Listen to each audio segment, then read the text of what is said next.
Say it clear. Say it right.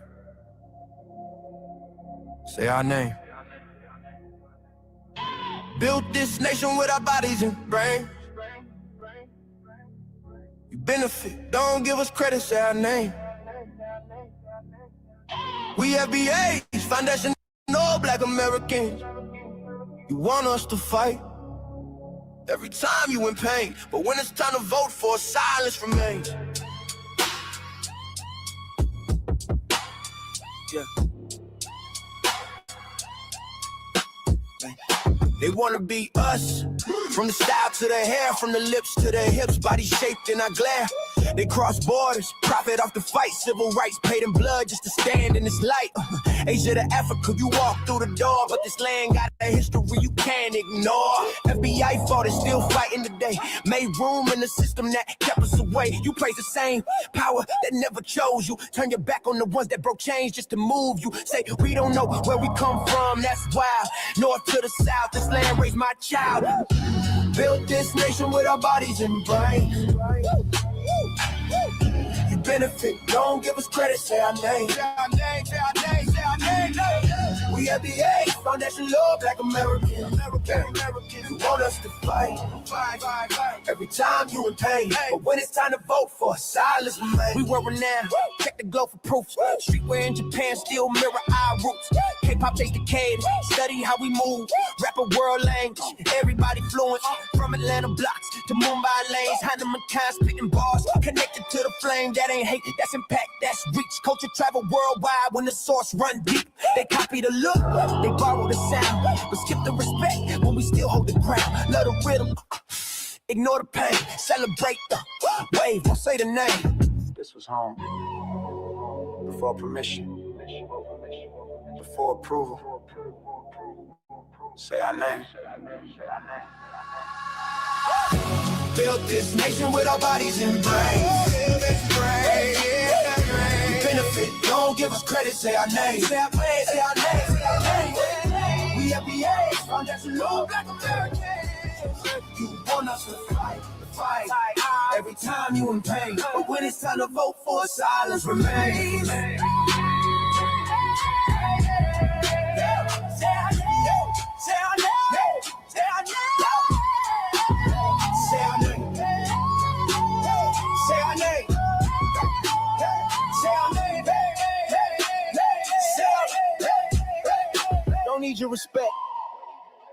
Never needed permission.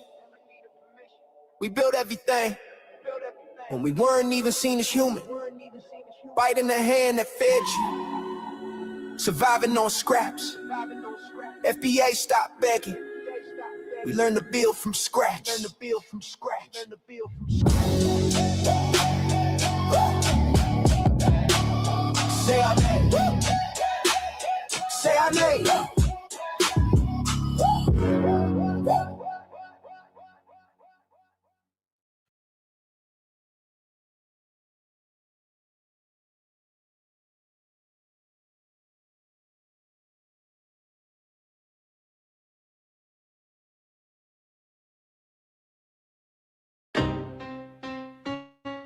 Y'all don't hear us.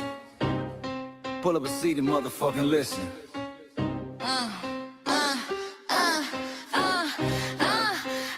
Pull up a seat and motherfucking listen.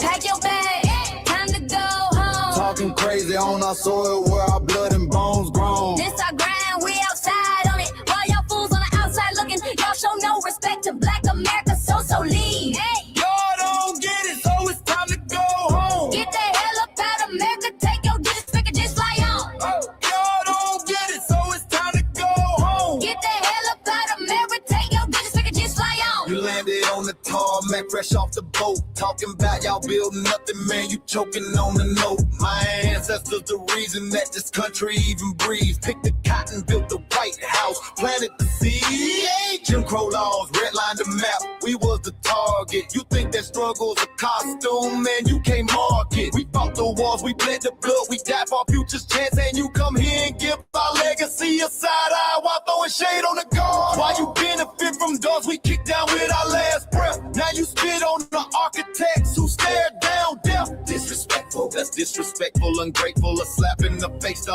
only people who gave a fuck. So let me show your ungrateful ass to the right place. Pack your bags, time to go home. Talking crazy on our soil where our blood and bones grown. This our ground and we outside on it. Why y'all fools on the outside looking? Y'all show no respect to Black America, so leave. Y'all don't get it, so it's time to go home. Get the hell up out America, take your business and just fly on. Y'all don't get it, so it's time to go home. Get the hell up out America, take your business We and got just the fly on. passport, the visa, the privilege to be here. Cause my grandma did march for y'all, so disappear from our land. You cosplaying our pain. Think it's a trend you can borrow, but you ain't inherit the ghosts of our sorrow. We the foundation, the bedrock, the soil, and the root. You not no branch on our tree, and unproductive people always cosplaying me. Talking about we ain't do nothing. You lost your mind. We built this from nothing, time after time. From the beginning to now, we been the backbone and muscle. Why you look down on the struggle and cause a whole tussle? The energy style with discussing is whack. So let's make it clear, there's no turning back. This land is paid for in full. In blood, sweat, and tears, and dreams deferred. You don't get to come into a house we built from the dirt and telling Black America y'all ain't worth nothing. That's a violation. Facts. Pack your bags, time to go home. It's our soil on our soil when our blood and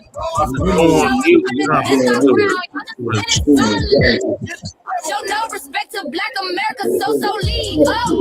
don't get it, so it's time to go home. Get the hell up out America, taking your 30 seconds just like home.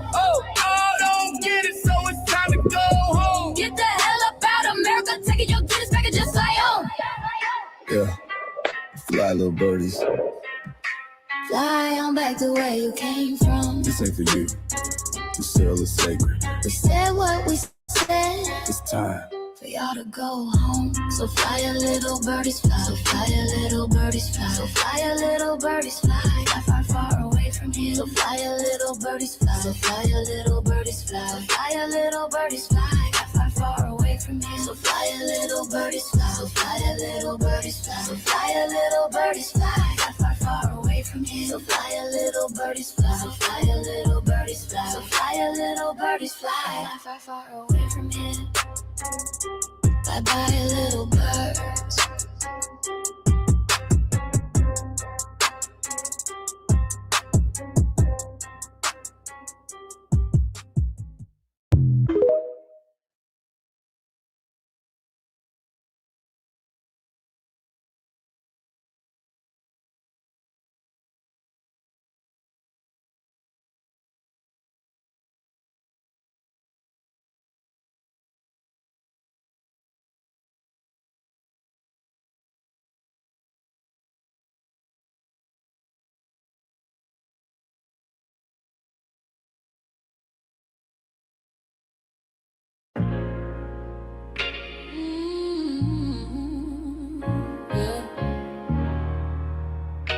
They thought we forgot, but we never forget.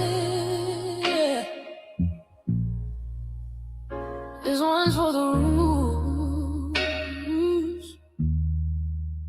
We built this land from dust and tears, 400 years, and we still here. They write new rules, but they don't see every freedom they got came off you and me. We planted seeds, they took the bloom. We lit the flame, they left the room. But we back now, no disguise. The spirit's woke, we realize all we want is what we earn. That sweat and blood, yeah, that table turn. You can't buy culture, can't fake that fight. This is our day, this is our ride. We happy day. Say it loud, say it strong. We the heartbeat that's been here all along. Foundation of Black Americans, stand tall. We ain't begging for nothing, we built that all. Born from pain and grace, you can see the truth written in our face. We the soul, the sound, to fight the flame. Foundational Black Americans, say our name. They love our rhythm, but they dodge our blues. Use our voice when it fits their news. They take our sound but not our scars. We the backbone, we the stars. Now the veil is gone, the mask is clear. We see the game, we know what's here. No more silence, no more lies. We lift that flag and watch it rise. Rise up, rise up. We the ones that made this nation breathe. Our flames are power, our roots are trees. We know worlds. It's rhythm and grace now, and now we're reclaiming our rightful place. Can't copy courage, can't steal pain. You can't inherit soul by changing names. Our story ain't done, it's the revival.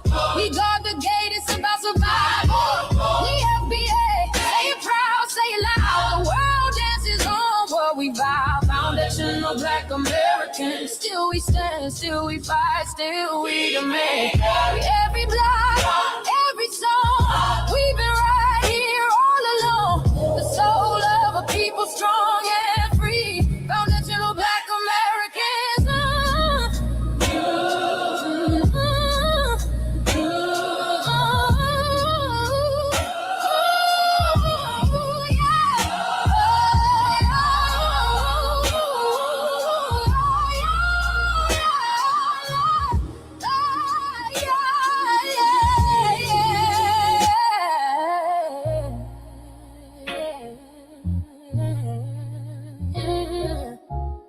We the first, we the root, we the fire. Still rising, still here. Foundational Black American. We set the tone and they copy the cadence. Dance to our drums and deny the foundation. Wear the style but don't honor the source. Smile in the crowd and you distance and force. Say you not us but you rap like we breathe. Take the rhythm, then fuse the receipts. I ain't mad, I'm just holding the glass. Showing the mirror, now answer it back. I ain't here to cancel nobody. Just keep it honest, keep it solid. If you eat from the table we built, don't act surprised when we guard it. Do you like that? Do you like that? When I flip your sound and I ride like that.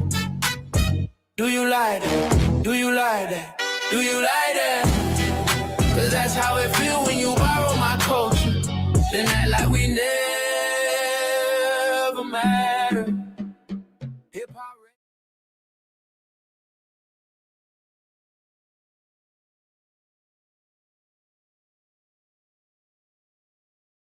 Mike Larry. Now this shit here is what see it is. We're not fighting your battles. We're not carrying your fear. We're not lending our history to people who erased us while we were here. Just cause you're born here, don't make you FBA. That makes you a citizen, learn the difference today. This is lineage, not a look you can wear. Not a costume you borrow when it benefits you there. You used our culture like an access card, backstage pass, a straight facade. But now the mirror's in your face, no disguise. And you're uncomfortable looking truth in the eyes. We didn't leave our land to beg for a chance. We stayed, we fought, we took every advance. That's the separation, that's the line you crossed. We paid the price, you learned the cost. You waving your flag on our soil, but fighting not to go back home. Waving your flag on our soil, building comfort on a foundation you didn't own. We waving our flag, red, black, and gold. Stood our ground, never sold. You waving your flag on our soil, but scared to build what you claim you love. Our humor, our style, the way we move, the smoothness, the sound, the things we prove. Music we birth, language we shape, innovation forged under constant escape. Warrior spirit means stay and defend, not flee your land and rewrite the end. You call it success, but don't confuse the two. Ease came after what we went through. You abandoned your land and called it strategy. You wave that flag loud, but won't return to build your legacy. That contradiction tells the story for you.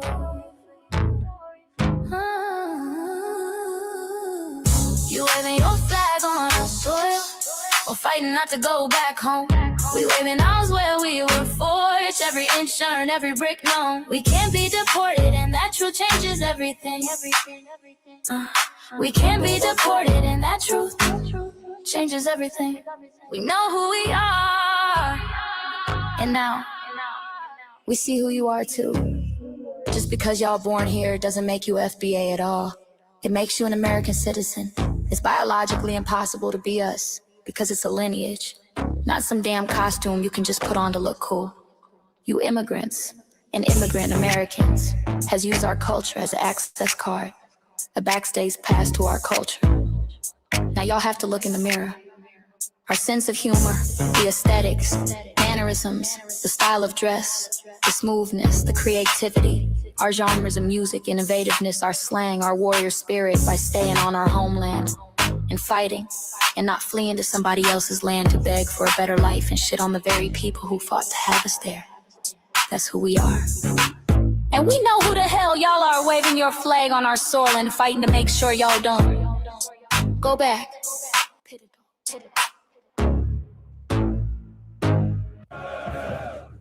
You can't leech off our culture anymore. Beat it!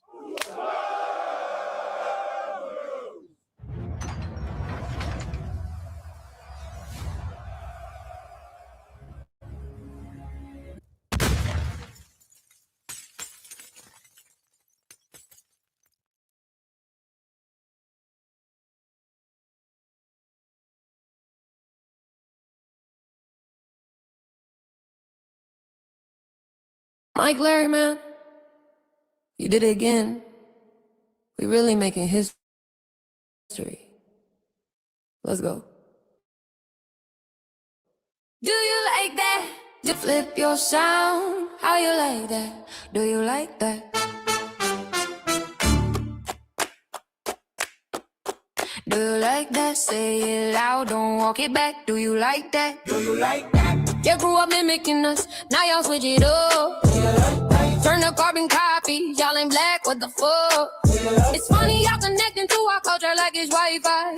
Wi-Fi. Surfing on our waves of our culture, no more agua. Still in my culture for all these years. Look how time flies, all these colonizers in disguise. Y'all hate, y'all still hate us outside. Study doctor, vampires, suck the blood of our guilt. They copy the flavor, sip the juice, love the results, hate the truth. Who?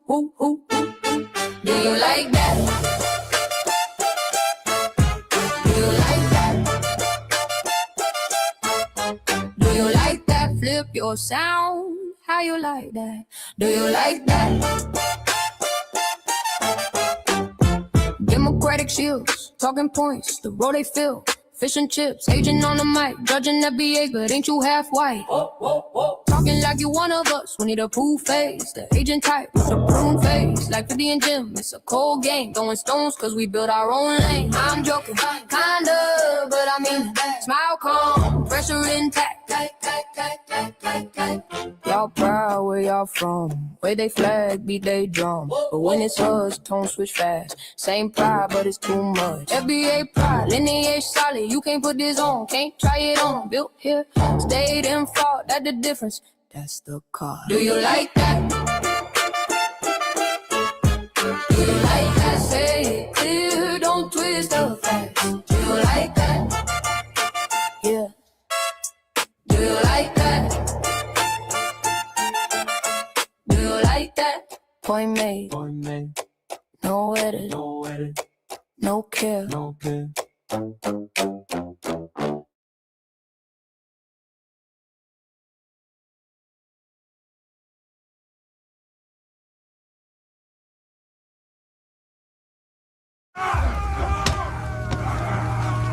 You know, erasing history is something that you have to do when it comes to conquest, domination, and destroying a people. If people knew who they were, what they were, and what they were capable of in the past, they will understand what they have a possibility or a likelihood of doing in the future.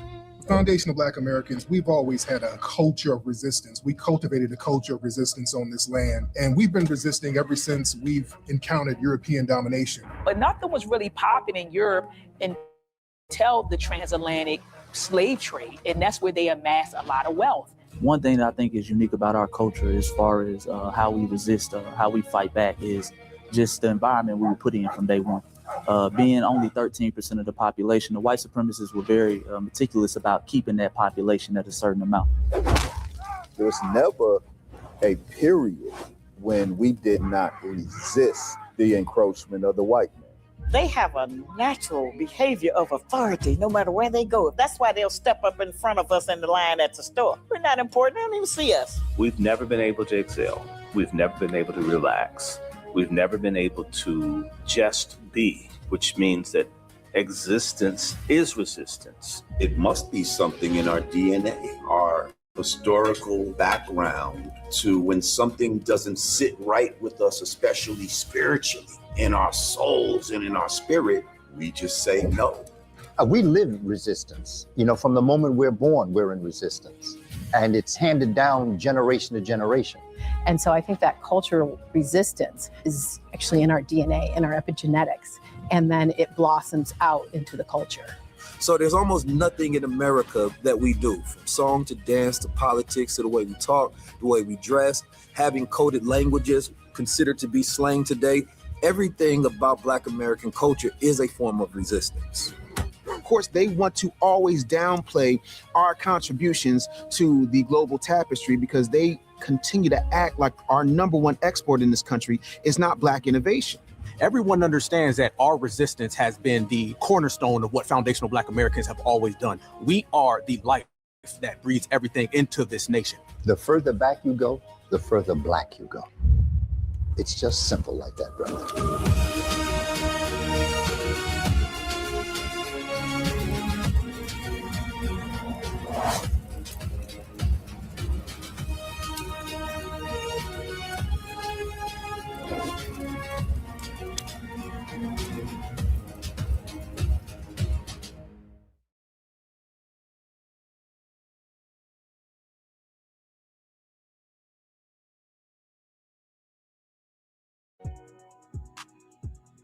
Introducing the B1 Rolodex, the easiest way to search for and support FBA and B1 businesses.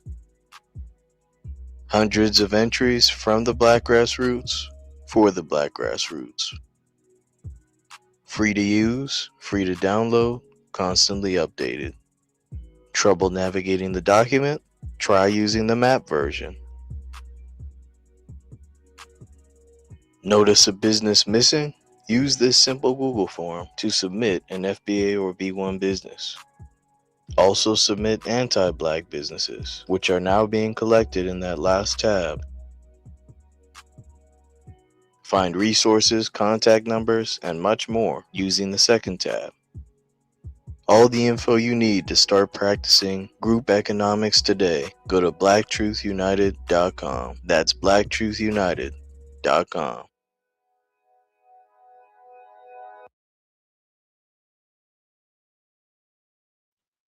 Greetings, Black family. Greetings, and thank y'all for tuning in to another episode of the Frontline Black News.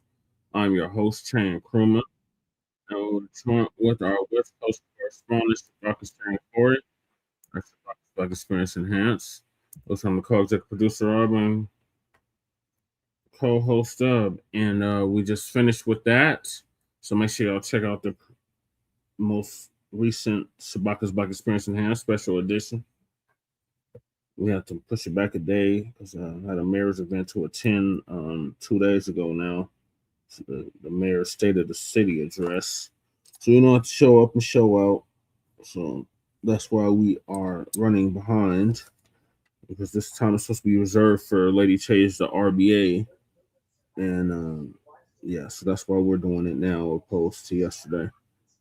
And on this season 6, episode 35, or Trey 5, part 3, part Trey, continuation of part 2 of the Frontline Black News, we'll be discussing several topics we didn't get to in part 1, continuation of part 3. And that is how the Green Book exposed the token Black friend trap. White man is jealous that Ben Crump allegedly makes millions while he has to work a blue-collar job. Has why we're not African is such a controversial statement for many to receive. FBA's exposed Pretendians and 4 get picked up by ICE. Exposing the English Africanizing the Black American language. The Untold Truth, how 16 million acres of Black land were stolen. How a few Black men humiliated the American Marine Corps in one day. Mamdani asks, would you have vowed to arrest leaders of Hamas who perpetuated the October 7th attack?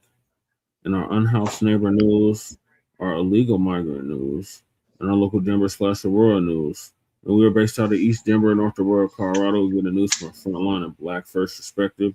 We are a part of the new Black media and also the signal boosters of the new Black media. We have been around for 6 seasons now and counting, and we have several platforms that are part of the Frontline campaign. Frontline Black News is the first one, which we started back in 2020, 2021.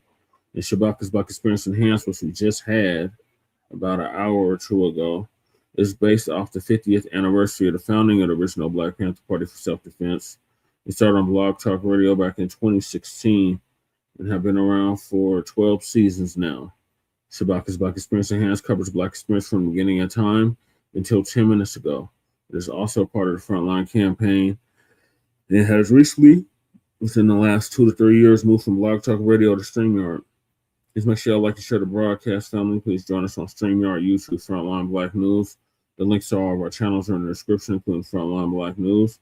Frontline Black News 2, our backup channel. Make sure y'all sub to that, just in case they try to take Frontline Black News down again.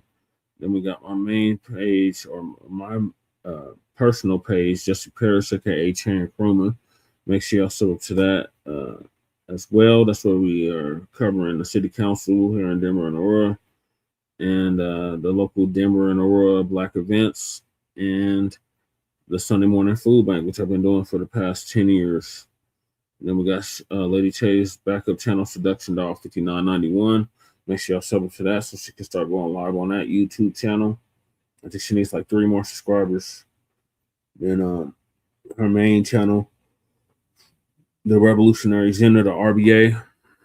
Make sure y'all check her previous episode out. She should be doing RBA tomorrow, more than likely. We'll see, sometime this week. And so make sure y'all sub to The Revolutionary Agenda.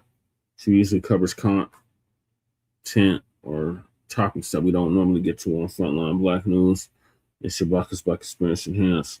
Then we got Shabaka's YouTube channel, GNet1. Make sure y'all sub to that so Shabaka can start going live again on YouTube. I think Shabaka needs about 6 more subscribers. So make sure y'all sub to GNet1. The link is in the description. Then we got our cousin or our local out the Bay Area, Jay Militant. Make sure y'all sub to his channel too.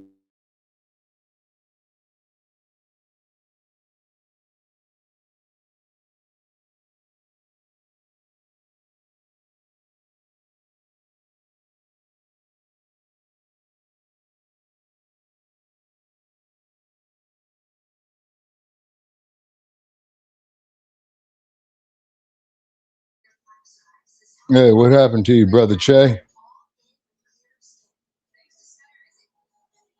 Okay, it appears that Brother Che is having some technical difficulties, ladies and gentlemen. Okay, so just bear with us. Okay, you're on Frontline Black News. Okay, so we are waiting for him, to come back. Okay, all right, yeah, so he's probably rebooting the signal. And then, of course, ladies and gentlemen, with this being the summer months, you got heat, everywhere. So quite natural, of course, the heat is interfering, with these transmissions, you see. And keep in mind that electricity is heat as well, too. Part of the electromagnetic spectrum, and which we covered earlier, that our ancestors, in Kemet, invented everything. And I'm just putting it out there, you Nabiscos went out there and hijacked everything. You all do not have an original culture. And then you try to suppress our culture. You try to suppress our knowledge, you see. And this is why through RWS, you know, you control all these educational institutions. Okay, these. Back, Shabaka. Thanks for holding it down. All right. But I don't know why it was charging, but yeah, and it's the electromagnetic spectrum, Brother Che, with the summer months going on with this heat. You know, let me turn down this idiot box. Oh, by the way, man, you know, flash hot off the press, man. They just found another one of Epstein's cronies, man, unalived. You know what I'm saying? Yeah, we have to cover that on Grand Rising. But okay. Our brother Kukizi 5100 he used to do an intro track for Frontline Black News. Okay, Kukizi. So make sure check him out. We got our brother Breeze live earlier. Make sure check him out. Okay. All right, breeze. You know what I'm saying? Yeah, that brother there, he be on it, you know. And then I'm trying to turn down this idiot box, you know. Now, where the hell is the damn remote control at? Boy, well, you know what they say, Brother Che, a clean desk is a sign of a sick mind, you know what I mean? And what have you. Because I'm trying to turn down this idiot box. Are you still with us, Brother Che? Okay, Brother Che? Okay.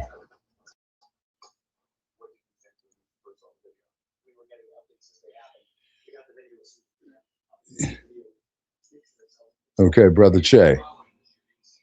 Okay, Brother Che is going out, coming back in, ladies and gentlemen, and this is Frontline Black News that you're checking out. Earlier this evening, we did Shabaka's Black Experience Enhanced, and right now I'm going around like a dog chasing his tail because I'm trying to find a remote control to turn down this idiot box. Oh, wow. Okay, let me look in here. Okay, waiting for Brother Che to come back on up. Yeah. Okay.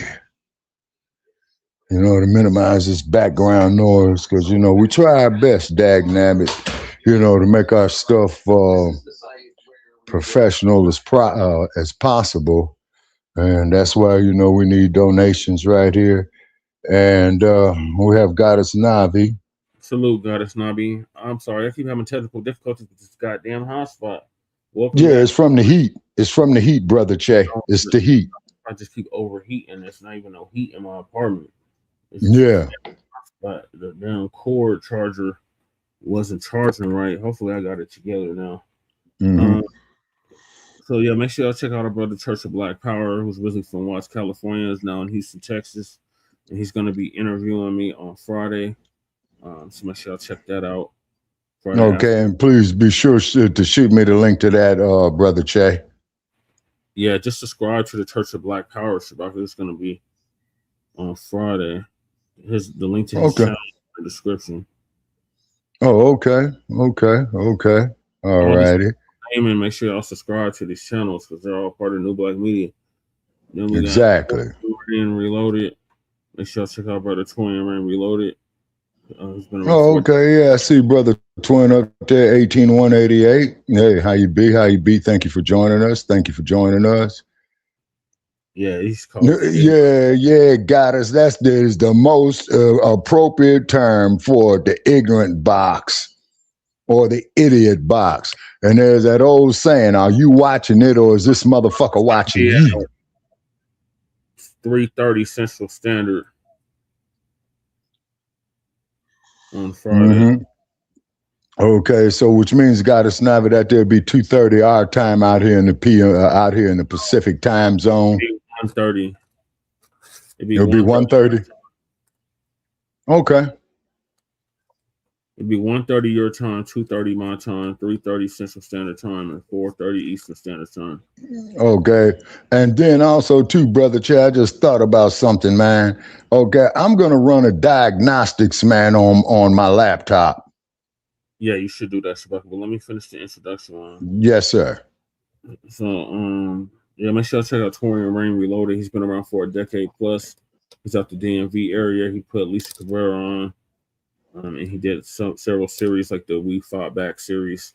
So make sure y'all check Right. out. Then we got honorable mentions. Black Alpha Network, who was live yesterday. Make sure y'all check him out. Sorry, I missed him.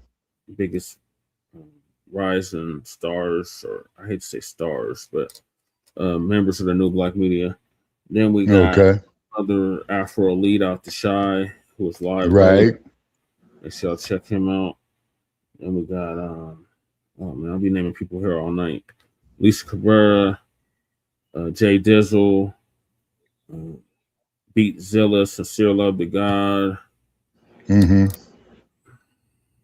And don't forget Word Radio out of Philadelphia, Brother Che. The New Black Media, Shabaki. I think. Oh no, they are. They are, because I've checked them out a few times myself. How long have they been around, Shabaki? Man, I have to be looking at their platform, and it's all professional. Man, I'm going to have to say they've been around a minimum of 10 years. Yeah, they're not part of the New Black Media, Shabaki. They're part of the old Black Media. But salute to them for shouting us out. Okay.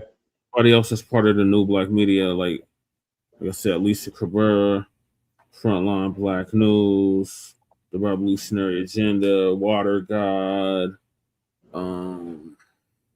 anybody that Torian put on, anybody that Professor Black Truth recommended, Jason Black, the Black Authority, Tariq Nasheed, right, Chase McGee, anybody like that. That's part of the New Black. Uncle Phil Scott. Make sure y'all subscribe to our channels. And last but certainly not least, we got our brother Black Truth United. Came up with the B1 Rolodex, which is a modern day green book for FBA and B1 businesses alike. And the link to his website is in the description. Right. His YouTube channel is in the description. And the link to the Rolodex itself is in the description. The link to the FBA threat database is in the description. And the link to the Freedmen Reparations Party merch is in the description. Okay. Council the Congressional Black Caucus and create a foundational Black American Caucus. Long overdue. And the link to that is also in the description. Jesse, are you going to put the interview on your channel too? Yeah, I'm probably going to do that. I'll probably share it on Frontline Black News. It's only going to be about 15 minutes, so I'm just going to share my platform, and he's going to continue with his broadcast. Okay. And then we got council. I did that already. We got Michael's petition for Congresswoman Nikema Williams out of Georgia to introduce fully fund the Anti-Black Hate Crimes Act now. That change.org or move on. Petition is in the description. Then we got Sister Brooke, who's out of New York, Brooklyn to be exact. And she's part of the U.S. Freedmen Project, which is trying to get reparations for those in New York and abroad, and not abroad, countrywide. So make sure y'all subscribe to her. Her sister Brooke. Her channel link is in the description. And she has hair care and beauty care products as well at evenmelanin.com. So make sure y'all check her out. Then we got the reparations for the Descendants of American Slaves Act, the change.org petition. Make sure y'all sign that if you haven't already. Then we got Lady Chase GoFundMe. Yeah, it will be epic, guys. Thank you. We got Lady Chase GoFundMe. Make sure y'all donate to that if you haven't already.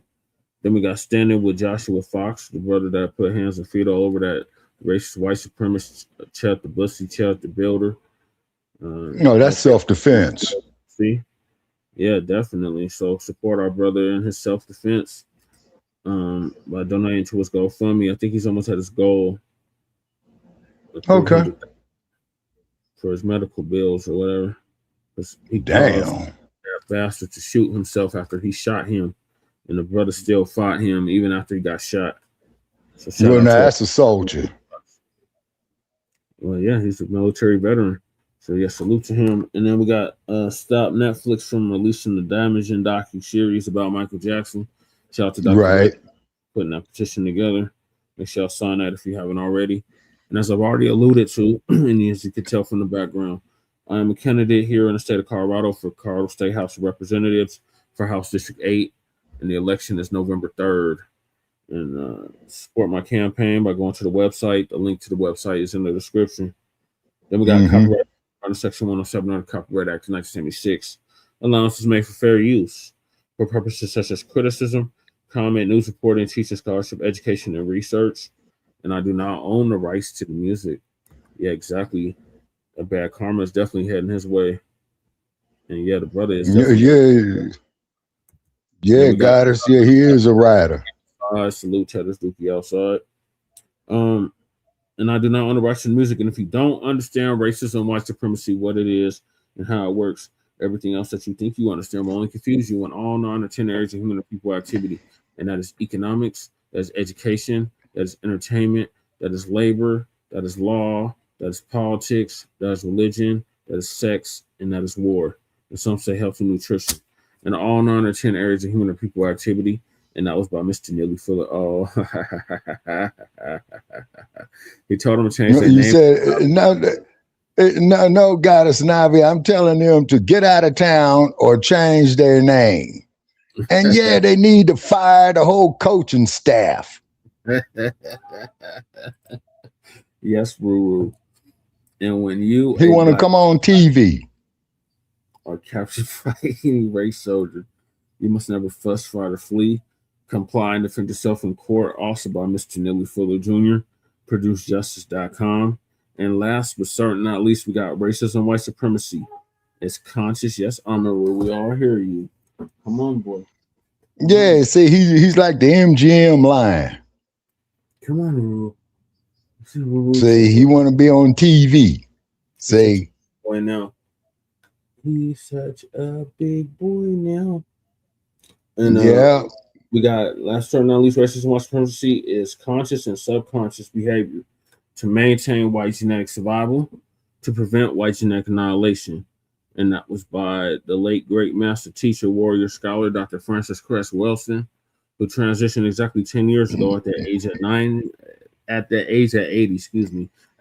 of 80, and she would have been 90 as of 2 months ago. And shout out to our FBA brother Tariq Nasheed for paying for her funeral, along with several others. Yes, it's the AM now. Oh, it's still yeah. Where y'all at? It's like 11. Yeah, we got 9 minutes, man, until tomorrow. And then too, Brother Che, off the press, experimental AI model escape test environment without human input. You got AI models, man, escaping human input. Another topic. I hope you're writing these down, Shabaka. That would be another topic for Grand Rising. All right, hold on. Wait a minute. Hold on, Brother Che. Hold on. Okay. Yeah, please continue. I'm writing it down. Okay. So I'm going to go to the first topic, and that is the Green Book. How the Green Book exposed the token Black friend trap.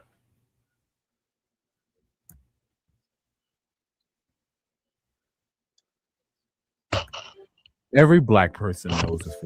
You walk into a room, a corporate office, country club, a party, and you do the math. You look around and you realize, I'm the only Black person here. And instantly, the alarm bells start to go off in the back of your head. A quiet, nagging question creeps in. Are these people really my homies? If something goes sideways, do they have my back? Society loves to tell you that that's just anxiety, that you're just being paranoid. But today, we're going to talk about why that anxiety isn't paranoia at all. It's a highly evolved survival instinct forged from a history of betrayal. Today, we're going to talk about the history of Black isolation. This is One My Black History. Black stories like this. You can find more stories like this at onemyhistory.com. Also, join me at my Substack. But without further ado, let's get started.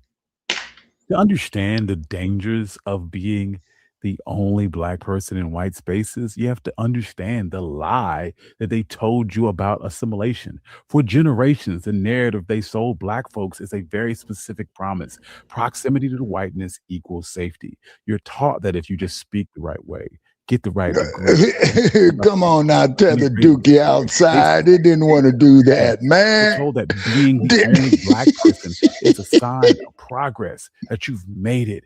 But that's a comfortable lie. Proximity without your community isn't progress. It's a target. It's exposure. When you step into predominantly white spaces without the safety net of your own people, you're entirely reliant on the goodwill of individuals who have absolutely no skin in the game regarding your survival. You become a demographic anomaly. You're isolated, and history has proven time and time again that the moment you get separated from your people to chase this illusion of exclusivity, you put your life in the hands of people who can and will turn on you the moment that it's convenient. And this isn't a new phenomenon. The blueprint for this trap has been drawn over centuries. Take the story of Solomon Northup. Most people know about the movie 12 Years a Slave, but they miss exactly how he was captured. In 1841, Solomon was a free black man. He was a working violinist supporting his family in Saratoga Springs, New York.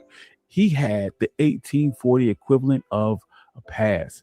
Two white men, Merritt Brown and Abraham Hamilton, approached him. They presented themselves as friends, as business partners. They offered Northam a highly lucrative gig, $1 a day and $3 per performance to travel with their circus to Washington, D.C. They didn't kidnap him in broad daylight. They broke bread with him. They acted as advocates. They did everything they could to make him feel comfortable, equal, and respected. Norfolk trusted them, but that To lower his isolation guard. was exactly the point. Once they got him to Washington, D.C., which was a slave-holding territory at the time, there were no black peers to anchor his reality, no community to notice that he was missing, no network to watch his back. That friendship evaporated the instant he became profitable. They drugged him, they stole his free papers, and they sold him to a slave pen for $650. Because Northup trusted the wrong white folks in an isolated space, 12 years of his life were stolen. He was beaten, starved, forced into the labor camps in the swamps of Mississippi. The rules of friendship changed the second his white friends realized they could extract value out of the situation. And black folks continue to learn this lesson the hard way. By the 20th century, we literally created a manual on how to avoid this trap. This led to the creation of the Green Book in 1936. Victor Hugo Green, a black postal worker from Harlem, didn't create the travel guide because he wanted you to take scenic trips to the Grand Canyon. He wrote it because black families were getting a little bit of money, buying cars, and driving into primarily white spaces and getting hunted for it. Green understood that relying on the kindness of white strangers in some isolated sundown town was a dangerous gamble. You could just pull up to some random gas station or some random hotel because you would be the only black person in town, and you could disappear and no one would ever know. The Green Book Hey, mapped that was out happening safe out spaces here in the because West too. clearing those white spaces without a network meant putting your safety and your family's safety at risk. By 1962, the Green Book had a circulation of over 2 million copies. That wasn't about tourism. It's because we understood the daily reality of being black in primarily white spaces. Now, the dangers of isolation didn't stop in 1841 with Solomon Northup, and it didn't stop in 1936 with Victor Green, and it ain't over today. Look at Nolan Wells. In July of 2026, Nolan was an 18-year-old black college freshman with his entire life ahead of him. He did exactly what society told him to do. He assimilated. He built relationships across racial lines. And on the 4th of July, he went on a boat trip with 3 of his white friends to Horn Island, a remote sandbar 10 miles off the coast of Mississippi. Now, we don't know exactly what happened on that sandbar, and we're not here to play detective or convict anyone. That's not this story. The actual story is a terrifying, fatal exposure of being black in white spaces. Because what we do know is when the stakes were high, when things got weird, Nolan had no one to watch his back. His so-called friends packed up their stuff, got in a boat, and went home. They left someone who was supposed to be their friend behind on an island 10 miles off the coast of Mississippi. Now his family is dealing with his death, deleted text message, conflicting stories, a wall of high-priced lawyers hired by the very people that was supposed to be his friends. And this is just the worst case scenario of what could happen when you assimilate into white spaces without this connection to the Black community. And Black folks have been warning each other about this long before Nolan Wells ever left for that island. Because history tells us that the moment things go sideways, this illusion of friendship evaporates. Self-preservation kicks in. Like and the this first thing sister. they're going to do is close rank, blame you, call you a nigga, and protect themselves. You can integrate into their spaces. You can get on their boats. You can separate yourself from your people, but you become entirely reliant on their goodwill. You can tell yourself that they're your friends, but you don't have any compass to reality. You can't tell if you're being gaslit. You don't know if you're being set up. And when it matters most, you don't know if you're being left unprotected. Let's look at the math of the situation. When a confrontation happens, who is going to de-escalate on your behalf? If the police are called, who is going to vouch for your character? If the weather goes bad, who is going to make absolutely sure that you make it back home? If the answer is nobody, baby, you in danger. In the end, we put ourselves in extreme danger when we prioritize this illusion of inclusivity over the reality of this world. You can't out-assimilate your skin color. And trusting people who have no vested interest in your survival is a life or death gamble. So the next time your gut tells you that things are getting weird in primarily white spaces, listen to it. You're not crazy. You're not paranoid. Just remember Solomon Northup. Remember Victor Green had to write a whole manual on this. Don't wait around for someone to prove to you that they're your real friend, and find your people and get the hell off that island. Thank you. This has been One Mic Black History. I'm his country boy. There's been a lot to talk about Nolan Wells, and I usually. Thank you, One Mic History. And shout out to our brother too. He'll be dropping some heavy content, historical content. So salute to him. All right, what are your thoughts on him? What he just covered about the Green Book exposing the token Black friend trap? Shabaki. Oh, most definitely, man. Most definitely, man. Hopefully he does mass copies of it. You know what I mean? Yeah. And I'm going to get a copy of it. You know what I'm saying? Shabaki. We have a digital version. That's what the B1 Rolodex is. Oh, okay. That's why I do the ad. That's why I promote it so heavily, because that's a modern Okay. day. That's why I always started off by saying that's a modern day Green Book. Okay. Right? B1 businesses alike. And it lets us know with the threat database where we're safe and where we're not safe. Exactly. And then also too, if you go through an open carry state, you know what I'm saying? Make sure, man, you got that Roscoe with you. You know what I mean? Right. All right. Yes, sir. Moving on. And once again, our hearts go out to the Wells family, because we know what they're going through. You know, at least I do. Yeah. We all know what they're going through, but yeah. I teach my nieces and nephews not to be having white friends. I learned at a very young age not to trust white people. So right. Would never be in that situation. There was one time I was in that situation, but I was with another melanated person. So okay, well, at least you had a soldier there to guard your back. Right. Yeah, I told you about that, Shabaka, when I got stranded in Nevada. Oh yeah. Yeah. And what was that town you was up there? Winnemucca? Austin. Oh shit. Yeah. Off the Interstate 80. Yep. Battle Mountain. Off the what now? State 50, off the US 50. Okay. Yeah, I'm familiar with US 50. Yeah. Yeah. And got to be very, very careful, because you see what it is like what you say in introductions. They want our rhythm, but they don't want our blues. Okay. Right. So what happens is that this envy and this jealousy builds up in them. You see what I'm saying? Yeah. And then they'll say in the back of their minds, well, you know, who did this NGR think they are? You see, now this is what Dr. King met people when he realized his mistake, that he led our people into the burning house. You see what I'm saying? Right. That's the burning house that he led our people into. But I respect Dr. King for realizing his mistake. And then, of course, he was on a live too, like about, I believe, 3 weeks after he had made that statement. You know, if my memory serves me correct, you know.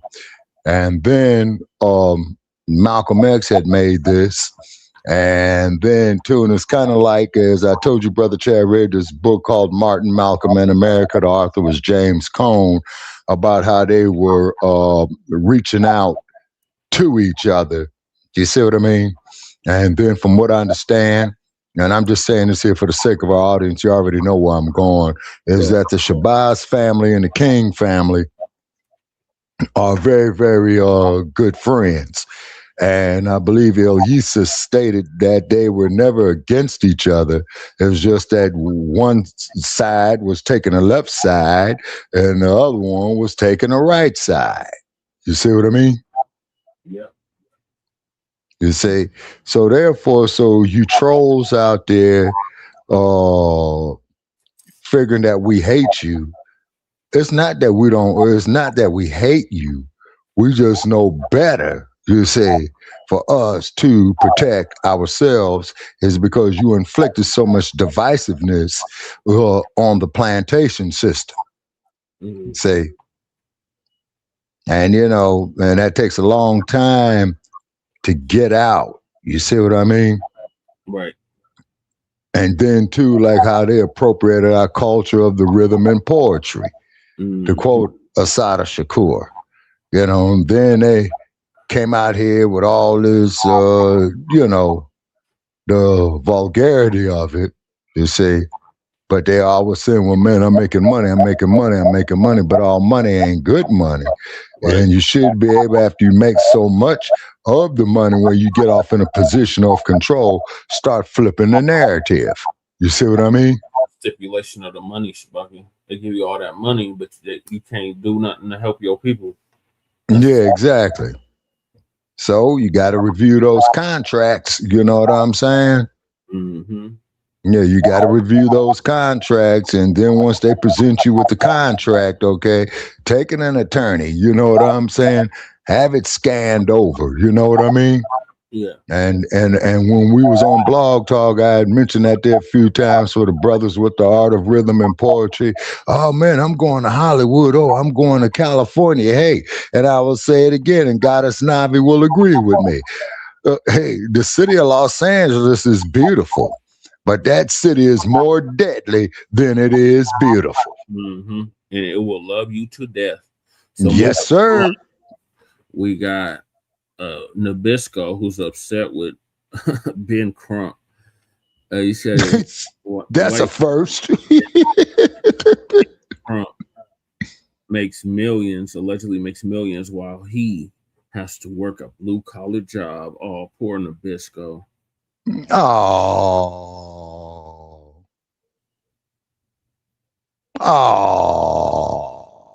You know, historically, one of the greatest things that we have dealt with as Black Americans, and what has been always dangerous, is when they're jealous of us. It don't matter who it is, right? If you remember the story of Black Wall Street, soldiers around this country at that time period, they were upset with FBA because we were doing so much better than them. They come back from World War I at the time, and they said, hey, look at all those Black people over there. They doing so much better than us. They're living in mansions while we live in poor. Mm-hmm. And that's always been an issue with them. They cannot stand when you do good and they don't. Yep.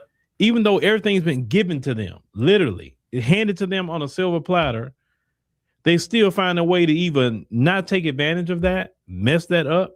And yet Black people who have every disadvantage of the world thrown at us, we forgot a way to make it. Now, I want you to see something from this white guy. Same attitude. A lot of the anti-Black racism comes from their jealousy of black people. Let's go ahead and check out this short clip. It's a sad reality, y'all, knowing that I have to come in here and work this blue-collar job just to make ends meet. And I get to sit here and watch Ben Crump be on TV and read like a second grader, yet he's making millions of dollars and I'm just barely scraping by. I could care the fuck less and fuck you. How about that? I'll make it make sense for you. Benjamin Crump, and this is like I said, I don't know the brother personally and nothing like that, but this just facts. You chose a blue-collar job. Ben Crump decided to go to college. Right. You chose a blue-collar job. He decided to go to law school. Right. And pass the bar, become a lawyer, civil lawyer. That's what he chose to do. You chose a blue-collar job. He chose to try to grow his practice, and he grew it to the point where he's kind of representing people in a lot of cases nationwide. He's on TV, you know, these different cases, whatever he got going on. You chose a blue-collar job. Benjamin Crump didn't want a blue-collar job, sir. And him being a black man in America, and you say he speaks like a second grader, well, a man who supposedly speaks like a second grader. Now, I know he doesn't have he isn't the most eloquent speaker, but you don't have to be. And, you know, he has his own accent that he has.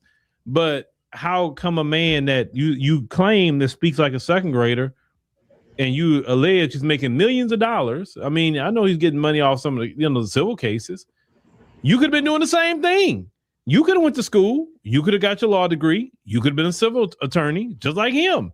And maybe you'll be getting the same thing he's getting. See, the fact is with a lot of you folks is that you don't want to put in the work. Black people, we put in the work. We have to, number one, be 10 times even better than you. Even at that blue collar job that you chose. Why are you sitting up there looking at Benjamin Crump and saying, look all the money he's making. I'm working this blue collar job. Sir, if you feel your life was a failure, you chose that, sir. You chose to fail because clearly you're not happy with your life. You're looking on TV and feel that black man who's so-called I'm better than, because you talking about his speech or whatever, he's making all these millions of dollars. I got to work this job. That means you feel in your life that you have been a failure, a complete failure. That's what but you are a product of your choices. We are all products of our choices. Don't matter about nobody's color. We choose our destiny. Kind of like what they say, like at least the old school Mortal Kombat, where they say choose your destiny. You chose that.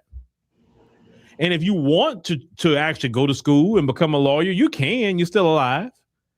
But that's not nothing you're going to choose. You're going to sit there and just hate on Benjamin Crump or hate on any other black person that's doing better than you. All the privilege you have, you fail upward. And you still figure out a way to just, like you say, work a blue-collar job. There's nothing wrong with working a blue-collar job. Nothing wrong with that. But clearly, you're not happy working a blue-collar job because you feel that you should have millions of dollars. Well, anybody who's gotten to the point they got millions of dollars, they didn't get it overnight. It took time. Oh, I agree, Goddess Burning the Navi. midnight oil. It took sacrifice. It took a whole lot of things for him to get there.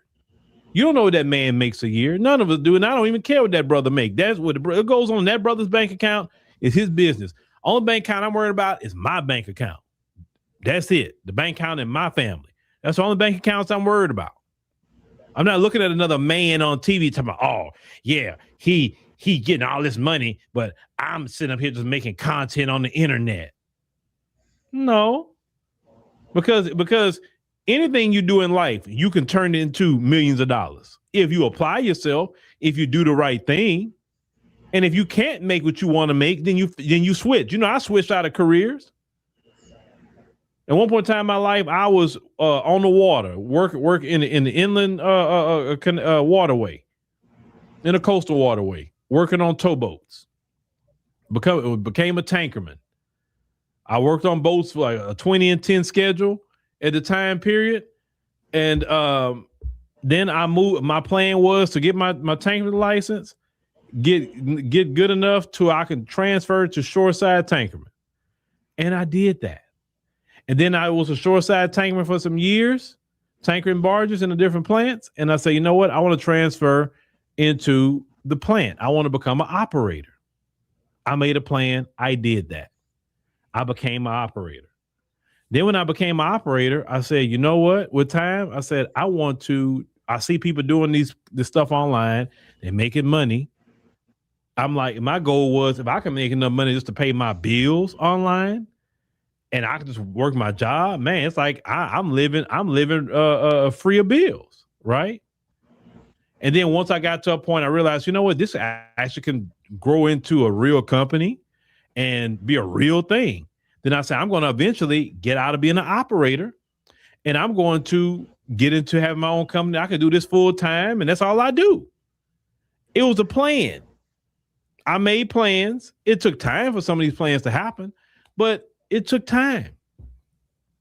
It took time. But I was willing to make the sacrifices. I was willing to pay the things I needed to pay and go through the years of learning ups and downs all around. I was willing to do that to get to where I'm at so I can look at myself in this age right now and not look at another man on TV and talk about how much money he's making and I'm just doing this. I'm very happy at what I'm doing. I'm the happiest I can ever be because I'm doing what I want to do. Yes, at times I got ups and downs, but let's call it what it is. I got a great job. I sit and I talk for a living. I do music. Now I'm doing a show, show now, the Lysherica show now. Working on the next episode of that as we speak. We're about halfway done. We're trying to get that created. I'm doing so many different things. We have an African Diaspora News Channel app. I have so many things that I'm doing, more things I'm going to do down the pipe. But none of that came with me sitting down hating on another man. No, it came from making a plan, executing the plan, not looking at another man and what he has done and what he has executed. See, the problem with a lot of you folks is that a lot of you are lazy. You don't want to plan anything. You don't want to go through the years of toil. A lot of you, I'm talking about those who have that attitude like him. You think things should be handed to you, and that's not the way it works. You got to put in the time, effort, and go through some things. And some of you don't want to go through that. So don't be hating on Benjamin Crump. It's nothing to hate on for me. The man chose his path, and he living it. I'm worried about my path, and you should worry about your path. If you're not happy with your blue-collar job, then go figure out something else. I did. And I'm black. I had to go through all kind of hoops. Let me tell you something. I don't be sitting up here constantly being mad at even white people, even though it's true that I can be probably a lot further if I was a white man. I don't even care about that. I don't care about I'm going to get to where I need to get to in the time I need to get there. But that's where the bulk of the racism comes from, whether it's coming from people like him or the white female to the black woman, just jealous. That is the root of racism, jealousy for them. And they have caused race riots, sabotage, and everything because they are jealous of you and they're jealous of me. Stop being jealous. Put in the work. Stop complaining. Pull yourself up by your bootstraps.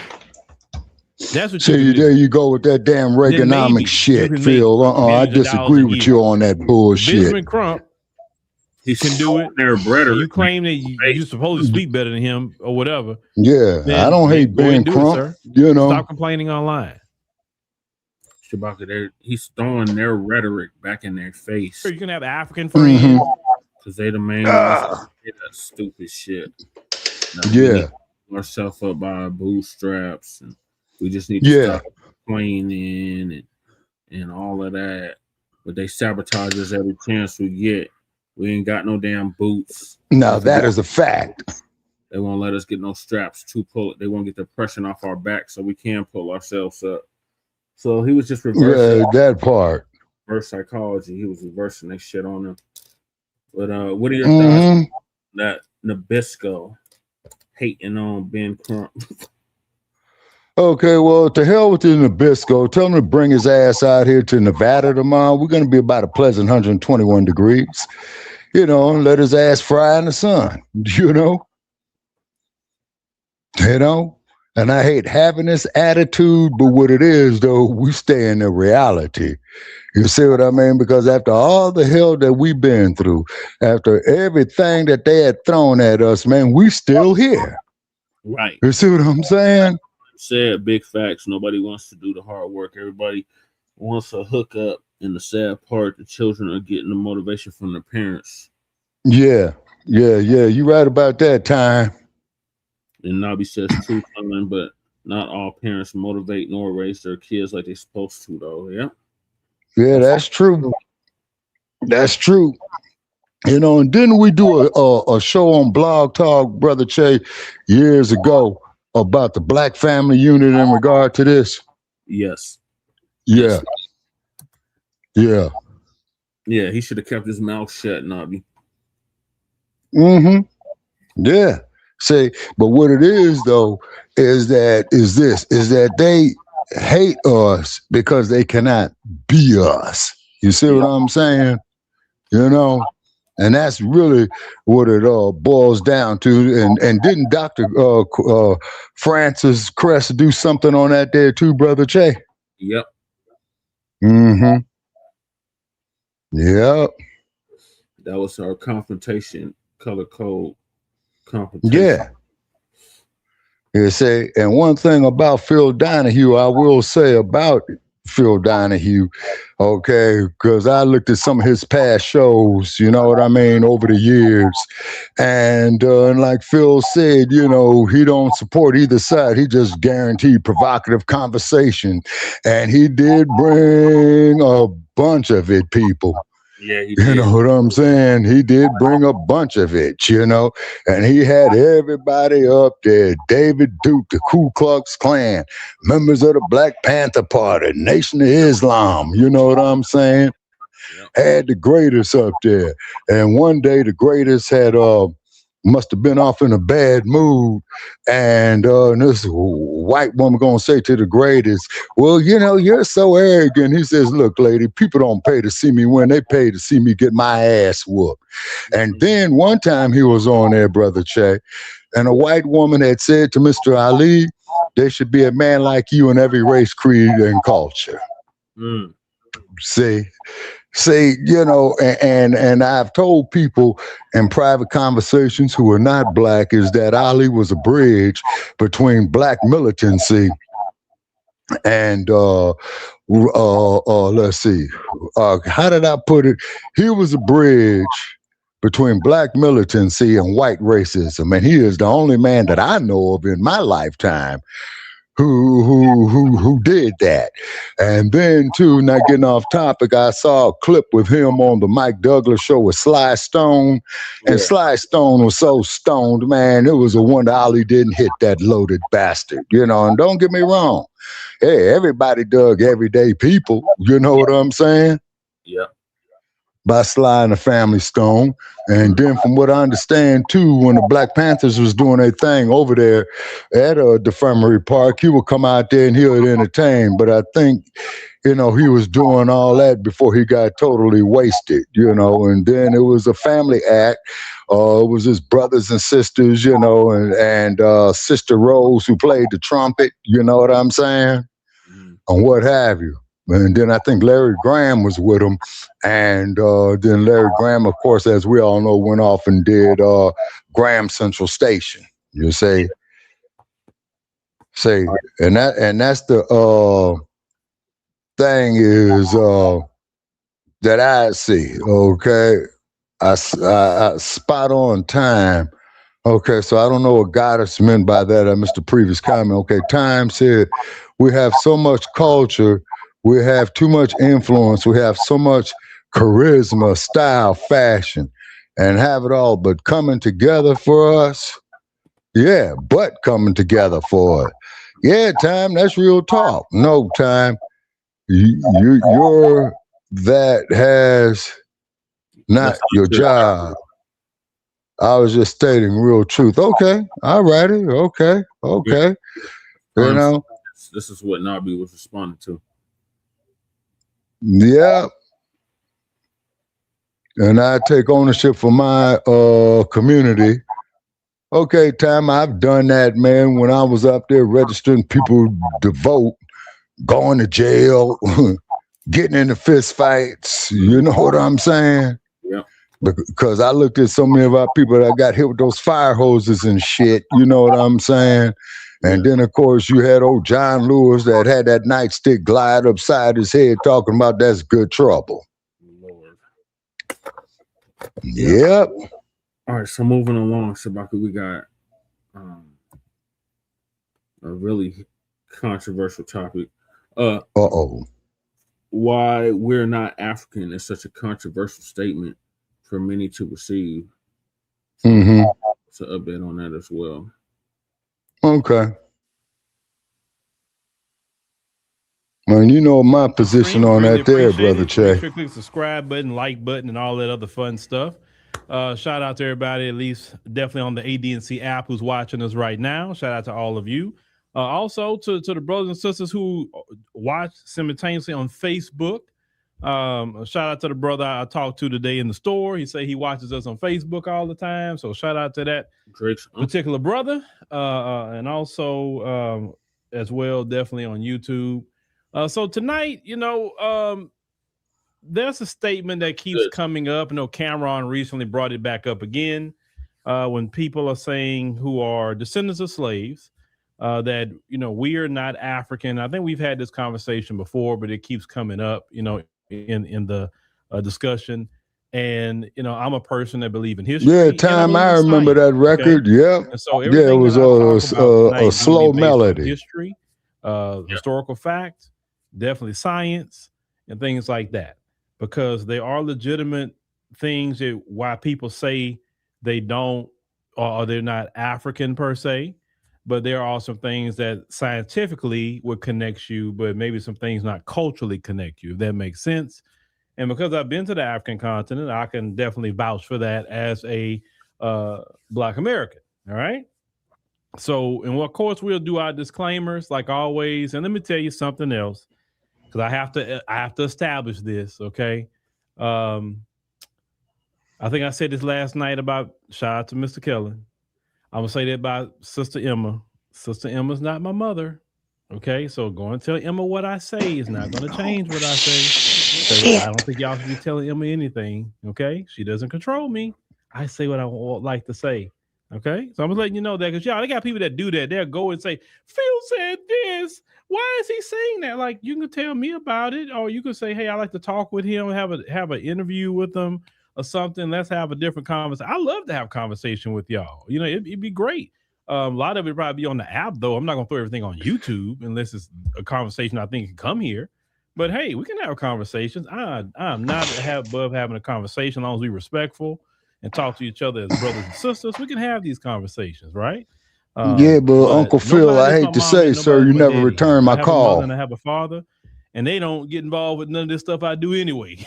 Shout out to mom and dad, for sure. Yeah, you Shout got out to text them. So we definitely gonna get into I that did. tonight, ladies and gentlemen. I don't know. It's fine. Oh, okay. You in Colorado? Shout out to Colorado. Yeah. You know, I was thinking about going out there too, but then I say, well, you know, I'm going to hold off on that Colorado trip we wanted to do. But yeah, take the kids to do something, you know. Yeah, get with them on that there, Brother Che, because there's a lot you could do in Colorado. You know, just with the family, because, you know, you're working somewhere. Say, hey, go spend some time with family, because you can't just work all the time. That's never a good thing. Working, I know it's understandable, but we need to, you know, make sure that we be with family and do our thing. All right. So let's go ahead on and run this real quick, and then we will get started and have our conversation tonight, ladies. And okay, only one that's been seeing you get. I remember y'all says.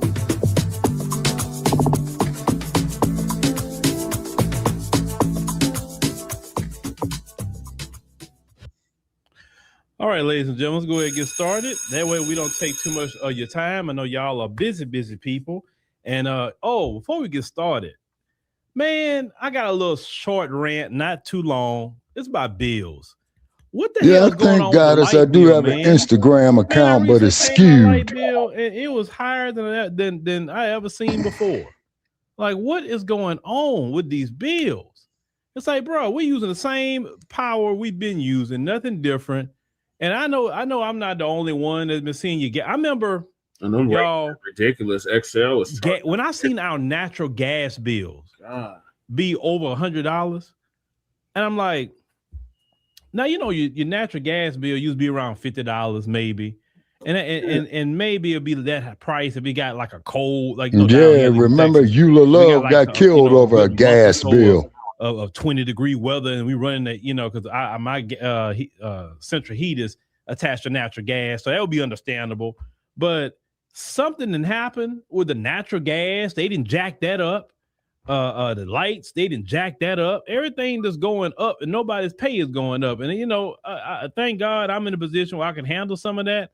But what if people who are not in maybe the position that I'm in, they're struggling out here, man. A lot of people in general, in America are struggling. Yeah. And these politicians, they just do a bunch of BS all day long. And that's a whole different conversation. But yeah, I don't know if y'all dealing with that the same way I'm dealing. Okay, y'all say the Unc Alert. Okay, shout out to the Unc Alert. I don't know what that is, but hey, you say the data centers for the high light bills. Okay, all right. Well, shoot, we all gonna have to. I tell you what, my next spot I'm moving to. I'm doing two things. I'm telling y'all, I'm gonna spend the money to do it. I'm gonna get that Generac put on my house, and I'm getting solar. No time, Colorado is. Because I tell you what, I lived there for a few years. It is. Lowered her bill. She was paying, I think, $1,200 a month, and when she did that about the solar, I think she was paying a little over $100 a month in her house. So she got a pretty good sized house. And I'm like, wow. I said, that's the route to go. Yeah, you paid for them panels, but you sure got your money back in the end. For sure. All right. So let's kind of go back in time a little bit. We all have to, I think we all have to give a slight apology to somebody. Raven Simone. Let's talk about it. Lord. Now, Raven Simone, years ago, she did say this. She said, hey, I'm not an African American. I'm just an American. I ain't been to Africa or nothing like that. Nothing against nobody, but I'm not an African American. I'm just an American. Yes, I'm black. No, Uncle Phil.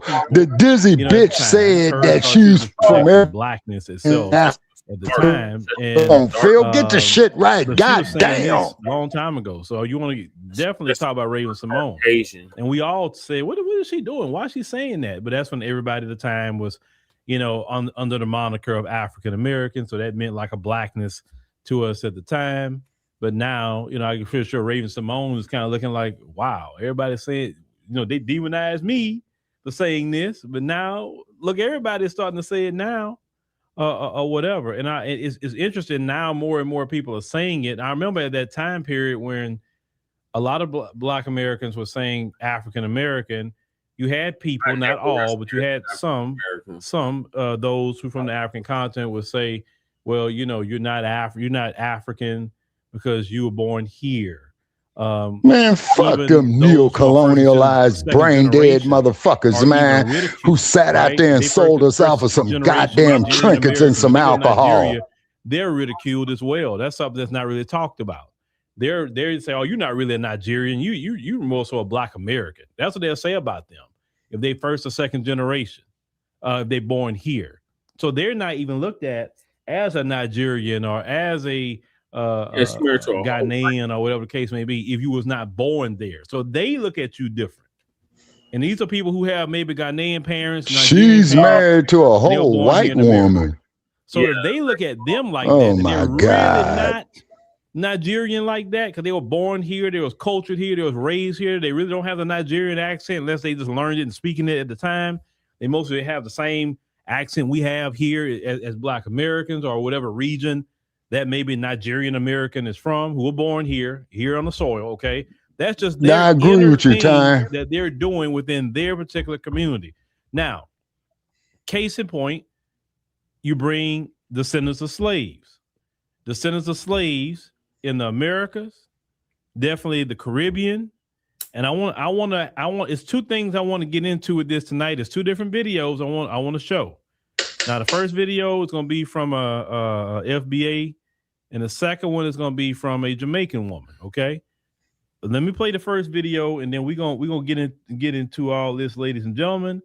And once again, as you can see on the screen, slavery ended our direct connections to Africa, and I'm gonna explain all that before we're done with it. Okay, so let's go ahead and cue this up real quick. And shout out to y'all for sending me these videos. A lot of y'all send me these videos.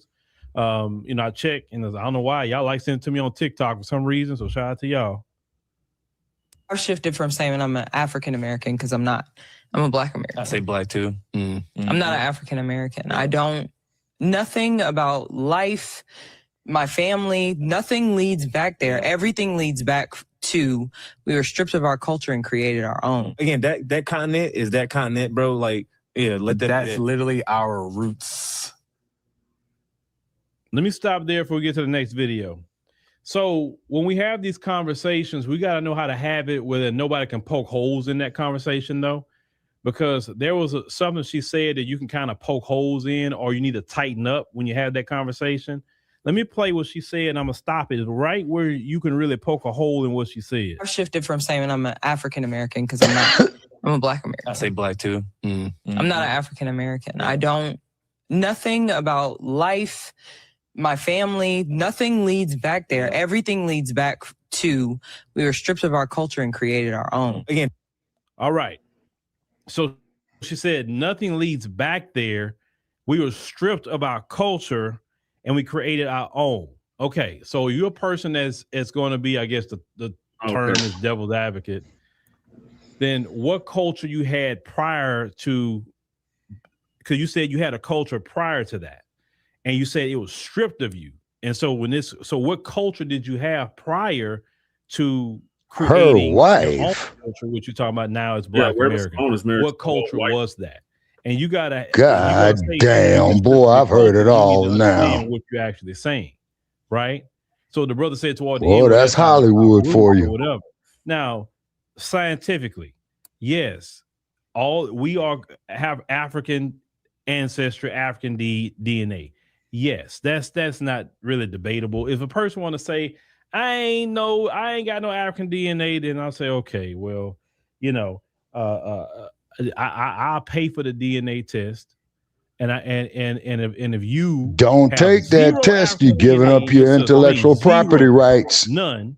And you're something else, I need to give you $1,000. But if not, you need to give me $2,000. Because I know good and well you got African DNA in you. I know I do. I mean, shoot. I mean, come on. Why you think you age the way you age? I mean, let's call it what it is. You're not European. You're definitely not that. We age better than the so-called Native Americans.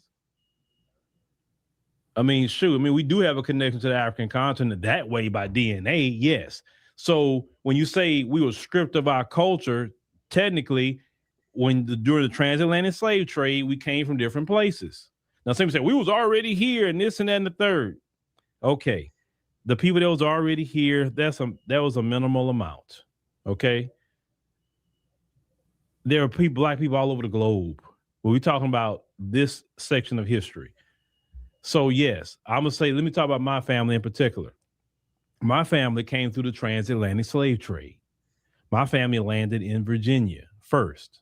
Then my family was sold into definitely on the slavery in Virginia and went to sugarcane plantations in Louisiana. That's been a lot of people's story. Landed in New York, Virginia, these different slave auction places. And then they were sold and then moved to these different places throughout the country. Okay. Now, let's say my original ancestors that came from West Africa, they had a particular culture. When they got into slavery here, they could not use that culture, that language, anything. It was what she said, stripped from them. It was completely stripped. That's accurate what she said about the stripping of the culture. And then it's accurate. She said that we did here, we built a new culture. So during the stripping of that culture, like she's talking about, which is accurate, okay? And we built the new culture, which is accurate. That stripping severed the direct connection to the African continent. Culture connects you to different lands. That's why I can be anywhere in the world and see another Black American and instantly connect with them because we connect on culture. not just geography, but we connect on culture. I've seen in different countries, I travel, they see you like the Spider-Man meme, you know, you see those pointing at each other and like, hey, you know, you get excited when you see another Black American. Those of you who travel, you know what I'm talking about. You get excited when you see another Black American that's cool. Maybe this Black American live in that country and they just been so yearning to talk to another Black American. Why? Because you miss your culture. That's like the trade-off. If you leave America and you're gonna move to another country, maybe it'll be cheaper, maybe some things are better over there for you because your money is right or whatever. You're gonna yearn for your people. You're gonna yearn for your culture. Sure, you can have African friends, you can have whatever friends you want. It's still not your particular culture. It's still not FBA. It's not. It's not the same. It's definitely not the same.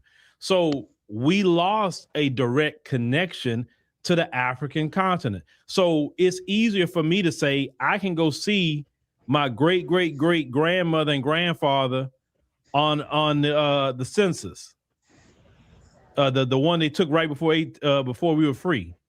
I think that after 1870 census, after we was free. I've traced my great grandmother and grandfather. That's something that I can go look at right now. I can't go trace my ancestor back to the African continent, the actual tribe, I can't trace any of that. But I can definitely go trace my people here. So it's easy for me to connect with, as she said, the culture here, okay? And then start from our culture here all the way up to where we at here in modern times, right?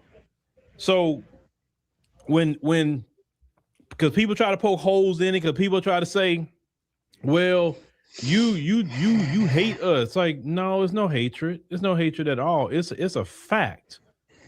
We aren't culturally African. Now, that's the right word to say. I would say, I like saying we're not culturally African. Because when you're saying you're not culturally African, that's a fact.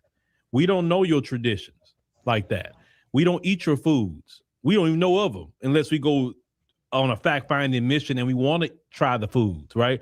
We want to try Nigerian food. Hell, I just had a bunch of some Nigerian food about almost about a month ago for the first time. I've never really eaten Nigerian food like that. And because I was invited to an event by Nigerians, and shout out to them. And I enjoyed the food they had. I mean, I loved it. I didn't do the goosey. I didn't do that, but the plantains, the plantain and the jollof they had was great. And them little greens, I don't know, look like mustard greens or whatever. That was good. I loved that. Like, man, I wanted seconds. My wife said, you can't go up there and get seconds. I say, I want the greens. If anything else in the plantains, I don't need no more rice. I just want, things like that. So, did I try the fufu? No, because to me, I felt that's something I couldn't really get with that. But the other stuff, yeah, I thought it was good. I thought it was real good. That was my first time having Nigerian food, right? But that's what it is. It's no different to me than going and have some Mexican food or whatever the case may be. That's not of my particular culture, but I can at least try it and see what's up with it. I didn't feel no connection with eating Nigerian food. Like, oh my God, I feel connected. No, I just look at it as a different culture of food. Now, like I said before, I look at Africans, Caribbeans, and our brothers and sisters in Latin America. I look at them as our distant cousins. I truly believe that. Hey, you are distant cousins, and that's what it is. That's what I say about it. Mm-hmm. Now, some Black people are like, all right, I don't know nothing about them. Like, I don't get on all that. I mean, reality speaking, I look at it as our distant cousins. I've been treated very well in the African continent, very, very well. I've had a lot of opportunities out there. Some opportunities I had in the continent that I don't even have here in America. You're talking about being on TV. You know who put me on TV first? African continent. They put me on TV with no problem in several African countries. I'm gonna say 99.9% of the TV interviews I've done was been over there. You feel yourself grandozing, brother. Yourself grandozing. The boule and the gatekeepers and all that stuff. So, like I said, it's no problem. And I'm not even of their culture. So they say, hey, it's brother from America. Okay, shoot, let's holler at him. Let's see what's up. So that I haven't had no experiences. I can say that was just super bad. Now, some of y'all had some bad experiences in the content, but when I listen to your story, you're hanging around the wrong people. You know, you need to hang around people that's professional, people that got something going on, not people that's like some of y'all get with these janky people. The janky people in America is janky people over there too. And then y'all get on the internet, them people, they so bad. Like, what people you hanging around? Because the people I've dealt with over there, they straight. I ain't had no problems with them. And if the little problem I had here and there, it was solved real quick, or we moved on, we did what we had to do. You didn't ever see me get on the internet crying about Africa or no African country, because I'm not going to deal with nobody I got to be crying about. I'm being straight up with y'all. Now, we're going to hold that point about the direct connection. Now, Black Americans are demonized for saying the statement, we're not African or we're not culturally African, because we're not culturally African. I told y'all this story many times before. I learned I wasn't culturally African the first time I went in 2018. Were the Ethiopians mean to me? No, they were not mean to me. Were they friendly to me? Yes, they were very friendly to me. They were. But I was not of the Ethiopian culture. I didn't speak their language or languages. I didn't have their customs. I didn't eat their food. I didn't understand some of their movements, why they move like that. You know, because before is all this flat blackness, but then when you really get in a place where flat blackness don't work, everybody's separated on culture, language, all this other stuff, you feel a little different. At least that was my experience. Not different in a bad way, but I understood at that moment. I never forget that I was in Mekelle, Ethiopia. Shout out to Tigray region of Ethiopia. And when it just hit me, like, wait a minute. I am not culturally African. It hit me too. It hit me. And I realized, oh, I'm an American because just the way I move. I'm thinking we need to move like this, get things done. And they like, no, we don't move like that. You know, in America, and they just so laid back and chill. Like I said, yeah, if you want to be a laid back, chill person, don't rush, do whatever. I think the African continent is great for you, especially Ethiopia. They are the most chill people I've ever seen. Man, they are so laid back. But when you want to do things like we are in America, we got to move, hustle, time. You will be frustrated because that's not the culture that you are, right? So it's okay to say I'm not culturally African. I don't like the term we're not African, but I say I'm not culturally African because that's very, very accurate. Now, let's get to this other woman here real quick. I want to play what she says. And it's a point I want to make with her. Family. He's from America. Oh, he's American? Mm-hmm. Like African American or Black American or white? Black American. So you both are Black Americans? No, yeah. What is your race? I'm American. You're American? Yeah.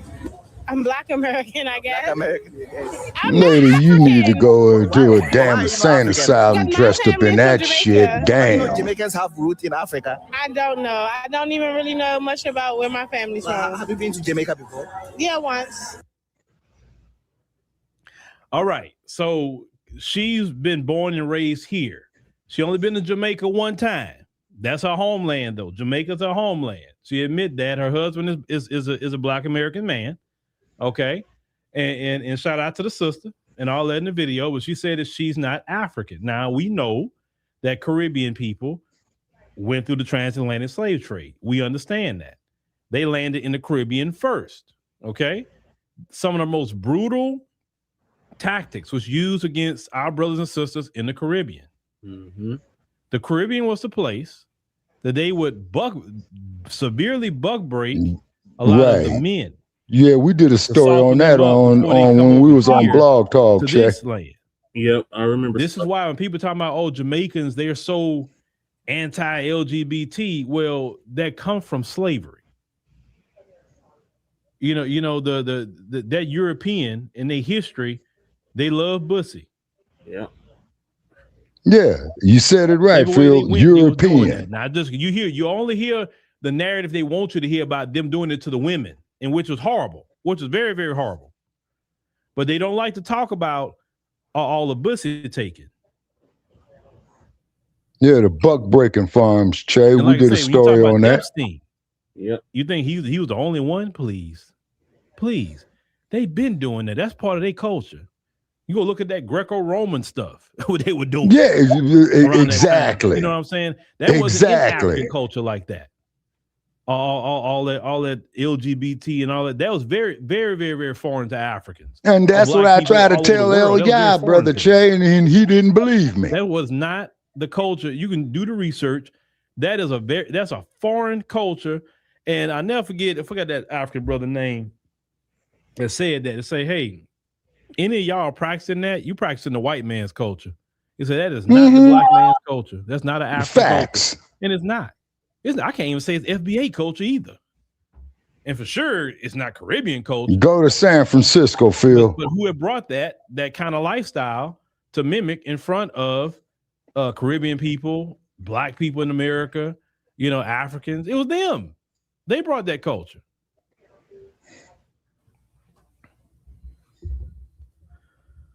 Well, Eric, you say they call us foreigners. Yeah, I've never even been, that's the first time I even heard that word foreigner before was in the African continent. You're right about that. I say foreigner because in my mind, I'm like, no black man's a foreigner in the African continent. That's supposed to be the home of the black man and the black woman. If the black man and black woman can't be in Africa, where could they be? That was my whole mindset. Right. Mm-hmm. But when you hear one of them say, these foreign people, or these foreigners, now technically you are foreign to that country. You're not part of them. You're not of the lineage. You're not. So you are foreign, but I guess it hits a little different because when we come with them, especially when you have a Pan-Africanist mindset to say, well, Africa is the home of all black people and we can't go nowhere. We should be able to be there. Yeah, that throws you completely off. But once again, not to pick on South Africa, but look at what's going on in South Africa right now. They say, Azania, Phil, Azania. Ghanaians out, these Nigerians out.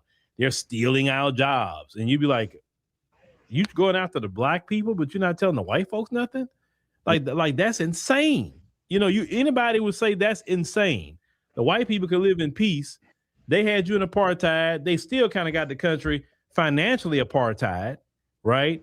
But yet then they dare you to go in certain restaurants in Cape Town, dare you to go in there, but you're gonna go and go after the Nigerian and the Ghanaian and the Malawian and the Mozambican and all these different people. You can go after them, or what's that girl Victoria Africa is gonna be over there with the white woman say she's one of us while you fussing at a black man saying he's a foreigner. Like that's foreign to us.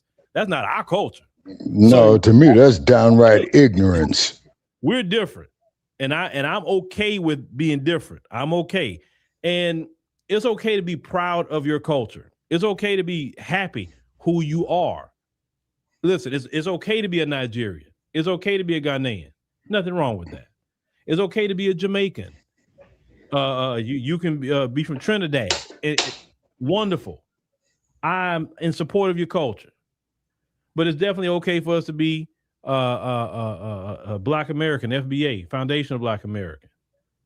And anybody who went through the transatlantic slave trade do not have a direct connection to the continent of Africa. That's why when people say the year of return or connecting back, why do you need to connect back? Why you need to have a return? All these different terms they've been using over the years is because slavery severed that connection and that severing point and where we built a new culture. It's something like Brazil.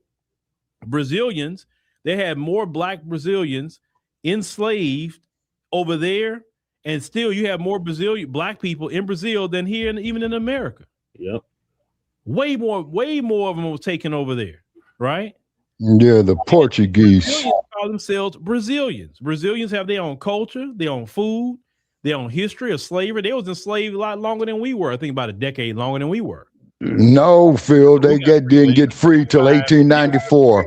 We did that on Blog Talk, me and Mad Dr. D. They were not free until 1894, Phil. They have their history.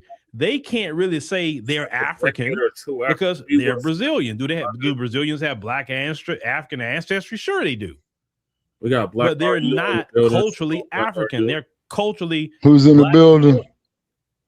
A Cuban person, a Black Cuban. Oh, okay. He or she is culturally Cuban. They're not culturally African. We are all in Latin America, all of us. Slavery was going on from all the way down. That's history. But it's okay to say we look, you're a black Cuban, you made a new Cuban culture. You know, hey, you know, your hero is Celia Cruz. Shout out to Celia Cruz, may she rest in power. That's your hero as a Cuban or somebody you like. Hey, Bob Marley, you like Bob Marley? Okay. Hey, that's your culture. Shout out, may he rest in power, Bob Marley. Right. We have our heroes in America. They have their heroes wherever they from. We have to honor our heroes in our culture. And to okay, say, what heroes we got in America, Phil? You're xenophobic. Now you participate. Harriet Tubman, Shabaka. Like, are you really serious right now? No, Che. The question was rhetorical. Okay. The question was rhetorical, brother Che. All right, so then you already know the answer to the question. If it's rhetorical. Yeah, it's rhetorical. Okay. Now the thing is too, if I must say, but out of the United States culture, out of the French, the British culture, and the Spanish culture, which culture emphasized the most self-hatred of people of African descent? The ones that carved up Africa like a pie, Shabaka. Okay. All right. Now, I see you halfway on that. I'm going to say mainly in the United States, England, and France. Oh, and then too, brother Chet, we can't forget the fucking Belgians. We can't forget them. Well, the United States didn't carve Africa up like a pie, Shabaka. I know that was the Berlin Conference. Yeah, exactly, Shabaka, 1884. It was right. The French, the British, the French, the British, the Germans, and the Dutch. And the Dutch. Okay. And the Portuguese. Yeah, right. Yeah, the Portuguese. Yeah, because off of research that I've done on the Portuguese, brother Che, they were the most brutal of the slave traders, and then after them, the next most brutal was the French, then the Spaniards, then the British. But there's one thing that they all believed in was branding us like cattle. And the power of that whip, the whip. Mm-hmm. That's where the term cracker comes from, because of the crackling of the whip. And then, like you was with me, man, when I was debating Dumb Bunny Sarge. Okay, well, if they hate us so damn much, why do these white women want to get laid by brothers? And why do the white men want to go violate sisters, but he puts his own white woman on a pedestal, but he's going to spend most of his time fucking his sister than a white woman? So, just like we did on Mandingo, man. Okay, so what the white woman do? Go out there to the brother. So what they do to the brother? Like what they did with Emmett Till, or just whistling at that raggedy ass huffer, Carolyn Bryan, who admit that she lied. Okay. Then what they do with the brother, they want to go cut his Johnson off and put it in his mouth. Yeah. See? Now, and not only is that heinous, but it's psychotic. Well, that's what we're dealing with, Shabaka. But where are you going with this? No, I'm just going where I'm going with this here, though, brother Che. I'm listening to what Uncle Phil says, but I'm just putting some more notes with, what he's saying. Actually, I'm giving him more cannon fodder. And you know what cannon fodder is, right? Yes. Mm-hmm. Hating and white supremacy. Let me tell you why. Where's Goddess Navi at? She go to bed? No, she's still here. Wants to tell people how to think, how to feel, how to worship, how to talk, where to go, everything. They want to control every aspect of a black person. They don't like when black people have self-determination, self-identity, and self-reliance. And when you come in and say, "Oh, well, you saying you're not African, that means you hate Africa." No, that's not what that's saying. Stop taking a page from the white supremacist playbook. what it's saying is, no, all of us are not culturally African. We're not. Even first generation Nigerians, Jamaicans, etc. Even that woman in the video, she's not even really culturally Jamaican. Sure, she has Jamaican ancestry. She admits that. Her parents, her family's from Jamaica, but she's technically been reared here. So when she goes to Jamaica, she says she only been there one time. So she's no different than some FBAs that only been over there one time. Some of us haven't been over there at all. She's in the same boat. Can you say that she's African? She don't relate to it. That's not her culture.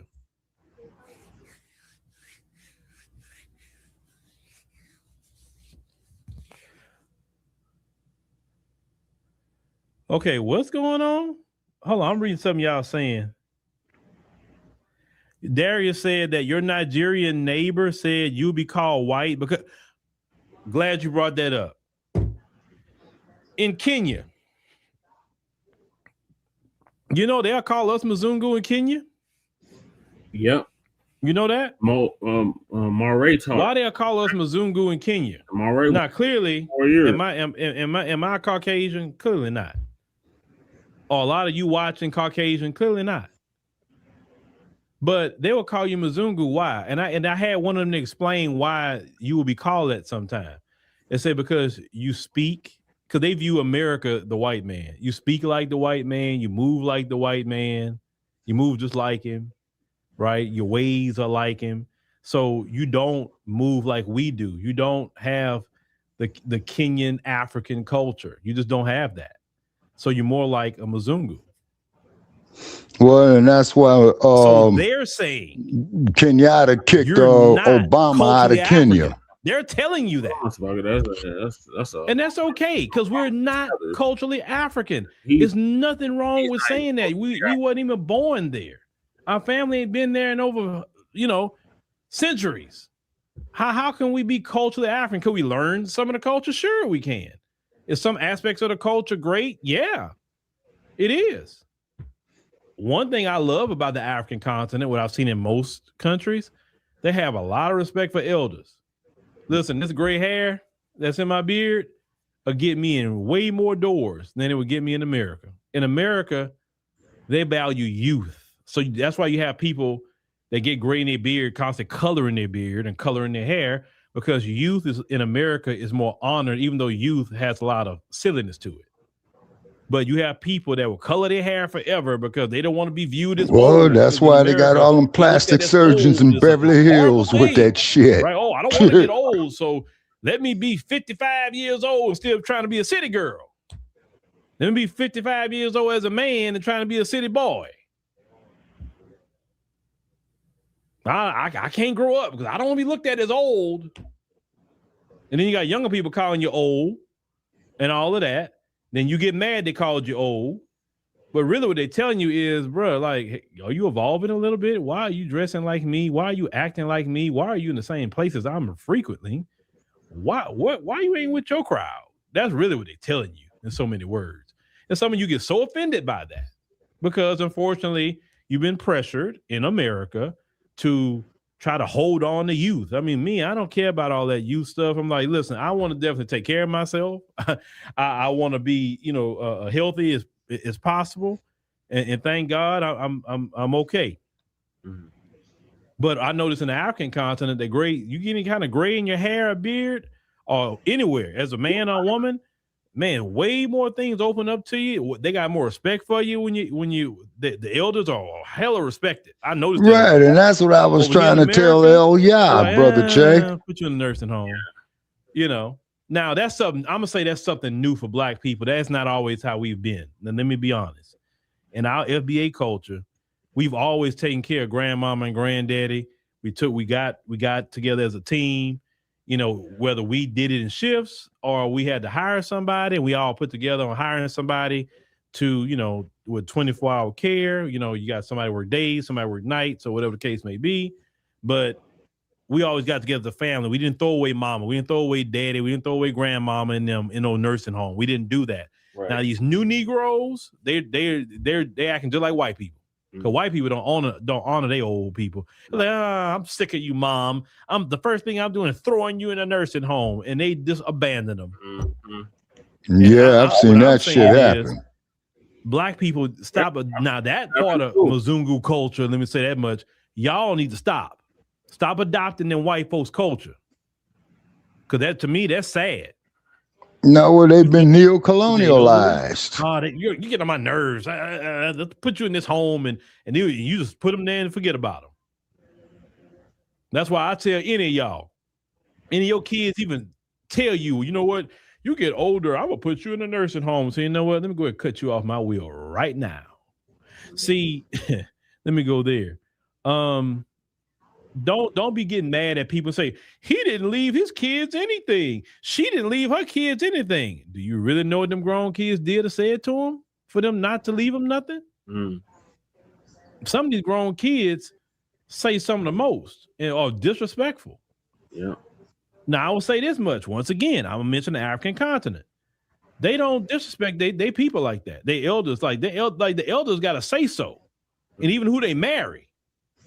Over here, you can tell your daughter or your son. Yeah, that's the story we was doing on Macabre, check. You know, I looked into her. I seen her stuff on the internet, son. That's not the kind of woman you want. You don't want a woman that showed every body part to everybody online already, son. That means a lot. If she willing to show her body to the world, then what else she willing to do? Right. Oh, I don't hear you, Dad. You know, same thing with a guy. Hey, don't marry that guy. That guy has no get up and go. He look like he lazy and sorry. It was my choice. I do what I want to do, you know. And that's why a lot of us get in trouble too in this country. Our kids get in trouble because it's not in our culture anymore. It was in our culture. So unfortunately, we adopted these white folks' culture. We have. It's the truth. We have. At one point in time, I remember that my grandparents telling me this, that even if you got a girl pregnant, oh, you're not about to have no baby mama out here. It ain't about to be that. Oh, no. They used to call it a shotgun wedding. Yep. Literally a shotgun. Oh, you're not gonna have my daughter out here looking like no baby mama. You impregnated her. That's your wife now, buddy. And y'all gonna stay married. Oh, it's gonna be hell. No, there's been a whole lot of family feuds behind we that. ain't talking about no foreigners. We talking about right here in America. You gonna stay married? There's been a whole lot of family feuds with that. Right, you better not beat her. You gonna work. You gonna do whatever. And both families had that expectation for them to stay together and for him to take care of that family. You made that. You got my daughter pregnant. Oh, you marrying her? You not having her out here look like no little hoe. You marrying her, and y'all raising that baby together. And that's what used to happen in FBA culture. Yep. But unfortunately, we have abandoned that because you've also they don't know no better. You had heard this in a marriage she didn't want to be in. She wasn't happy. You wasn't even there. Be quiet for one. Number two. Okay, but what Uncle Phil is forgetting is that there are black fathers who went out there and took their children away from their mamas and raised them on their own too, Brother Che. Yeah, that happens too, Shabaki. Yeah. Every day I'm looking at our FBA culture from the past.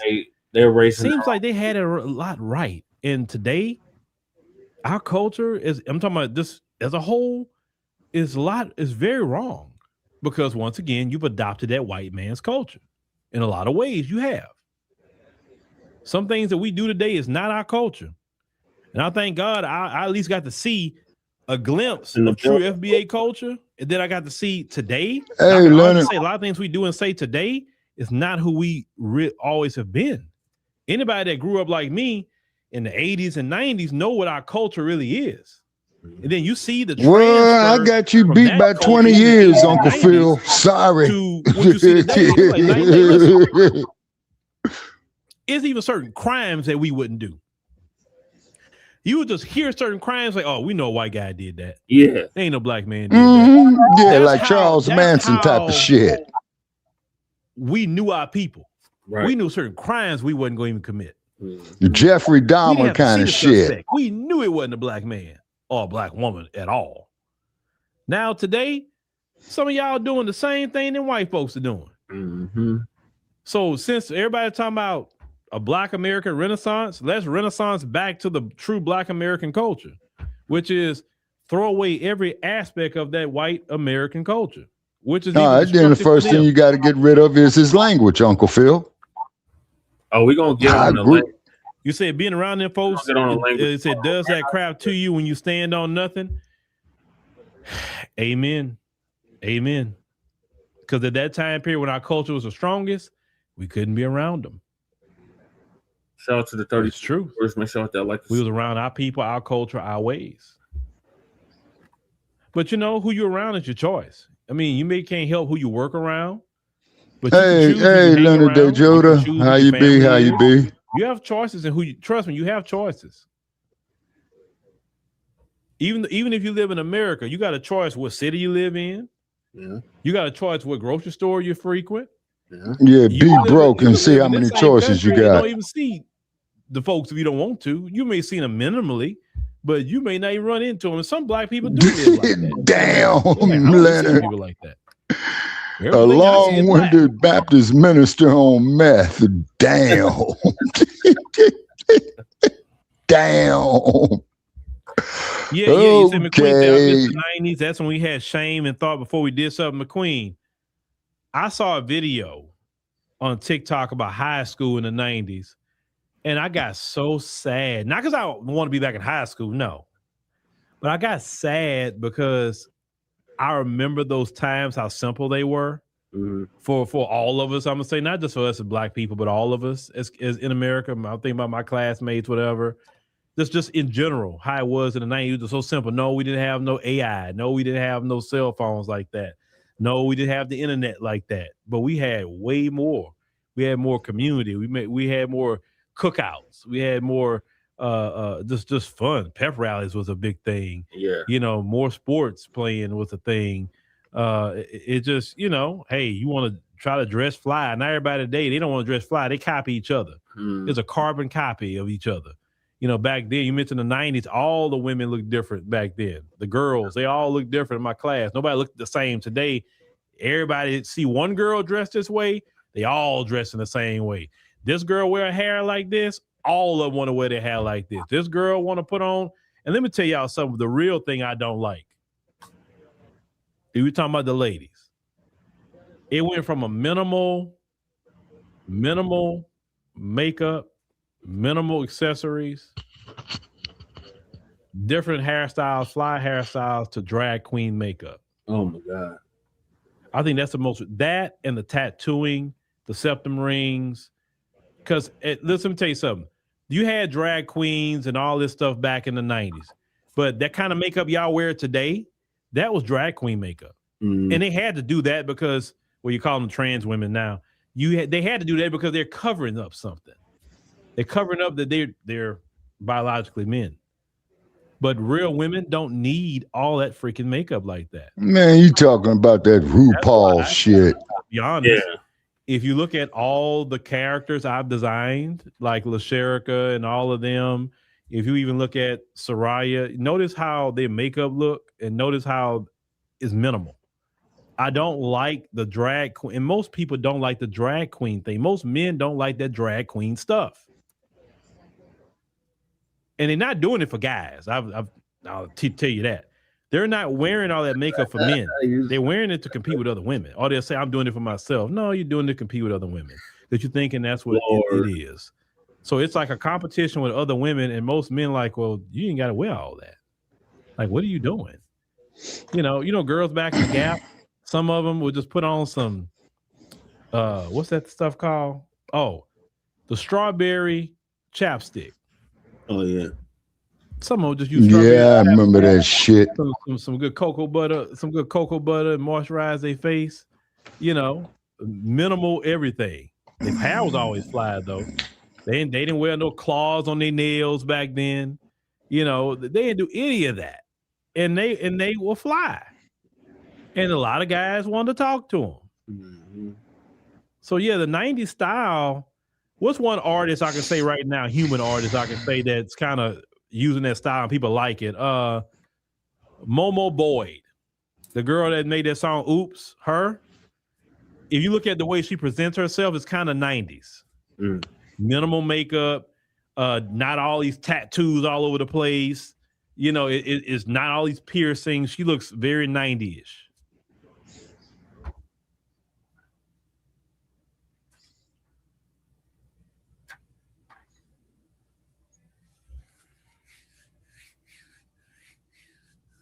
Oh, you say Kevin Samuel says raptor claws? Okay. No, it's minimum. Like I said, minimal is best. Like I say, let's say minimal is best. If you got to spend all this money to put on a pound of a foundation, and let me tell you what the main thing is. It's not even so much the lipsticks, it's the foundation. If you have to put on so much foundation, then you need to get with an esthetician and get with that sister and let her get your facial regimen right. Trust me, they got some sisters out here, and you see them. Them estheticians, they skin is flawless, but they know how to take care of it.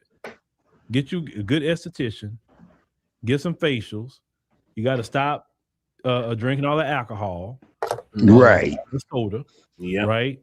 Yeah, all them chemicals. Keep a lot of water in good, you know. Shit, alcohol ain't even allowed in my house.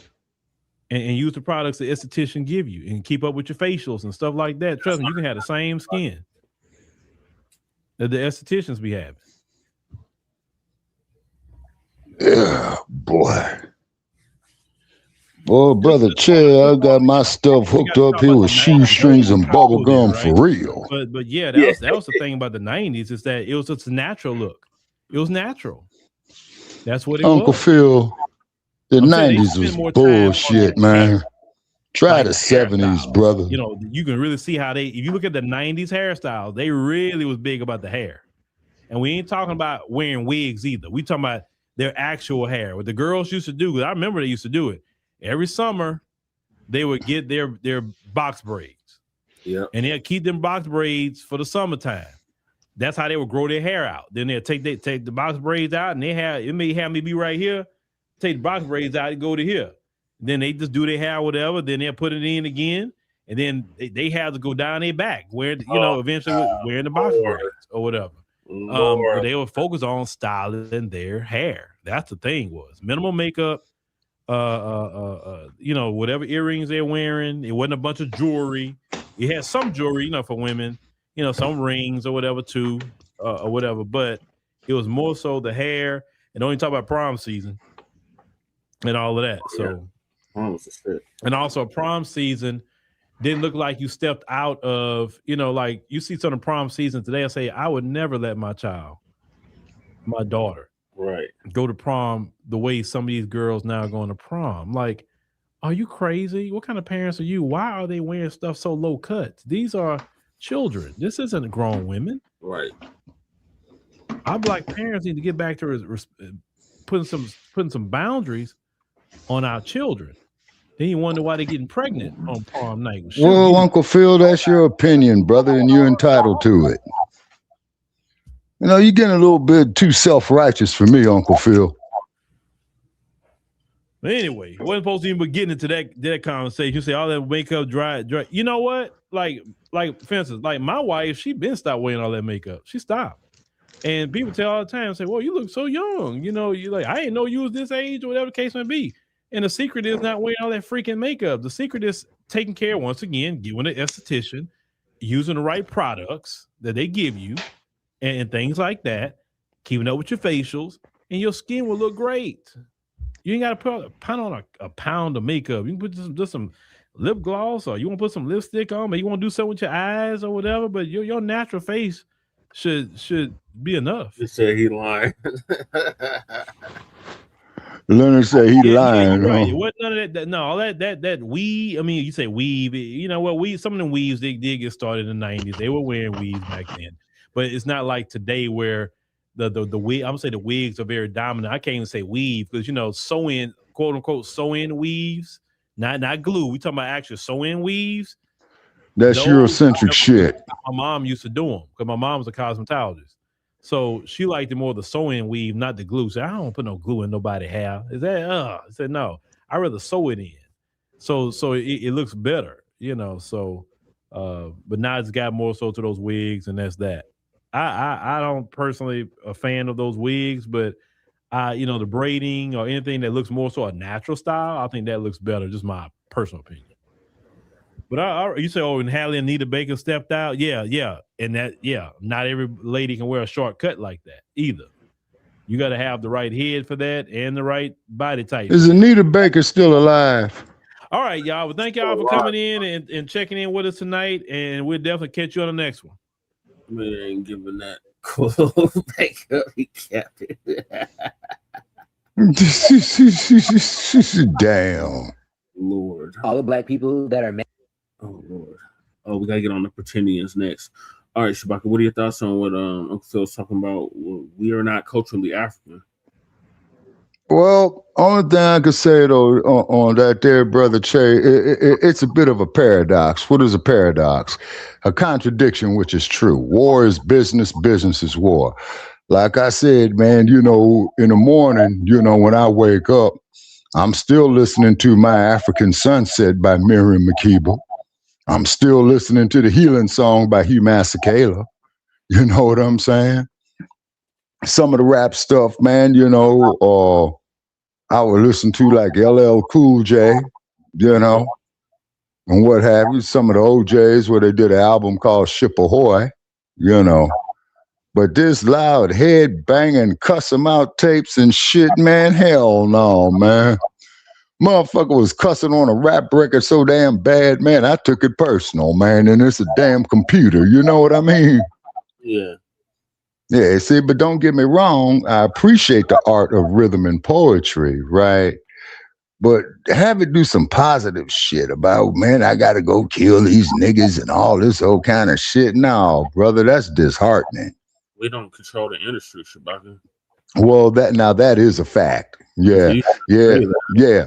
But When we did that, it's that do conscious music, they don't get the support that they would if Yeah. it was the debauchery, right. demon time. Mhm. Yeah, like Clive Davis. You see what I'm saying? Leonard said he So- feels they still wants to kill the Boer song. Oh yeah, fuck the Boers. They're Dutch. They're not African. Let one of them goddamn Boers come out here and sit with me and his son tomorrow in Las Vegas. And we're not African, Shabaka. At least culturally, we're not culturally African. Well, see, as you know, Che, the slave trade stripped us of all of that. And I mean brutally stripped us of it. Right, that's what Uncle Phil was saying. Yeah, because I'm gonna tell you something. I got into it with a brother, Brother Che, about a week ago, right? Mhm. And he had pissed me off so bad, but you know what? I had to sit back and think, okay, this dude is only like 36 years old, okay? Yeah. And so I went up there and I apologized to the brother. He says, well, man, I didn't mean to come off that way. I says, okay. I says, this is why, I'm taking the time to sit up here and talk with you. You see what I'm saying? Now, keep in mind, Black family, every Black person ain't your brother and ain't your friend, right? Yeah. But the majority of these Nabiscos are your enemy. Mm-hmm. You see, so this is what you would call a paradox, Brother Che. A paradox is like war is business and business is war. And you remember, man, when I was talking to old Dumb Bunny Sarge about the hummingbird. Yeah. Mathematically, it can't fly, but that is perhaps one of the most agile, swiftest creatures I ever seen. I thought Ali was agile and swift, not compared to that hummingbird. But Ali did say in one of his poems that he was as elusive as a hummingbird, that he was so bad he makes medicine sick. He handcuffed lightning and threw thunder in jail. Yeah. You know? All right, let's get on these Indians. Okay, now who is this goddamn Hollywood actor looking motherfucker right here? A Pretendian, Shabaka. Mhm. So FBA's exposed Pretendians and 4 of the Pretendians get picked up by ICE. Mm-hmm. Mad at Native Americans. Y'all should be mad at the people that brought y'all here. But since you're so worried about Chief Seko's genealogy, let's follow your genealogy. Let's follow your genealogy, sir. Let's follow your genealogy. Let's go to this European that came from Ireland. Atlantic Ocean. Mary Jemison. During the other Scottish Irish immigrants on the western frontier. You got a whole monument after her known as the White Squaw or the White Woman. Wait a minute. I think I've seen that sign. Let's look at yours. Let's look at yours. Oh, is this the picture of her? Is this the picture of her at 90 years old? A painting? Someone took a photograph of it and made a postcard out of it? This your grandma that came off the boat. You came off the boat, sir. Your family came off the boat. Oh. Is this your family too? Same woman. Same woman. Captured by the Shawnee. Captured by the Shawnee tribe and given to the Seneca tribe. She was known as a little what? A kind thing. She was adopted. This line is European mix. She was adopted into the Seneca tribe. You so worried about other people's genealogy though. Let's look at this one. This all was the same woman though. Birthplace. There go her parents. But you worry about other people's genealogy. Backstory. When she made it to Philadelphia and lived there. Buffalo Reservation. A white woman who married a Seneca chief and decided to stay on the reservation.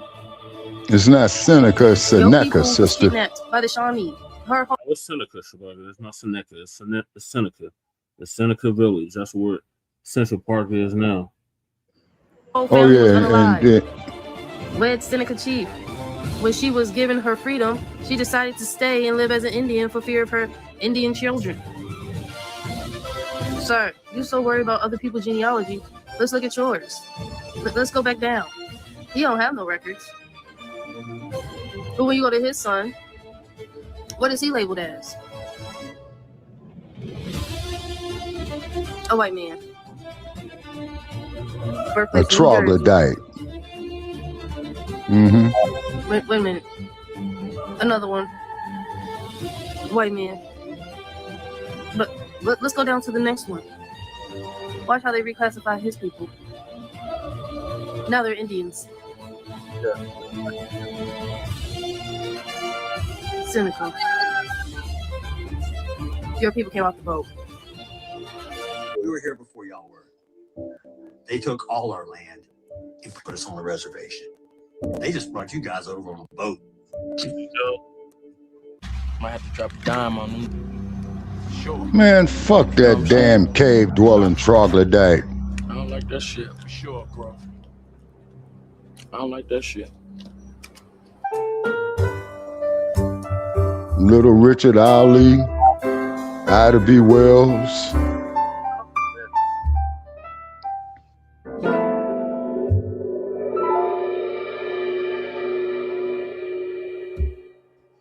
All right, y'all, we back with another video, man. Y'all know how we do. Always pushing health, wealth, and to better understand the self. So check this out, y'all. In this video, we going over how it's been 4 $5 Pretendians that's been taken by ICE, right, to get deported. Now, we've been saying on my channel that, you know, our grandparents, our great-grandparents always said that we're Indians. And everybody, you know, was saying, no, the Siberians here, they're Indians. So you can't be them. And I explained stories how I've been to museums where they portray Indians to be, you know, looking more Philippine, looking like they from, you know, Asia. Right, Pretendians? Hope you had a good holiday, because I got a gift for you. Now, I know you didn't bring your colorless ass to my damn page to say this bullshit. My boy, your indigenous language was created by white men. That's right. He is absolutely correct. Shout out to Chief Natural Official. Make sure to follow him and support his content. He is a genius. And now let's get into one of the craziest revelations ever today. The fake indigenous people of North Man, America support content of Frontline Black News. But what if I told you that their proof of being indigenous by citing their languages is literally just a bunch of bullshit? Let's start with the Navajo language, often paraded as the prime example of true indigenous linguistics. But their language was constructed by colonizers. Same colonizers responsible for the $5 Indian boarding schools, where a kid can be a kid and get paid to learn how to be an Indian. Indian. People like Robert W. Young taught in these schools and helped create the phonetics, its grammar, and conjugations of the Navajo language. And Robert Young wasn't alone. These languages were dominated by white linguists like Edward Sapir, who is credited with being the first to produce evidence for the classification of the Algic, Uto-Aztecan, and Na-Dene languages. Leonard Bloomfield is known on record as a foundational linguist, responsible for the extensive creation and education of the Algonquian family's languages. He taught them directly how to understand the structure of grammar. The list continues with Benjamin Lee Whorf, the architect behind the Hopi language. And lastly, Del Hymes, the foundational linguist behind the speaking of the Klamath and the Chinook tribes languages. These men applied European linguistic frameworks, decided what was correct, and created the very writing systems the natives use today, which now this exposes a lie so bold it takes your breath away. American Indian language isn't documented in a linguist book from 1935. It is documented in the DNA of global culture. It is the living, breathing, evolving linguistic force that every single culture, including the Siberian Americans, tries to emulate. American Indian vernacular sets the trend for the planet. Their evolution of the English language is the global lexicon. Their cadence, their tone, their Man, where is intonation, this it is so motherfucker powerful from? that San everyone, including their Francisco, haters, man. tries to talk like them. From boardrooms to reservations Yeah, he to married TikTok, the target of creation is clear. So now we must ask, who really So has he's no got a language? bed The people who wench. needed a team of outside academics to build them a codified one within the last century, Damn. or the people whose organic, uncodified speech pattern literally redefine how the world communicates? I'll let you Pretendians answer that one. Team up with the Pan-Africans who are struggling for views and dance your way out of this one. We have a lot of images of our people in the Native American attire that they try to hide from us, okay? But this is further proof, okay? If we show Damn good question, Leonard. proof that we are the original Native Americans, the American Indians. I'm going to show y'all proof on how they classified some of our grandparents during the early 1900s. And I'm going to show y'all the chaos that's being done with the 4 Pretendians that's been taken by ICE, and they're trying to say that these people are real Americans, but they're getting deported. That should tell you a lot. Make sure you subscribe to the channel, hit that like button, push me on the algorithm. I greatly appreciate that. Let's get it. The proof of what they done to us. 3 different census records. Here we go. 1910, United States Federal Census Record, Jonah Williams, born in Mississippi. Race, Indian, Native American. Wife, Maggie Stinson, cool. which became Maggie Williams. Jonas Williams, Maggie Williams. Native American, Indian. On the federal, this is a United States census, not a tribal census. This is 1910. 1940, Jonas Williams, United States Federal Census. Native American, born in Mississippi. Wife.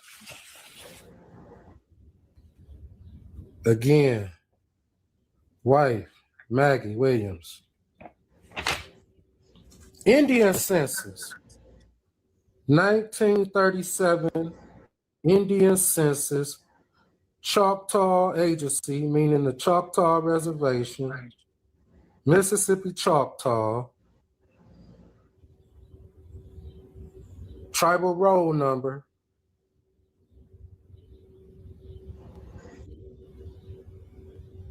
Jonas Williams, Maggie Williams.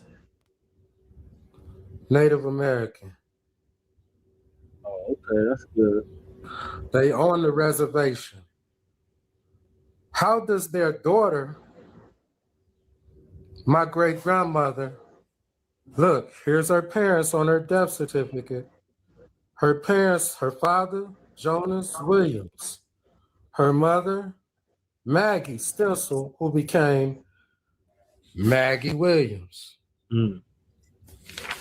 Maggie Stencil became Maggie Williams. Jonas Williams, Maggie Williams. Native American.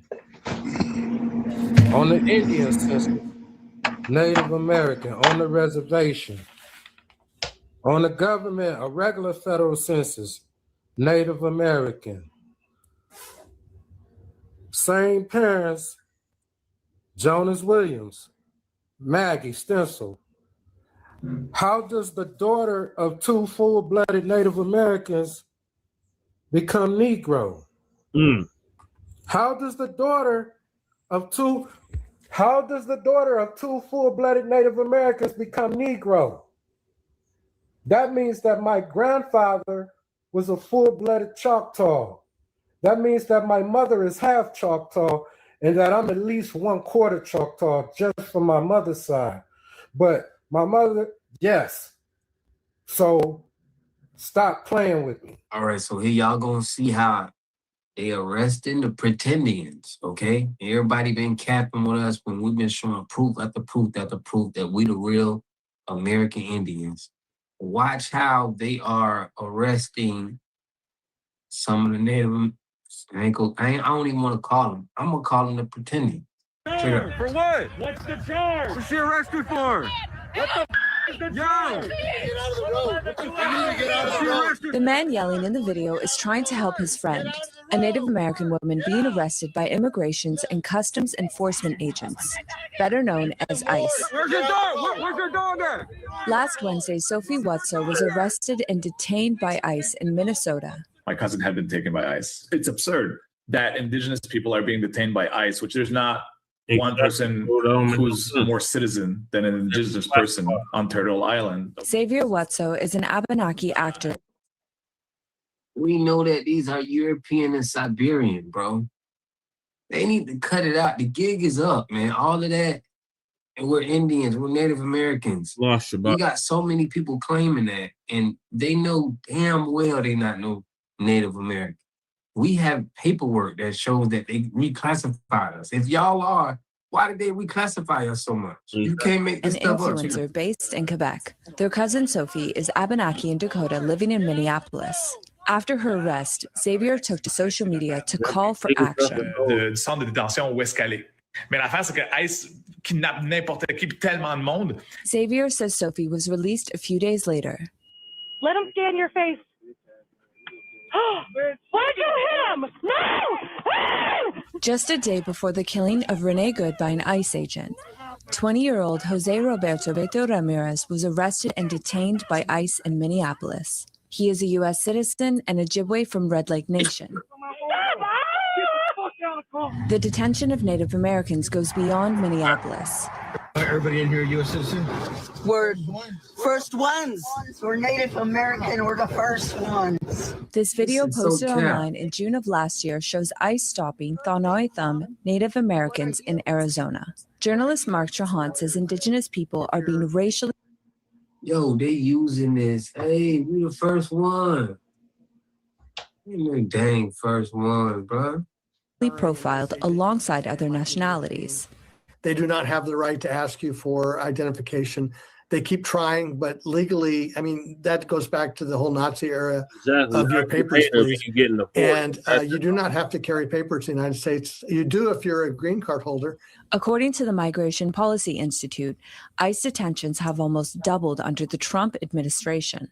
As of January 7th, 2026, ICE's daily detention average has increased to 70,000 from 39,000 when Trump returned to office. This is a video of them talking about how they're protesting, they mad at the Pretendians being deported, getting taken by ICE, which they need to give the real American Indians their reservations and our reparations, if you want to keep it real. Right.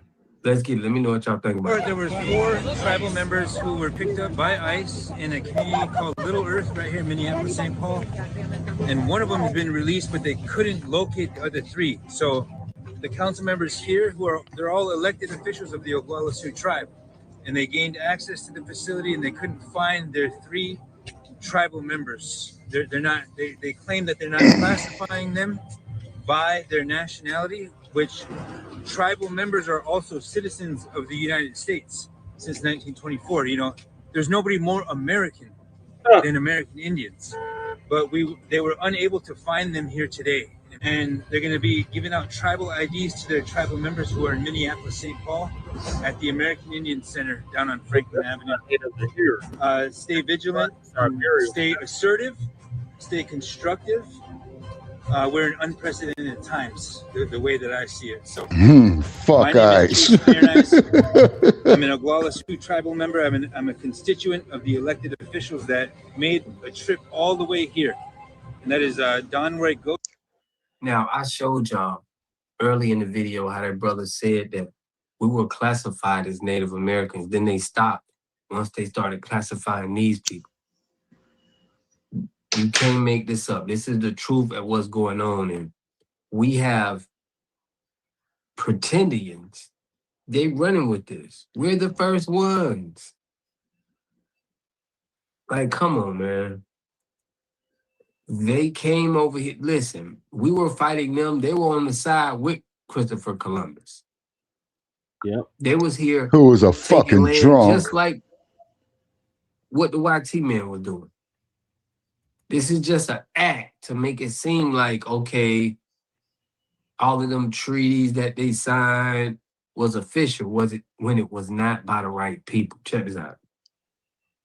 I just want to recognize them for a second.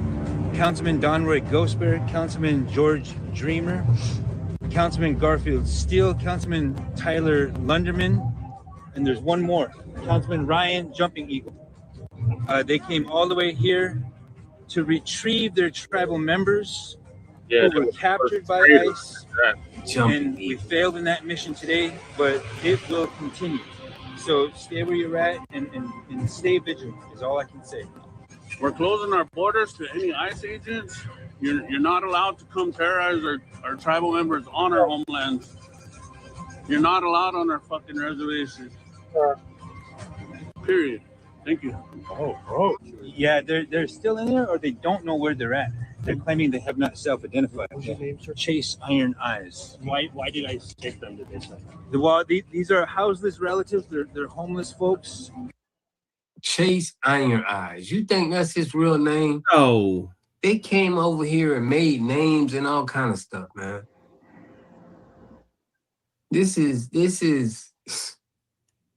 and people fall for this. People fall for this in history. That's why you got to be control of what's going on in history, because they're just telling you his story, not the real story. And they must have been doing a sweep. They don't know. They claim not to know anything. So we're going to continue the search. How many? No, we don't know. We don't know why they picked up Native Americans. So why they're releasing these that you heard of? No, we don't know. We don't know why they picked up Native Americans. So why they're releasing? They're not native. No, they need, y'all are not, listen, they're not the real Native Americans. I don't know why they picked up. They ain't pick up no black people yet. So we understand what's going on. This trickery, the gig is up. Right. Been going on for too long now. They need to get out. All of them Europeans they brought in need to get out. And what was that? 1892. That year. We need to get some straightening. No, they weren't able to tell us any of that. The Department of Homeland Security, Kristi Noem used to be the governor of South Dakota, and a lot of these elected officials voted to ban Kristi Noem from access. In fact, all the 9 tribes eventually voted to disallow Kristi Noem onto the reservations, and it stands that way today. So our tribal membership, our tribal leadership is concerned about retaliation. But we're in this together, and the fact that we're dealing with deliberate instigations of violence against tribal members, against American citizens, against peaceable American families. We'll find our people. Where are you coming from? I'm coming from the Standing Rock Reservation and Pine Ridge Reservations. That's where I'm a member of. I used to be a member of Standing Rock. It's all one nation. But yeah, we're here supporting the Native American community in Minneapolis. The fact that we're here at Fort Snelling, this is a concentration camp, a prison for Dakota people. Abraham Lincoln ordered the largest mass execution in American history. 38 plus 2 Dakota people were hung here, right here. And so it's not lost on us at all. In fact, it seems like a deliberate jab at the soul of our people. But we also have relatives. They don't understand that we are America. How could you possibly target Native Americans and with immigration and customs enforcement officers and then imprison us? So he's saying then imprison us. you know, that fall out of Indian thing has got to be exposed. Right. You got some people that are white that are claiming Indian. The Black Toe tribe. But one thing is for real. We are Native American. I have my Indian card and so do the boys. Lord. So if you want to talk about stolen land, oh my God. Yeah, that starts here. You we were here before y'all. ass motherfucker, go sit in the desert and fuck you. They just brought you guys over on a boat.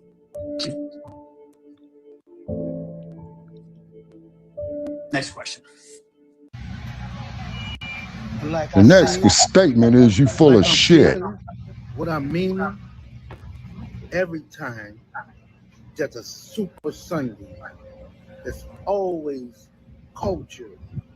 Whether it's uptown, downtown, East Bank, West Bank, and then we just added Tambourine and Fan. You deserve something of the culture in your home, business, or your office, for sure. You're located at 1301 Decatur Street in the French Quarters. Come take home a taste of culture presented by Big Chief Beautiful. That's all. I'm the best in the game. That's all I'm saying. Now, he really from New Orleans, but I think he got a wig on, fam. It's a real, you know, it's a real native here, but yeah, he got that wig on, in my opinion. Get with me. Come see me, make an appointment, inbox me. I'm all over social.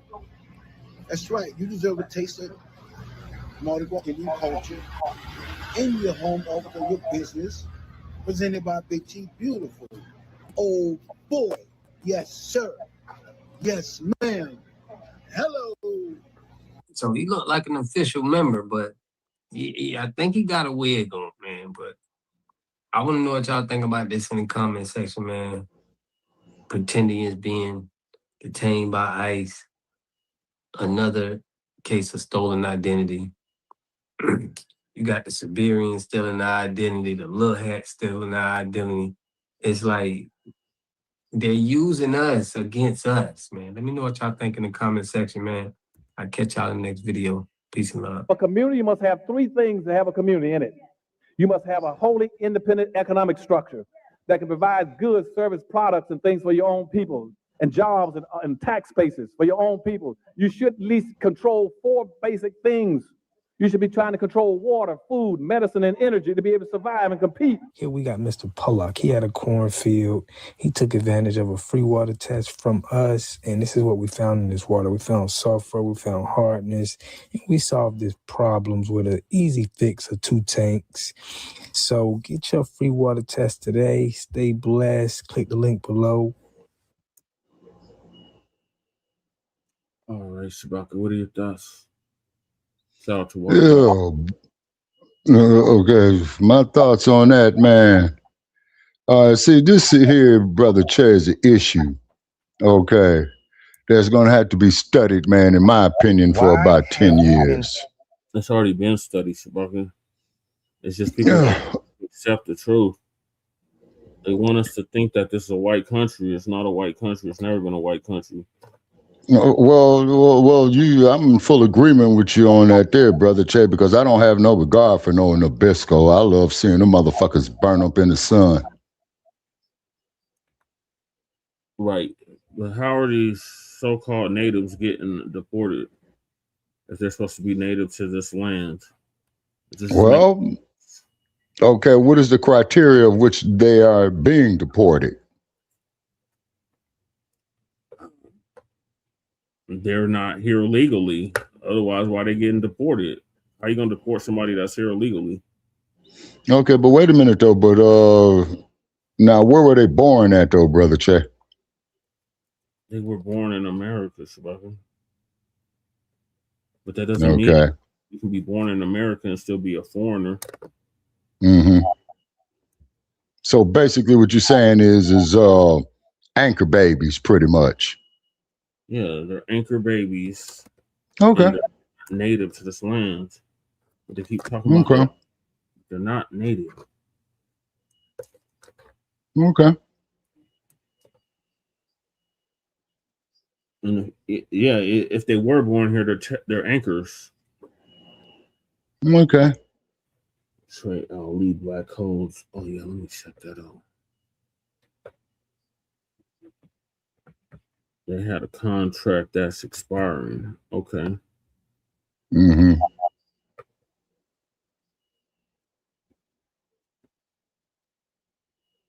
Yeah, so how are you native to this land, but yet you're getting deported from this land? Doesn't make any sense. So okay. We got exposing the English, Africanizing the exposing the English Africanizing of Black American language. So our brother Water God gonna give us an update on that as well. Okay, so wait a minute. So you talking about these motherfuckers from England, right? Yeah, because they always talk about you speaking English, you're speaking the colonizer's language and all that, but we already had our own language before the English even got here. Mm-hmm. Taught such nonsense in our schools. All right. You were not taught so in school, but it is a fact that your native tongue is not the King's English. You're not speaking the King's English or England. This is what we've been telling people, right? Nor do we and the English people sound like you got some equipment heating up, Che. The two stems of English have developed independently for more than 300 years. Hello. From Columbus, Ohio. Yeah, because I'm not understanding anything the brother is saying. Here, African soul food, awesome place, great experience, and awesome food. I ordered the suya dinner, which is my favorite. I've gotten it the past 2 times I've come here, and it's very flavorful. Yeah, I hate it when that shit happens. They really make it all work together. You can get your own side as well. So I decided to go with the jollof. Awesome. So make your way out to African soul food when you get the chance. It's over here near Cobb Parkway. You'll be blessed. Might have to drop a dime on them. Sure. You know what I'm saying? Stop. I don't like that shit. For sure, bro. I don't like that shit.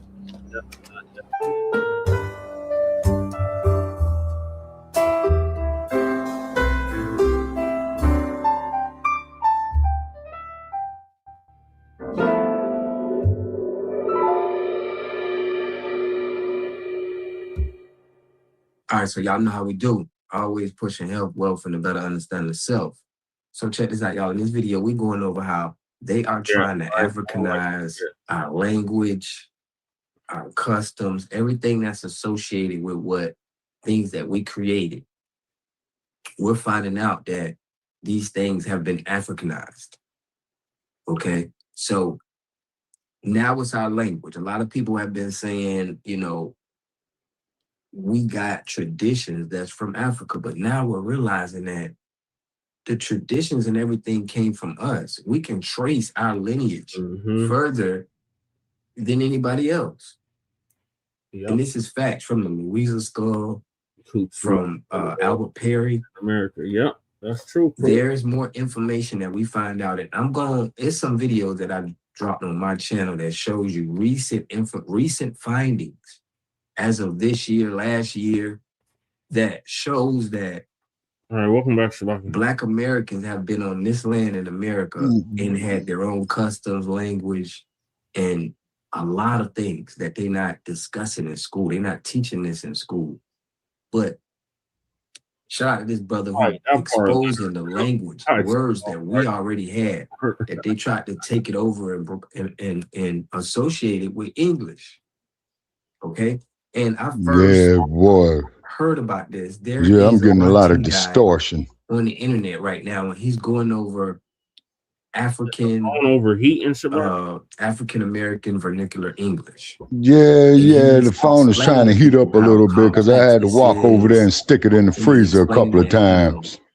This is actually a language. Hold on. We know the African American on it is definitely, it's not right.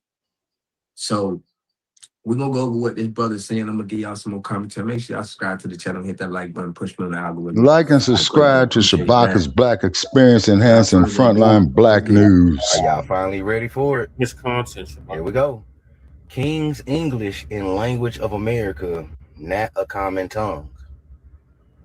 For those who know me, y'all already know that I tell y'all we don't speak AAVE. We speak AIVE, or American Indian English. Come on, let me hold you. All right, here we go.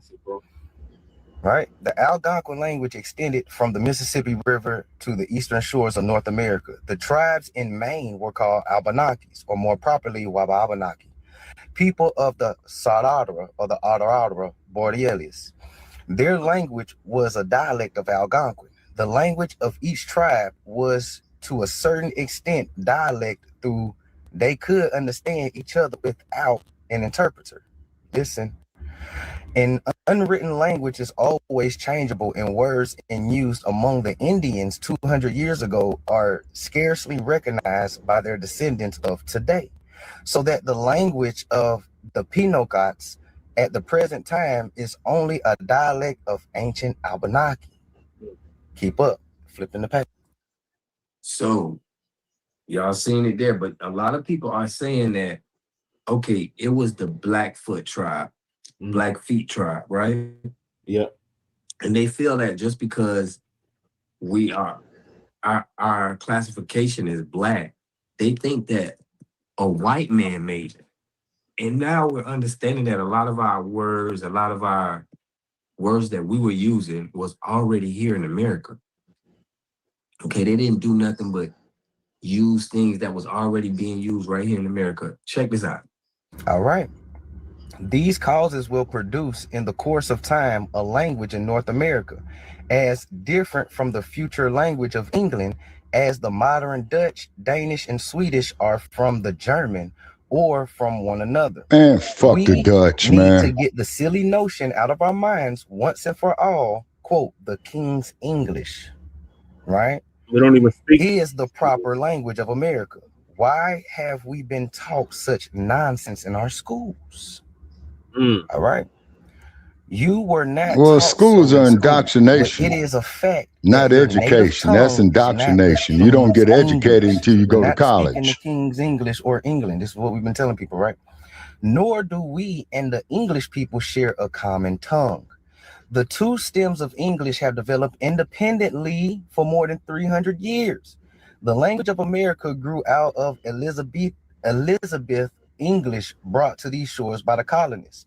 When Shakespeare was writing his plays and eking out a merger, living as a rather poor actor, the settlers in America had already made a notable start in fashioning a new and rich language of their own.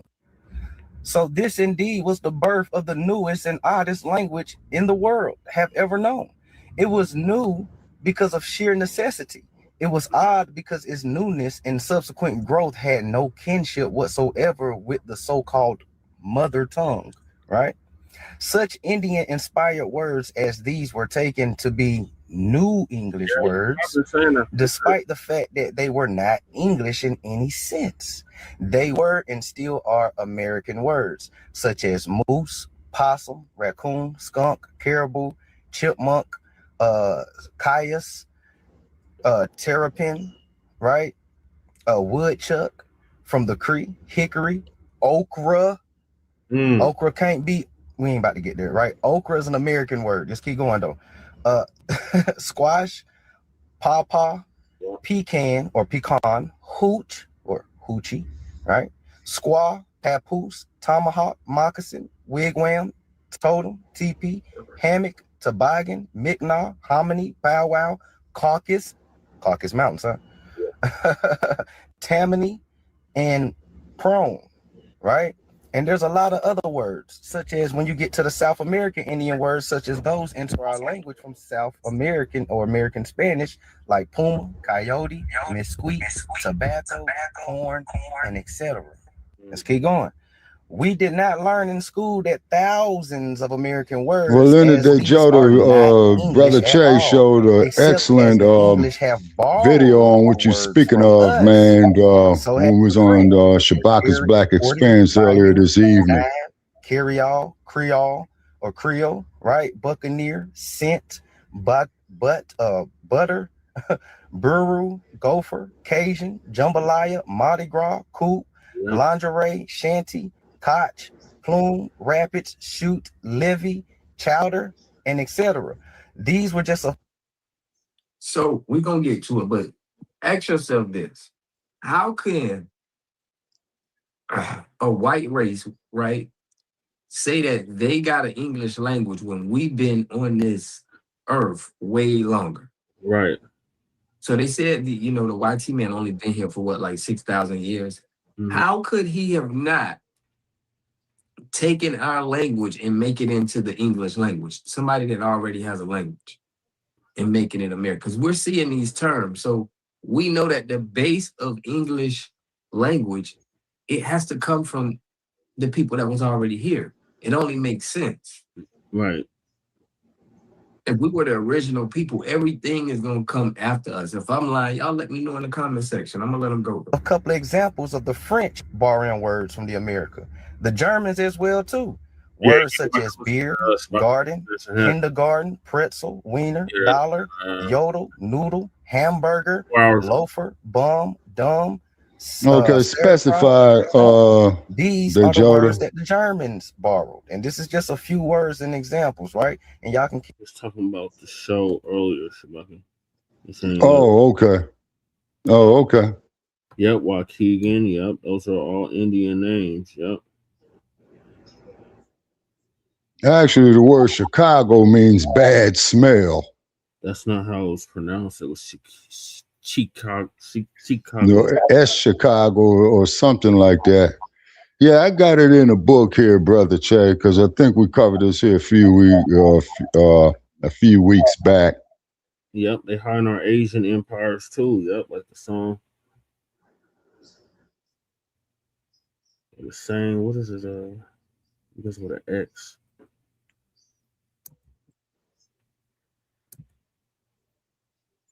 Yep. Even Bruce Lee said we were the first Asians. We're the first everything. We're the original people of the whole planet. But it's crazy. Okay, on Bruce. On Bruce Lee. Wait a minute. I ain't got no comment on that person right there who made that last comment, Brother Che. keep worrying. Y'all can keep reading. The average American doesn't know that such terms as these have no connection whatsoever to the English language. Part 2 later on. So, well, Leonard, yeah, we did circumnavigate the whole globe, man. That's what we did earlier on Shabaka's Black Experience Enhanced this evening. Yeah, you know, like you said, you have to rewind the episode. Check it out, if you would please. Yeah, Shabaka, if we circumnavigate the whole globe, how are we not original to the Americas? Well, Brother Che, we saw the video, man, on Shabaka's Black Experience Enhanced this evening. You know? I was talking about Africa and the kingdoms in Africa, Shabaka. I'm talking about worldwide. If we circumnavigated the globe, like you always say, and several other Pan-Africanists say, and several other people say, we circumnavigated the globe, but yet we're original in Africa, we're original everywhere but America. It just doesn't make any sense. Well, don't me, Brother Che, because as I said before, if we was already here, how do we let a motherfucker come into the house? You see what I'm saying? And flip it upside down. Let the same invader come in and do the same thing. That's how, Shabaka. Okay, so what we made our mistake was we saw that motherfucker as a, I'm not going to use the word friend. I'm not going to use the word ally. It's like we're everywhere. We claim everything is ours, right? The whole planet is ours. But this section of the world, for some odd reason, doesn't belong to us. I never said that, Brother Che. I didn't say you said that, Shabaka. I'm saying that most Africanists, they say that we are all from Africa, and then they all say that we circumnavigated the globe. But then when we say, hey, we're original to America, oh, no, we're not Americans. We're not original Americans. We were brought here on slave ships. And then we say, well, some of us were already here. Oh, no, that's not true. How did you allow them to get, if this was your land, then how did you allow them to take it? The same way the Africans allowed the Europeans to take Africa. They got him drunk and they mugged him. Yeah, see, man, that's why I don't allow no fucking alcohol in my house. Motherfucker come in my goddamn house talking about you want to have a drink, man, your ass is going on the other side of that door. I don't drink. No, the sake was bombed because Got bombed because it had some artifacts, something they wouldn't give up. Yep. Hmm. Aren't you always saying, Shabaka, why didn't they drop the bomb on Berlin? Right. Yeah, exactly. Because those people were not white. You see what I'm saying? Why, Shabaka? That's why they because those on Hiroshima and Nagasaki. That's right, and they should have dropped that motherfucker on Berlin and Munich. You're right.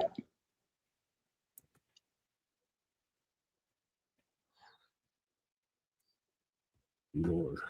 Okay. Lyrics was invented by English when we already had our words and terms here, as y'all see. We already had that. And it makes sense. So more information that we find in is definitely killing the credibility of these Africanized things that they're trying to push on us, or that they've been pushing on us, and hoping that we believe it.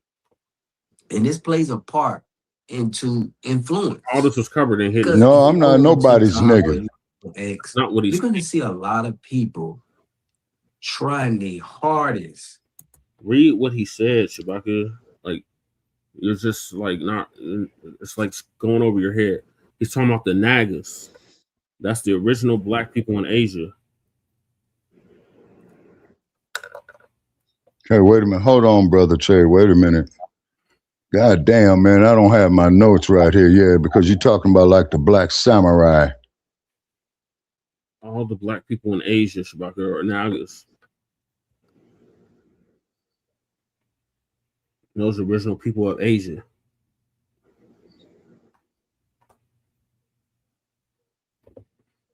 All right, please continue. The Nijis, all of that. That's all our people.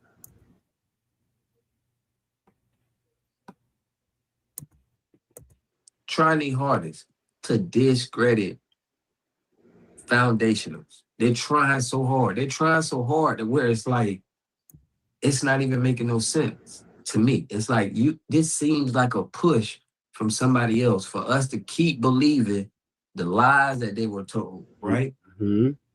The lies that they were told for us to believe. And it seems like they're a part of it. They don't even have no legs to stand on. Check this out, and I'm finna show y'all this clip of how they used to influence us with movies and music, and they started taking certain things out, and they're trying to make us believe that this doesn't have a play in what's going on today with influencers, right? Check this out. Impossible. You can't hold on to everything that they stand for so hard to leave, and then say you're going to make a change, because everything that they stand for is designed to destroy us. And using our standards based on their standards, I think is also a big. They're not the same. They're not the same. Your nature's not the same as his. Yeah, you got the pinky ring. We keep pretending that they're human and have the natural feelings of sympathy and everything. They don't have none of that. It's not in them. You have it in you. Nobody never saved nobody but you. And you have been beat down so discouraged that it's very difficult. But I want you to know that you will be the winner. You are the original man. Exactly, they're not. God didn't make everybody and then make you. He made you first, and everybody was modeled after you on some level. That's real talk. That ain't to soothe your ego. I mean, these are actual facts that if we could get our men to understand and accept, and I know it don't look like it now. Yep, that did happen. I know some of the guys in the gutter. I know some of them in prison. Some of them on drugs. Some of them out here acting ignorant. Some of them pretending to be a woman. But that does not change the foundation of who you are and who made you, who is on your side, and who will pay the enemy back for what he has done to us. Newports, Cools, Virginia Slims, Camels, Marlboro Lights. When the last time you seen a tobacco commercial? I'll wait. You know why you haven't seen one? Because the government said it's illegal. When was the last time you ever seen a pack of cigarettes on a billboard? I'll wait. It's been a minute. The government said it was illegal. Since you always talking about your phone, No, but they tax that shit. Breeze. Or ad pop up in your Instagram feed. What's up, Breeze? When the last time you seen a box of candy cigarettes? Nope. The government said it was illegal. It was influencing kids to smoke. All right. The next time you look at an alcohol commercial, notice they never put the drink up to their mouth and swallow. It's illegal. They can only hold it in their hands, but they can never put it to their mouth because the government said it's influencing people to drink. You want to hear something else that's crazy? You know, back in the 1920s, when Al Capone was around, the government made it illegal for movies to portray the gangster to win because everybody was being influenced in that culture to become a gangster. They was influencing people. No, he's right about that. That's out of early Hollywood, Brother Che. The flick he's talking about in particular, man, is Little Caesar. Music and movies influence certain cultures to do with things. Edward G. Robinson in it. Watching the Ninja Turtles, I wanted to be a turtle. Okay, Bruce. All right, y'all. So there y'all see it. We discovering more. Oh, Breeze, you getting ready to head to work, huh? Yeah. Breaking down. There's a sun up on your side of the world, Breeze, yet? A lot of people are upset. But hey, let them cry some river. Who cares, you know? But we know that the things that they've been using, trying to program our people to get off our pivot, you know, and to not know exactly where we from, it's not working no more. You know, the gig is up. Yeah. Right. So let me know what y'all think about this in the comment section, man. We is going live tonight. Hope to see y'all there. I'll catch y'all in the next video. Peace and love. A community must have three things to have a community in it. You must have a wholly independent economic structure that can provide goods, service, products, and things for your own people, and jobs and tax bases for your own people. You should at least control four basic things. You should be trying to control water, food, medicine, and energy to be able to survive and compete. Here we got Mr. Blacc. He had a cornfield. He took advantage of a free water test from us, and this is what we found in this water. We found salt. Okay, Breeze. All right. We solved these problems with an easy fix. Breeze, do you know, man, it is 95 degrees out here right now, man. Link below. At 2 o'clock in the morning. 95 motherfucking degrees. That sounds about right. I remember it being like when I was out there. Okay. All right, what are your thoughts on the last video, Shabaki? Okay, it was informative, man. I'd have to research it more. You know, I'm not saying that it's wrong, but I'll just have to research it more. You know what I'm saying? You really did see Afro Elite. That's what's up.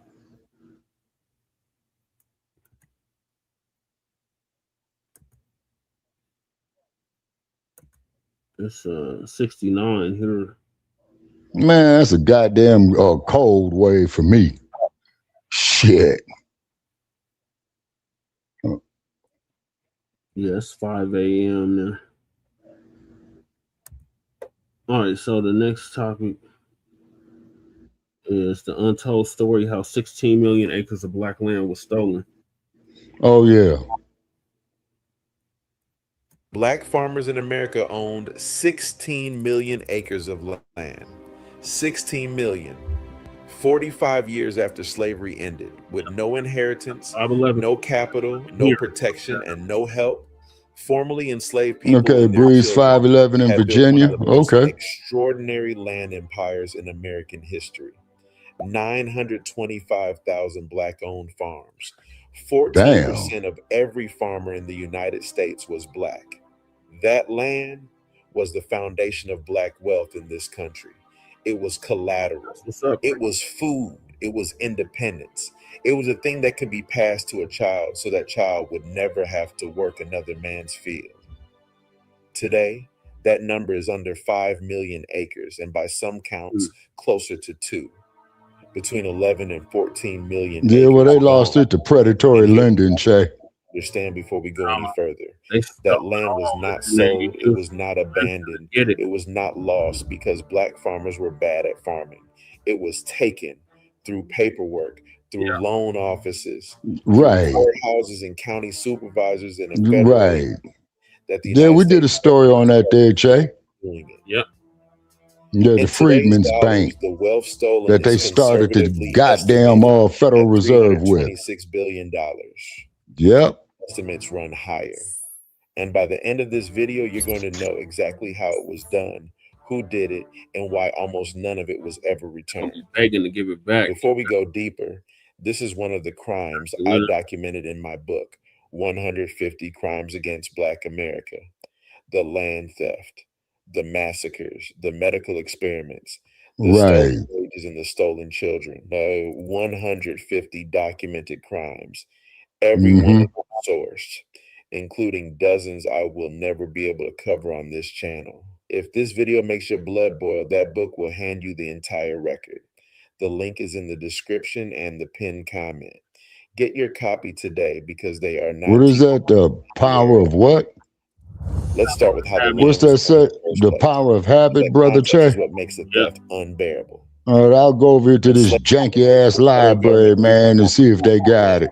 Sherman's Field Order 15, the famous 40 acres. Andrew Johnson killed it within months and handed the land back to Confederates. So black families started with nothing. And the reason why, this is gonna be crazy, y'all. But yeah, reason why Johnson won, well, Abraham Lincoln was assassinated, and then Johnson took over. Right. Reconstruction ended because my state became a state. Yeah, 1876, your state became a state, the Centennial State. Yep. That's why it's called the Centennial State. And the motherfucker I'm sitting in didn't become a state, man, until 1864. Yeah. The Silver State. Right? Still built. They sharecropped, they saved, they bought parcels nobody wanted, they cleared swampland and rocky ground and made it produce. Between 1875 and 1910, black land ownership climbed from around 3 million acres to 16 million during Jim Crow, during lynching, during the absolute worst conditions any group in this country has ever farmed under. That's not luck. That's one of the most remarkable economic achievements in American history, and it terrified people. Because land is not just property, land is power. A black farmer who owns his acres, it's a factor of production. To vote. He cannot be evicted for sending his children to the wrong school. He cannot be starved into silence. Historians of the civil rights movement have documented this directly. Independent black landowners were the backbone of the movement because they were the only ones who could afford to say no. They housed organizers, they fed marchers, they put up bail, they signed petitions when sharecroppers couldn't. Take the land and you take the leverage. So how do you take 16 million acres from people who legally own it? You don't do it with mobs. Mobs leave evidence. You do it with a government agency.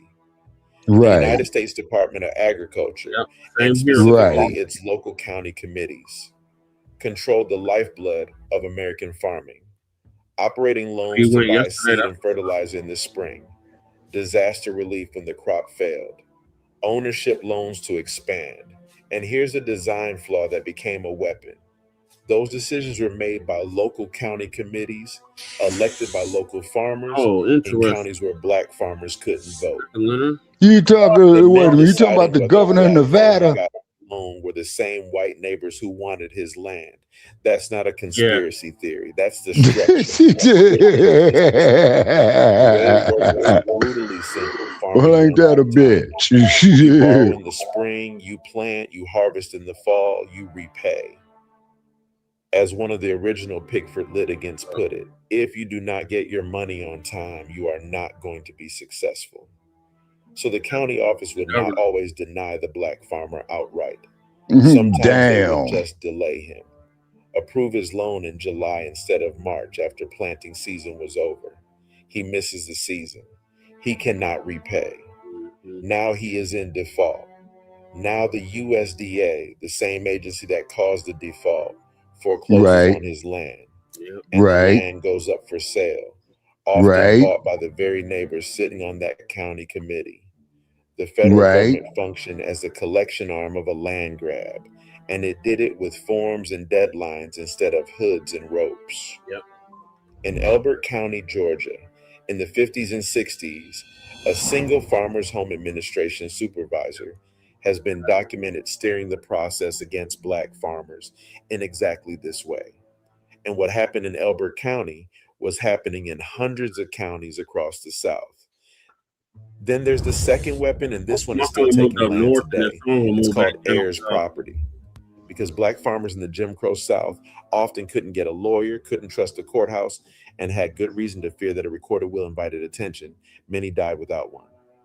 Under the law, when a landowner dies without a will, the property passes to all the heirs collectively as tenants in common. Right, that part. Every child, then every grandchild. After 3 generations, a single farm might have 60 or 80 legal co-owners scattered across 4 states. And here's the trap.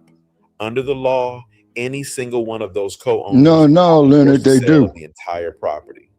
That's for So real. a speculator finds one distant cousin in Chicago who owns a 2% share, buys it for a few $1,000s, then walks into court and demands a partition sale of the whole farm.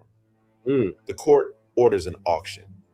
The family, often outbid, often not even notified in time, loses land they've held since Reconstruction to a stranger, legally.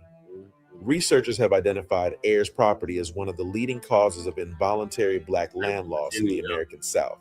Not a loophole, a machine. That's just one of the mechanisms, and it's one of 150 crimes in my book. The link's in the description whenever you're ready. Interesting. Now here's where it stops being history and starts being an active crime scene. In 1997, a Black farmer from North Carolina named Timothy Pickford sued the United States Department of Agriculture. He and others alleged a systematic pattern of discrimination in loans and assistance. And in 1999, the court agreed. The judge in that case laid out the numbers plainly. By 1910, African American farmers owned or worked 16 million acres with 925,000 farms. And by the time of the ruling, there were fewer than 18,000 African American farms left, and they owned less than 3 million acres. The court found that the USDA's discriminatory policies bore much of the responsibility for that dispossession. Let that land. A federal court ruled that the United States government helped destroy Black farmers in America. The department itself later described the role of its practices in that decline as, in its own words, well documented. Pickford versus Glickman became the largest civil rights settlement in American history, and it was a disaster. The USDA initially estimated maybe 2,000 farmers would file. Over 22,000 filed in the first round, and eventually more than 85,000 claims were submitted, of which roughly 18,000 succeeded through the claims process. The standard payout was $50,000. Think about that number against the loss. $50,000 for a farm that had been in a family for 4 generations, for hundreds of acres, for a lifetime of stolen income, and the entire inheritance of your children. And even that was out of reach for most. The filing deadlines and the 2-track payment system were so complicated that thousands of eligible farmers were disqualified on technicalities or never got a dime. One farmer whose family had worked the same North Carolina land since 1912 said it as plainly as it can be said: "We didn't receive a dime." Most others he knew didn't either, and it got worse. After the consent decree, the USDA kept foreclosing on Black farmers' land. The Justice Department, under 2 different administrations, one Republican and one Democrat, spent millions of dollars fighting claims and denying payouts from the very settlement the government had already agreed to. A second settlement, Pickford 2, came in 2010 with another $1.25 billion, still a fraction of the loss. And when debt relief for farmers of color was finally passed in 2021, it was immediately tied up in lawsuits and eventually rewritten. 25 years after a federal court confirmed the theft, the descendants of those farmers are still waiting. So let's put the arithmetic on the table one more time, because the arithmetic is the argument. 16 million acres in 1910, under 5 million today and falling. Black farmers lost roughly 90% of their land over the same period in which white farmers lost about 2%, 90 versus 2. That is not markets. That is not mechanization. That is not urbanization or bad luck or farming is hard for everybody. Every farmer in America faced mechanization. Every farmer faced consolidation. Only one group lost nearly everything, and only one group was systematically denied the loans that would have let them survive it. As of the most recent agricultural census, there were about 35,000 Black-owned farms left, 1.7% of all farms, in a country where Black people are 13% of the population. And the wealth that vanished, $326 billion by conservative estimate, is a foundational part of the racial wealth gap that America still argues about. Like the cause is a mystery. It isn't a mystery. It's a paper trail. 14 million acres, 4 generations of inheritance, $326 billion. Taken by loan officers who ran out the clock, by county committees stacked with the men who wanted the land, by speculators. That is what they call predatory lending. Courthouse auction, and by a federal agency that a federal court ruled was responsible. That is one crime. And there are 149 more in my book. 150 crimes against Black America, the massacres nobody named, the experiments the government ran on its own citizens, the Henrietta Lacks, every single one documented and sourced. If you have ever the had Tuskegee experiment, tell you to get over the past, this book is the receipt collection that ends that conversation permanently. The link is in the description and the pinned comment. Get your copy today, because this history does not survive by accident. It survives because we carry it. Share this video with somebody who thinks Black families just never built anything. Show them the 16 million acres. Subscribe to Black Journals for the history they buried. Hit the Frontline Black News, the Shabaka's Black Experience in his. Exactly. Right. What are your thoughts on the 16 million acres of Black land that was stolen? Okay, well, it's an act wrong within itself. You know, the Nabiscos are full of lies, deceit, shadows, unreality. And then they talk about us having Black on Black crime. Look at all the white on white crime you got. Yeah, and I'm talking to you Charlie Kirk sympathizers. Yes, I know that's right. Cool. Need my land. That's we are old. Exactly. That's all part of the reparations package. All right, so moving along, we got how a few Black men humiliated the Marine Corps. Okay, they humiliated the Marine Corps or got humiliated by the Marine Corps? They humiliated the Marine Corps. Oh, okay. Uncle Sam's misguided clowns. Okay. In one day. Oh, this would be interesting. America. What if I told you the Marine Corps did not just discriminate against Black men? They engineered a system specifically designed to break them. A swamp camp in North Carolina. White drill instructors hand-picked for cruelty, heat, disease, and conditions calculated to make Black men quit before they ever saw combat. What if I told you not only did these men refuse to break, they went on to embarrass the entire institution that built the trap. They fought in the bloodiest battles of World War II. They earned citations the Corps had no choice but to hand over. They forced the commandant to stand up and publicly admit he was wrong. The Marine Corps thought they had the perfect plan to make these men disappear. They were wrong. And this is the story of how wrong they were. Now, understand who was running the Marine Corps when this all went down. His name was Thomas Holcomb, 17th Commandant, and he did not hide how he felt. In April 1941, he sat before the Navy's General Board and said these exact words. If it were a question of having a Marine Corps of 5,000 whites or 250,000 Negroes, I would rather have the whites. That is not a rumor. That is documented testimony. That is the man in charge. When President Roosevelt signed Executive Order 8802 in June 1941, banning racial discrimination in the defense industry, Holcomb ignored it for close to a year. The Marine Corps was the very last branch of the American military to open its doors to Black recruits. Not just slow, last, dead last. And when they finally had no legal choice, they did not welcome these men. They built them a swamp. In April 1942, the Corps started construction on a segregated training facility called Montford Point. It sat on 5.5 acres in North Carolina, carved out of a peninsula in the New River. The rest of Camp Lejeune had miles of beaches for proper amphibious training. Montford Point had... That's the same Camp Lejeune that was, they had a big settlement. Yeah, for the contaminated water. Yep, exactly. Yep, for the contaminated water. Had none of that. Yep. What it had was flooded forest, snakes, alligators, bears, mosquitoes so thick they blotted out the air, summer temperatures that hit over 100 degrees, winter cold that dropped below 10. The men lived in cardboard tents with concrete floors, potbelly stoves for heat, and outhouses for bathrooms. No recreation facilities, no proper equipment. Meanwhile, white Marines trained just down the road with everything they needed, and there was one rule above all others.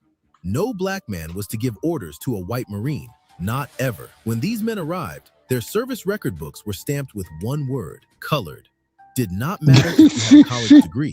Did not matter if you had been a doctor, a lawyer, a professor. You came in as a private, you stayed a private. 75% of those early recruits, and generally, Brother Che, somebody with a damn PhD or 8-year degree, man, generally has got some general stars on. Directive that blocked black Marines from being promoted to lead white ones. This was not informal racism. This was policy on paper. Hold that thought for a second, because this story connects directly to a pattern that goes much further than one base in North Carolina, and we need you to hear what's coming. Hey family, real talk. YouTube has shut down channels for telling exactly these kinds of stories. So I need you to find us off this platform. Go to blackstories-untold.com, join our mailing list, and make sure we stay connected no matter what they do. Now, back to what happened next, because here is where things start to shift in a direction the Corps did not expect. In January 1943, Edgar R. Huff became the first black non-commissioned officer at Montford Point. A month later, Gilbert H. Johnson, a 19-year veteran of both the Army and the Navy, became the first black drill sergeant, and he was not there to make friends. Johnson was relentless, ferocious. He once described himself this way: "I'm an ogre, but fair." Fellow instructor Edgar Huff put it even simpler: "You've got to be better than any Marine at New River." These men understood something the Corps had not planned for. If black Marines were going to have any chance of surviving what came next, on the base and off of it, they had to be built beyond reproach. The black drill instructors pushed their recruits harder than the white instructors ever had, not to break them, to make them unbreakable. Meanwhile, off base, the harassment did not stop at the fence. Local business owners refused service to Montford Point Marines. Police officers in the surrounding towns arrested black Marines and charged them with impersonating a Marine because they could not conceive that the uniform was real. These men were not even allowed to enter Camp Lejeune without a white Marine accompanying them. Think about that. They were Marines, and they were treated like trespassers on their own base. But by spring of 1943, over 1,000 men had completed training. The 51st and 52nd Defense Battalions were formed. Ammunition and depot companies were assembled. And on April 16, 1943, the first black unit to deploy overseas, the 1st Depot Company, left Montford Point. The plan was simple: keep them away from combat, assign them logistics, supplies, ammunition loading. The racist okay, you remember me telling you about that movie called Home of the Brave, Brother Che? They would run. They were not real. Yeah, this is the kind of shit right there every single part that it was dealing with. Dead wrong. June 1944, the island of Saipan. The Marines were pushing inland against one of the most brutal defenses the Japanese had mounted in the entire war. Nambu machine guns, artillery, bonsai charges in the night. Lieutenant General Holland Smith's forces were taking casualties faster than they could be replaced. His reserves were gone. He had nothing left. So he did what the Corps had sworn would never happen. He sent the Montford Point Marines to the front, armed, into live combat. Men who had been told their whole time in uniform that they were not fighters. Men who had been loading ammunition in the killing heat while bullets flew overhead. Those men picked up their rifles and moved forward. Robert Sherrod, a war correspondent for Time magazine covering the Central Pacific, reported that the black Marines who entered combat for the first time at Saipan performed at the highest level. The detachment of the 7th Field Depot, the 18th, 19th, and 20th Marine Depot Companies, and the 3rd Ammunition Depot Company were included in the Presidential Unit Citation awarded to the 4th Marine Division for the seizure of Saipan and Tinian from June 15th through August 1st, 1944. That is not a participation ribbon. Amaru want to come back up on TV. Military gives. And these men were not even supposed to have been in combat. And this is where everything connects. Because this moment, Saipan, 1944, is the moment the entire argument for exclusion collapsed. The new commandant, Lieutenant General Alexander Vandergrift, had been watching. And after what he saw in the Pacific, he stood up and said this: "The Negro Marines are no longer on trial. They are Marines, period." The man who replaced Holcomb had to publicly walk back everything the institution had stood for. That is not just a quote. That is the Corps admitting it was wrong. But the story was not finished, not even close. Fall of 1944 brought the Battle of Peleliu, a coral island so brutal that some historians say it should never have been fought at all. And on that island, a platoon of Black Marines fought through enemy fire, captured an airstrip, and saved a company of white Marines who were surrounded and out of options. The white company ain't that a bitch? Marines who saved their lives. Damn. They were rescued by men the Corps had stamped colored in their service records, and those leaders could not bring themselves to say thank you. That tells you everything. February 1945, Iwo Jima. More than 500 Black Marines landed on those black sand beaches. Ammunition companies, depot companies, under direct fire, driving trucks and bulldozers across a beach that was being shelled from 3 sides. For many of the white Marines around them, it was the first time they had ever seen a black face in a Marine uniform. But what those white Marines saw was not what the Corps had promised them. What they saw were men holding their ground in the worst conditions of the entire Pacific War. For their actions on Iwo Jima, the Black Marines earned the Navy Unit Commendation Ribbon. General Carl Mundy, 30th Commandant, later said they showed guts, determination, and boundless drive to succeed and excel. Brigadier General Edwin Simmons added that their role on Iwo Jima and the other battlefields made the simple statement, they were Marines and fought as Marines. 9 Black Marines were confirmed killed in action during World War II. 78 were wounded, and every one of them, every casualty, was a man who technically was not supposed to be anywhere near combat. Now here is the full weight of what this means. Thomas Holcomb retired from the Corps in 1943. He went on to serve as the United States envoy to South Africa from 1944 to 1948, the country that would soon formally introduce apartheid. The man who built the policy of exclusion inside the Marine Corps retired to work alongside one of the most openly racist governments on earth. Meanwhile, the men he tried to keep out were dying on Peleliu and Iwo Jima, winning presidential unit citations and holding the line when no one else could. When President Truman signed Executive Order 9981 on July 26, 1948, formally requiring military desegregation, Montford Point began its final chapter. On September 9, 1949, the camp was decommissioned.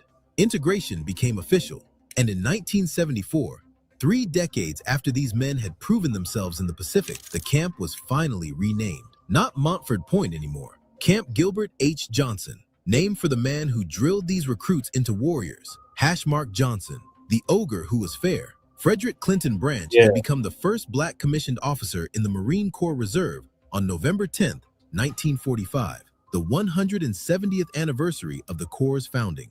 He had been told to forget about officer candidate school when he first asked. He persisted anyway. He completed OCS as the only Black man in a class of 250, and he resigned his commission in 1955.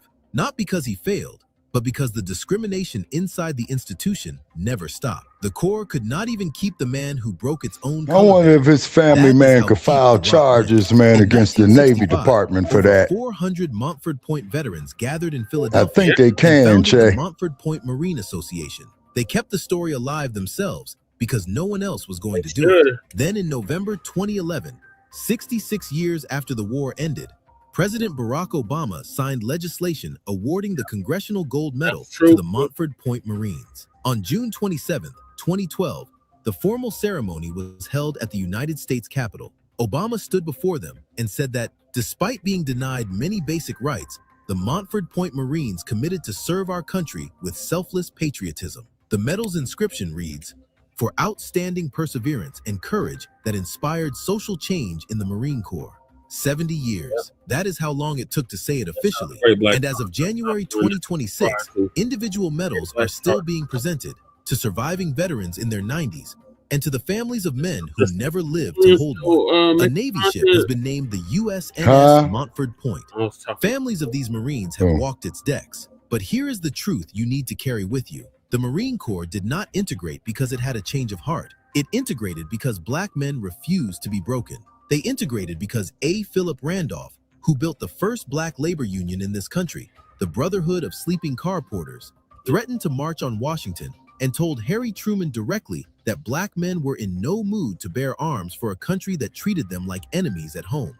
They integrated because men trained in a swamp, called colored in their own paperwork, denied the right to lead, denied recreation, denied recognition.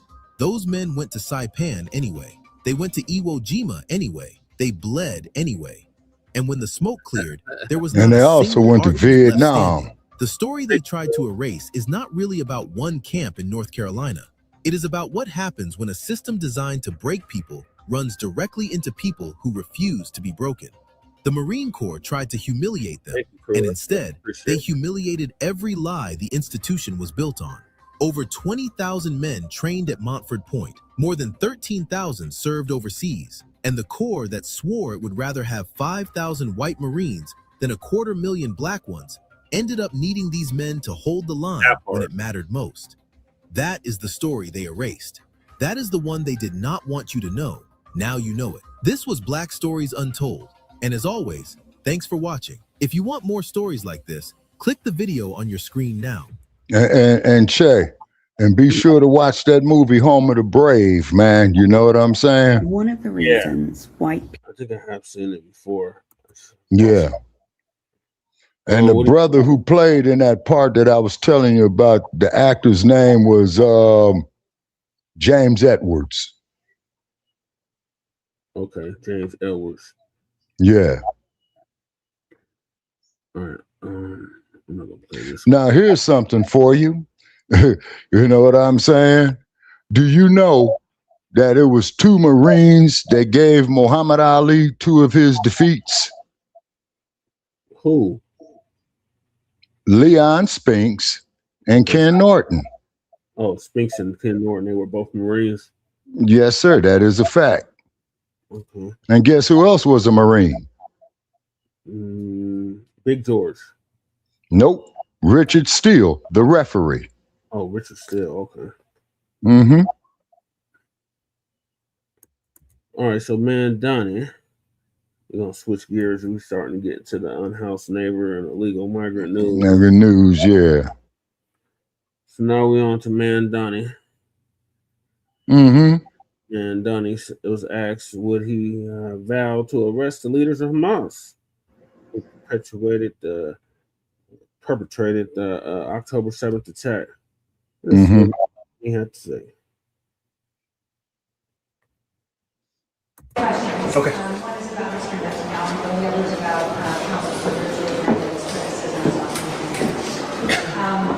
Regarding your latest announcement, your video on the arrest of would you mind if I give you the mic? Thank you. Some Jewish groups have noted that in your video, you didn't include a reference to October 7th or Hamas leaders who carried out that attack. And it's not easy always to pin you down on this subject, forgive me, but because there aren't many perfect analogies to draw. For instance, not all world leaders or alleged war criminals have ICC warrants, or they're not planning to come to the UN General Assembly, or perhaps they're dead. So my question is that, would you, if circumstances were different, would you have vowed to arrest the leaders of Hamas who perpetrated the October 7th attack if they were visiting New York? And if so, why not include something about that to show New Yorkers that, you know, you're presenting a more balanced approach? Why not include that in your video? Didn't the ICC put forward a warrant for Yahya Sinwar? I mean, I know he's dead. Yeah. Yes, but my point is that they did. And in the video, I made very clear, as I have before, that my interest in executing that warrant is not specific to Benjamin Netanyahu, but to anyone who they put a warrant towards for war crimes and crimes against humanity. And part of that is a reflection of a universal politics. And it is from a universal politics that I can look in October 7th and describe it for what it is, which is a horrific war crime. And I can also look at... They never describe what been happening to our people for 400 years plus. Exactly. Exactly. War crime and a crime against humanity. You notice that? Exactly. Exactly. We got to do something about this genocide. They don't say nothing about the genocide that's happening to us right here. Exactly.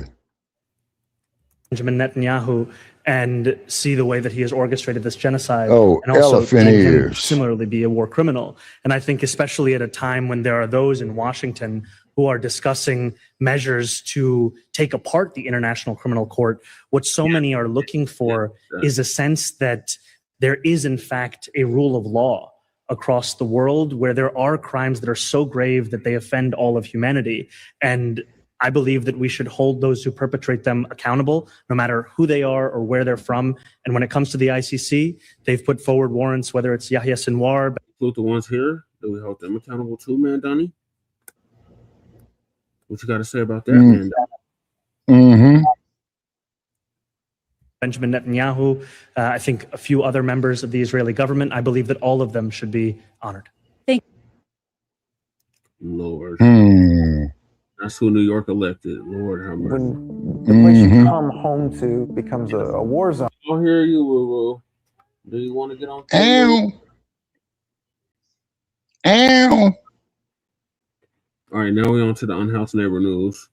So it's the real reason you can't buy a house in America now. Mm-hmm. It doesn't feel good. The top home builders in America are making Wall Street investors rich, but you are paying the price. What people are willing to do frightens me in the name of profit. Enterprises such as D.R. Horton, Lennar, and Pulte stand as massive national residential developers. Hey, don't buy that D.R. Horton house. When we first bought the home 2 months later, our son's playroom was covered in mold. Furthermore, these gigantic construction firms repeatedly assemble inferior structures while simultaneously manipulating real estate markets to significantly inflate residential costs throughout the entire country. The housing market is actually seeing the highest, most expensive. As home builders have pushed prices out of reach for many buyers, they've also created a new dystopian model that builds entire communities to sell directly to Wall Street landlords. You'll own nothing and be happy. Seeking clarity on how financial entities systematically destroy traditional private ownership, investigators traveled toward Texas to heavily scrutinize the nation's preeminent construction firm, Dr. Horton. What we found not only explains why many Americans can't buy homes until their 40s, but also serves as a warning for what's to come. Google says, hi, everyone. D.R. Horton currently builds about 1 out of every 7 new homes in America. Okay, look like Jesse gonna have to click back in. For their shareholders. No, I'm still here, Shabbat. That market dominance gives Dr. Horton the power to dictate how homes are priced and sold through 5 tactics that maximize their profit while pushing the cost onto you. The camera. The first tactic, incentivize. In 2023, Sarah and Eric Munoz bought a Dr. Horton home in San Antonio. And at first it looks like a great deal. When we came across the D.R. Horton home, the model looked good. Discounts and, special perks like the fridge or the washer and dryer. All those enticing incentives are par for the course with Dr. Horton. Incredible pricing, incredible incentive. You could have a mortgage payment of $1,950 a month versus $2,250 a month. Last year, 81% of all Dr. Horton home sales went through their own mortgage department, which has access to cheaper Wall Street capital than most lenders. But this sleight of hand is inflating home prices across the market. Stay with me while we do some math. For a $2,000 monthly payment at 6% interest, you can probably get a home in the $300,000 range. But if you get a 4% rate from D.R. Horton, you may be able to get a house that's in the $400,000 range.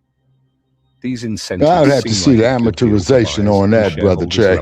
You'll be paying on that house. We focus predominantly on incentives. That's what I'm saying. To translate that corporate speak, because of their incentives, D.R. Horton can keep home prices higher than they actually are.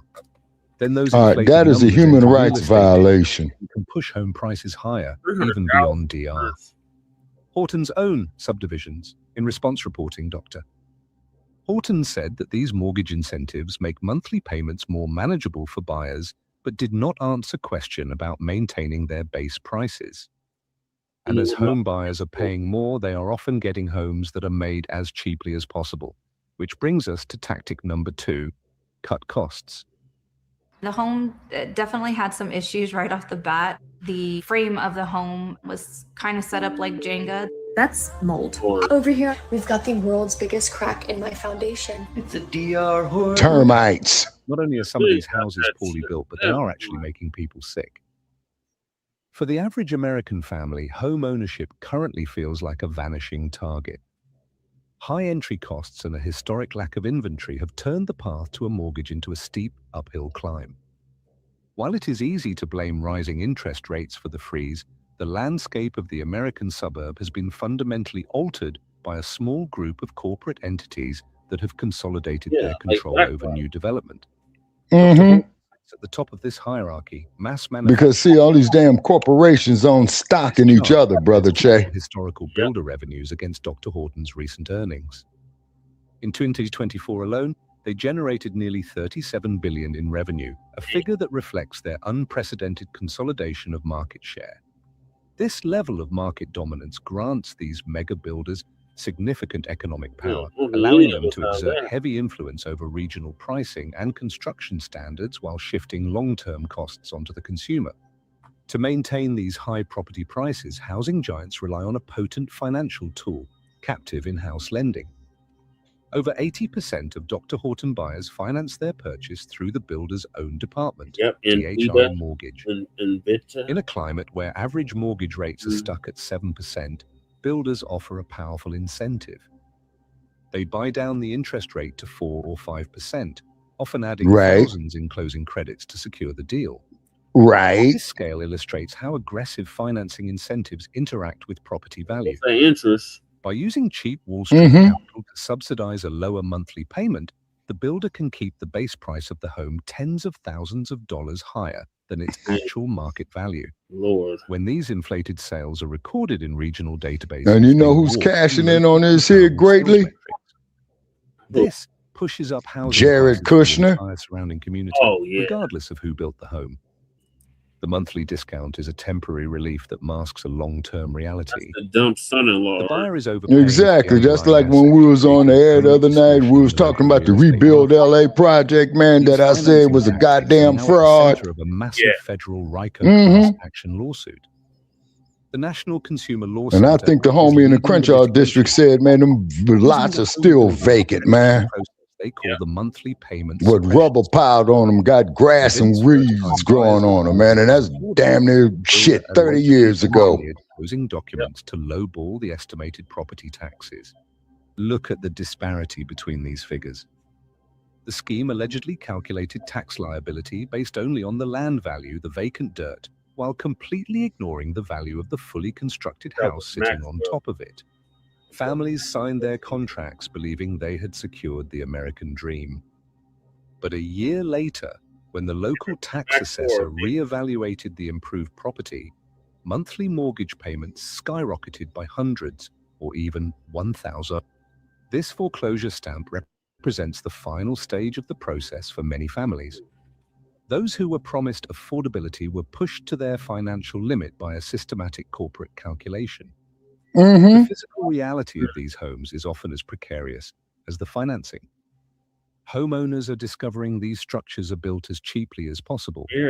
Social media is now filled with accounts of severe structural failures. Look at that shitty ass foundation.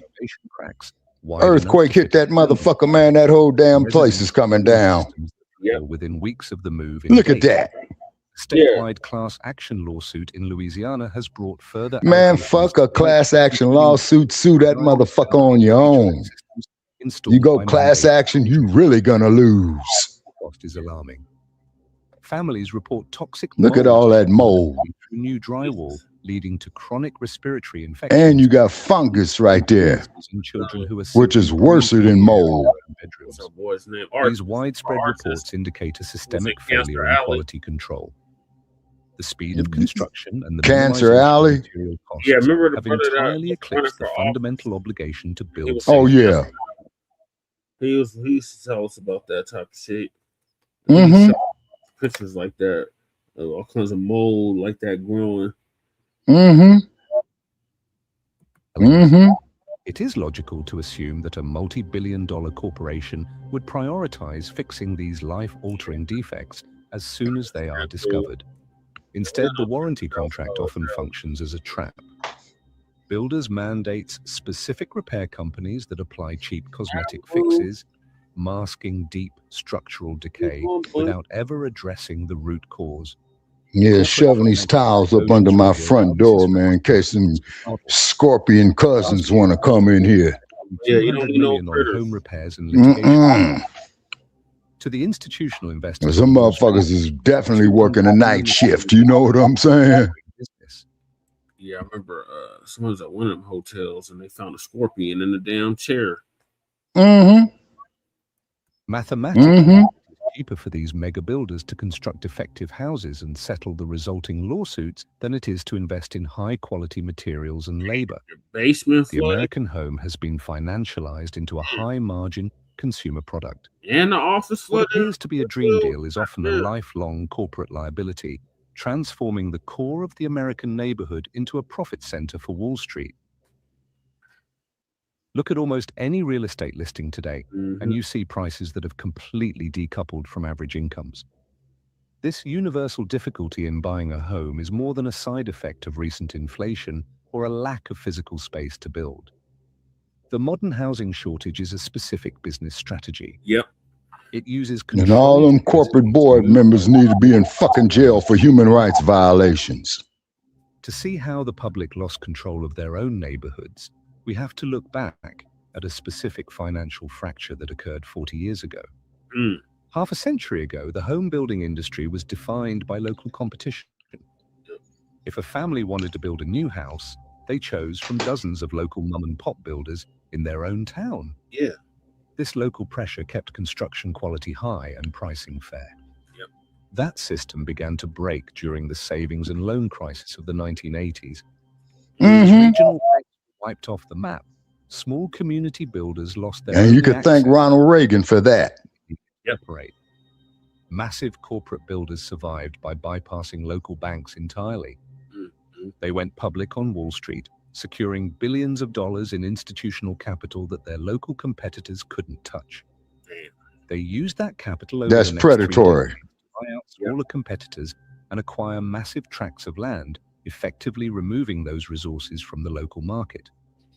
By replacing local bank loans with Wall Street investment, these firms concentrated the entire American home building industry into the hands of a few dominant mega corporations. Today, that consolidation has given mega builders a literal chokehold on the American Yeah, Kushner Corporation is one of them. In quarterly earnings calls, Yep, corporate BlackRock is executives another one. describe this as operating with discipline. In practice, that discipline is a coordinated effort to throttle the number of homes available to the public. Mega builders sit on hundreds of thousands of vacant residential lots. By hoarding the available real estate, they prevent smaller competitors from building on it, which starves the local market of new inventory. Yep. This data visualization shows research from Johns Hopkins University.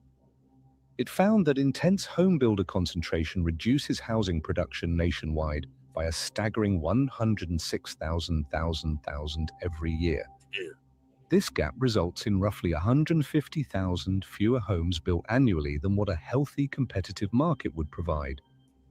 By maintaining this permanent scarcity, mega builders ensure the prices of their own newly constructed homes never face downward pressure. The largest builders are now pivoting away from the middle-class buyer entirely. They have shifted their focus to a much wealthier client base: Wall Street landlords, private equity firms, and hedge funds. Under the build-to-rent model, they construct subdivisions where not a single home is available for purchase.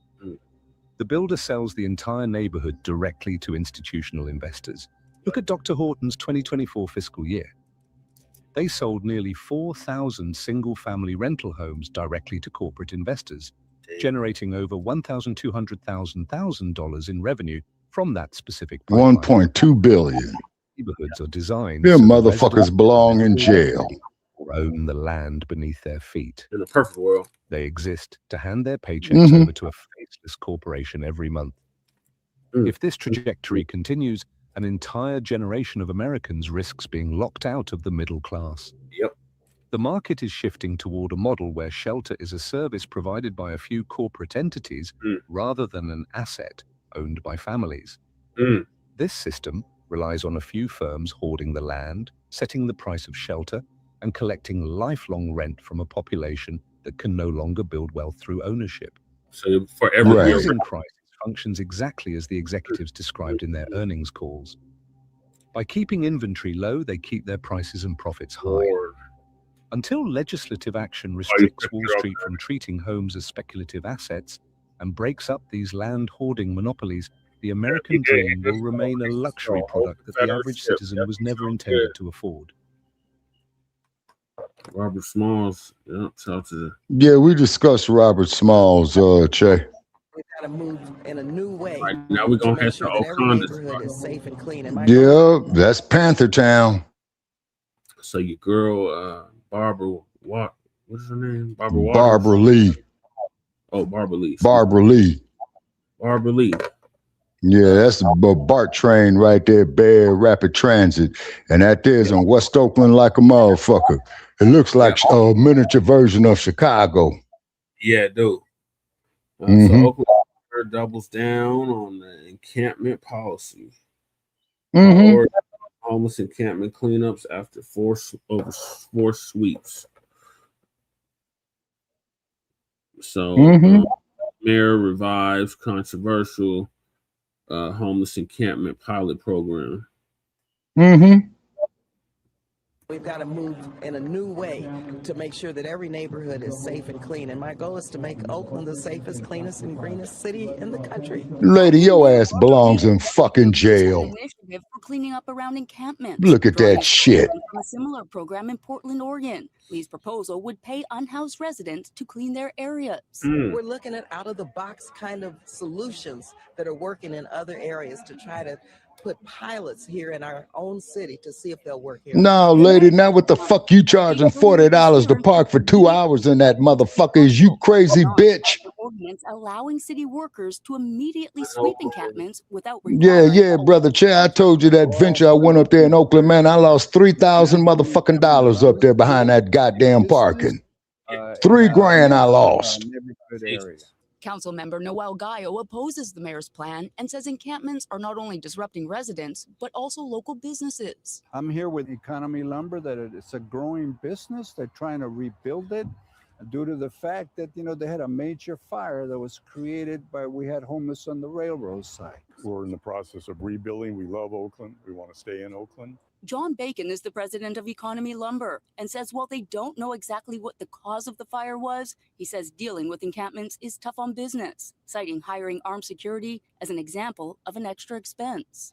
I don't know what the solution is. I don't know that I agree with what the mayor is talking about doing, but really interested in solving that problem. Those in favor of the mayor's plan say it will do exactly that, and the people we spoke with in the encampments agreed. I think it's a good idea. I agree.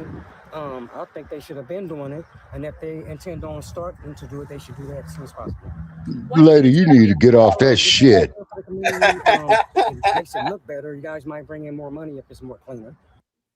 She got a point there, though. Yeah. But like I said, I just hate to see Oakland, man, be so damn blighted like that, man, because of its history with the BPP. You see? Right. Well, Oakland is like unattackable, like so many other cities in this country. Yeah. And we ain't gonna talk about Los Angeles, man. You know what I'm saying? Lord. Yeah. So, to the Tethers. Tethers is back at it, and shout out to our brother Kevin Garnett, who's played for the Minnesota Timberwolves. Oh, okay. What's Kevin Garnett doing? He had to check a tether. Oh, okay. NBA great Kevin Garnett cooks hosts for saying foreigners are better than Black Americans. So our brother Chase McGee gonna give us an update on that. Okay. I know some of you don't watch sports. This is our brother, our foundational Black American brother, Kevin Garnett. He's not on the screen right now. This is another foundational Black American brother by the name of Paul Pierce. Kevin Garnett is from South Carolina, real stand-up brother, NBA Hall of Famer, NBA champion. And this is Paul Pierce, probably a future Hall of Famer, NBA champion as well. But there's this growing narrative around professional basketball that foreigners are outdoing us. Again, I told you, this is a thing they do in all sports, all walks of society. The foreigners are outdoing the foundational Black Americans. Okay, so our brother KG, Kevin Garnett, who's not on the screen right now, he gets pissed. And he just tells it like it is, family. This is on the damn podcast. I think this was on television. He snaps. Check this out, family. It ain't about you. And so to add a little context, Paul Pierce says, hey man, the foreigners are outdoing us in basketball. Okay, listen to this. It ain't about international players are not better than us, nigga. Okay, you got Wemby, you got four niggas that's supposed to be the nicest niggas in the league. All right, that's Kevin Garnett. That's our brother Kevin Garnett. Get him. Shout out to him. I got that, right? The rest of them niggas are not that nice, Lord. Stop saying that shit.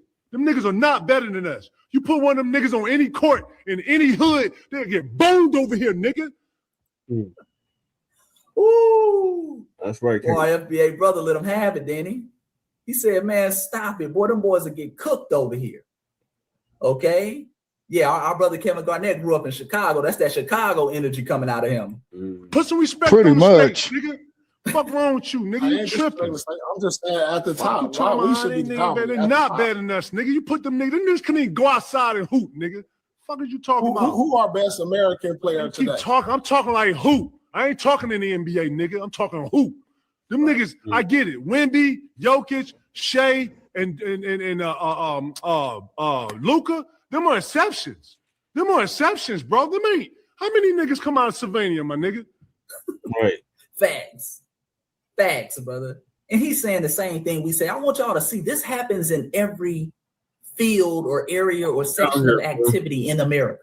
Whether it's sports, whether it's entertainment. We see it with acting. The Black Brits are better than you. They do it in sports, the NBA. Oh, the foreigners are better than the Black Americans. Okay? They do it in economics, politics, school. They come over here and they're smarter than you. Kevin Garnett's cooking his ass. Boy, he cooked his ass. This is why they don't let our brother on TV like that. Look at Paul Pierce's face. Nigga, get right, nigga. Okay? And he pointed out what we always point out. He said, man, these are exceptions. That's what they do. They'll take the greatest player to ever come out of Slovakia and act like that's the rule. Like niggas is just coming out of Slovakia balling. Nah. They'll take the greatest Frenchman to ever come out of France and then act like that's the rule. Like, oh, all the people who come out of France do this. The Templars do the same damn thing over here, family. They'll take their one Nigerian billionaire and then wag him around like, oh, Nigerians are just, they're just outdoing you. They'll take that. You saw what happened to that Nigerian billionaire they brought to the Super Bowl in Las Vegas, right? Nigga, that's one person. Like he said, you saw what they did to him.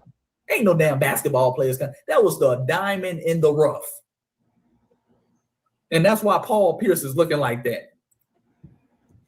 Man, it's one Frenchman that I'm talking about. No other motherfucking Frenchman. Bro, I can't even name another Frenchman. And it's like 30 of them niggas in the league. He shot. All right, that's it, family. The video cut off right there. I guess they cut them brothers off. They said, oh, shit, goddamn. Yeah, shout out to our brother KG. Boy, I keep telling y'all, Foundation of Black Americans getting fed up with this shit now. Oh, Foundation of Black Americans getting fed up with it. Don't listen to these goofy Pan-Africanists. And not all Pan-Africanists are goofy, but you have some very goofy Pan-Africanists who try to act like, oh, we're not making an impact. Delineation is not a real man. Niggas standing on business now. In all sectors of society, whether it's sports, whether it's entertainment, whether it's education, whether it's politics. That's right, Chase. Yeah. Kevin Garnett. Yeah, y'all want to hear that? Do y'all want to hear it again? Uninterrupted, without me interrupting. Yeah, he stood on business. Yeah, he said, "Stop saying these folks are better. They're not. They're nowhere near better than us." You dig? You dig? Yeah, that's Paul Pierce. Paul Pierce is FBA too, but he been drinking some of that anti-FBA Kool-Aid when it comes to them outperforming us. Yeah, somebody said hear it again. Let me play it again, uninterrupted. He was cooking his ass. International players are not better than us, nigga. Okay, you got Wemby, you got four niggas that's supposed to be the nicest niggas in the league. I got that, right? The rest of them niggas are not that nice, Lord. Stop saying that shit. Them niggas are not better than us. You put one of them niggas on any court in any hood, they'll get boned over here, nigga. Put some respect on the States, nigga. Right. Fuck wrong with you, nigga? You tripping. I'm just saying at the top. They're not better than us, nigga. You put them niggas can't even go outside and hoop, nigga. Fuck is you talking about? Who our best American player today? I'm talking like hoop. I ain't talking in the NBA, nigga. I'm talking hoop. Them niggas, I get it. Wemby, Jokic, Shea, and Luka, them are exceptions. Them are exceptions, bro. How many niggas come out of Sylvania, my nigga? In a minute. Look at his face, family. He like, damn, that's a good point. Man, it's one Frenchman that I'm talking about. No other motherfucking Frenchman. Bro, I can't even name another Frenchman. And it's like 30 of them niggas in the league. He shot. All right, that's the No, I ain't got no respect for Michael Jordan. Yeah, KG out of South Carolina. Shout out to the FBA family in South Carolina family. But he grew up. He grew up in South Carolina, but I think he was raised when he got in his teenage years in Chicago. Yeah. Let me tell you about them FBAs in Chicago. Whenever you hear them say Lord or Chicago, they are not that nice, Lord. No, they dead serious. Yeah. No, Chicago ain't that nice, hey. That city will love you to death. Yeah. Shit. Nice, you put them niggas in any hood. Now this phone is overheating, Che, and I gotta put the phone in a damn freezer, man. Yeah. Oh damn. Oh yeah, Chicago love using that Lord. Like I said, I got a lot of cousins up in Chicago. Yeah, so do I. FBA business. So I want to show you, man, we in a great spot. So do I. We in a great spot. We standing on business all around the board, and that's all you got to do, family. You ain't got to cross over and be super. I would love. No, man. What we need to be doing is forming our own goddamn NBA league with the talent that we got in basketball. X, Y, and Z. Just stand on business in the space you in. Big three, but know your history, know some consciousness in whatever field you in. If you an engineer, know the Black engineers, foundational Black American engineers that came before you. And when people speak out of pocket, you bring them up. Okay? You bring them up. If you play basketball and football, talk about the foundational Black Americans who paved the way for these to be billion-dollar leagues and billion-dollar industries. Right. Because these same owners turn around and now want to push a narrative that somehow foreigners are better than us. And by the way, they always talking that foreigners are better than us in basketball, and we whoop their ass every year in the Olympics. I think the United States ain't lost a damn Olympic gold in like, what, 20 years? It's been like 20 years. We've been holding on to it, but all these foreigners are better than us. And we're going to be whooping that ass again when the Olympics come in 2028 in LA. You know we're gonna put down a mean demonstration. Mm-hmm. You dig? But that's all you got to do. Stand on your business. You dig? You ain't got to be super consciousness. You ain't got to start talking about the pyramids on the Mississippi River and all that. That's not your lane. That's fine. His lane is basketball. See, can't nobody tell KG that he's a Hall of Fame basketball player, NBA champion. Okay. When he says it, it means something. Oh, okay. Okay? When he says it, can't nobody check him. That's what you got to do. Stand on your business, family. Yes, indeed. Yes, indeed. That's right, brother Chase. Feel what? So now we on to another damn tether. This Congolese tether, like Joyless Reed. She claims that Black Americans are cosplaying Africans and Caribbeans. What's this? The tetherosity. So Brother Chase is gonna give us an update on that. Okay, Sabaka's back. Sabaka, the video ended with we're gonna We're gonna win it in the Olympics in 2028 as well. In Los Oh Angeles. yeah. Oh yeah. Yeah. And then they're going to be out there in the City of Angels, you know what I'm saying? Yep. And Los Angeles at that time, people will not be a place to fuck around. Right. But you ain't got to listen to me. Take your ass out there and go out there and fuck up. Yeah, You'll get the rural treatment, as in Rodney King, you know what I mean? You'll be on Boucher Street. Yeah. Yeah, man, Boucher Street ain't nothing nice. System. Okay, now this is another video. So now we're on to this tether from the Congo. Okay. Congo, where Let's read this from. She's claiming that Black Americans are cosplaying Africans and Caribbeans. Projection much? She had to, again, and she was getting the clout, so she got to follow up. A lot of the tethers around the diaspora, they were running around liking the video. Oh yeah, you tell them, girl. So she got a follow up. So now she's responding to a comment. Okay, and the comment says the African continent is trying to steal from us. We won't have it. Okay, so I guess a brother or sister, commented the African continent is trying to steal from us, and we won't have it. Probably referring to stealing FBA culture, vernacular. Well, crew, you know what the Olympics is all about. This is her response. Okay. And I was there in LA doing 84 Olympics. And struggle. Wait, whoa. Hold on. Let's play that back. Feel what? System failures and struggle? Oh, no, she didn't say system failures and struggle. Oh, Lord. We come with customs, creativity, and the same resources your country's been surviving on since they touched our coast. I hate to go here, but they always do it to themselves. Lord, let me say this before I give this eulogy. The West has absolutely run amok in Africa. The West has sabotaged and assassinated leaders, stole resources, X, Y, and Z. However, the West has not done anything to Africa that they have not done to their native foundational Black American population. Right. Okay. Whether it's still our resources, our intellectual resources, our culture, traditions, and customs. You dig? Whether it is assassinate our leaders, X, Y, and Z. Everything they did in Africa, they did it to us. And many times they did it to us first. Now, with that being said, let me address this. She says, still what? System failures and struggle, ma'am? You are from the Democratic Republic of Congo. System failures and struggle. Are you trying to act like go to Los Angeles, man, and go talk that shit to the LAPD and watch what they do to your ass. Let's just do a little research on that. Not disrespecting you, brother. You just don't know any better. I'm just pulling your coat. I would hate to see you go out there, man, and get fucked around by them race soldiers. The extreme or any brother for that matter that don't know LA. With recent really, I would. Data indicating 35% of the people in sub-Saharan Africa. And that ain't a diss to you, crew, man. I'm just pulling your coat, if anything, homie. Okay, a third of your people on the continent of Africa live in extreme poverty. However, this figure varies significantly by region, with Central Africa having a rate of 54.8%.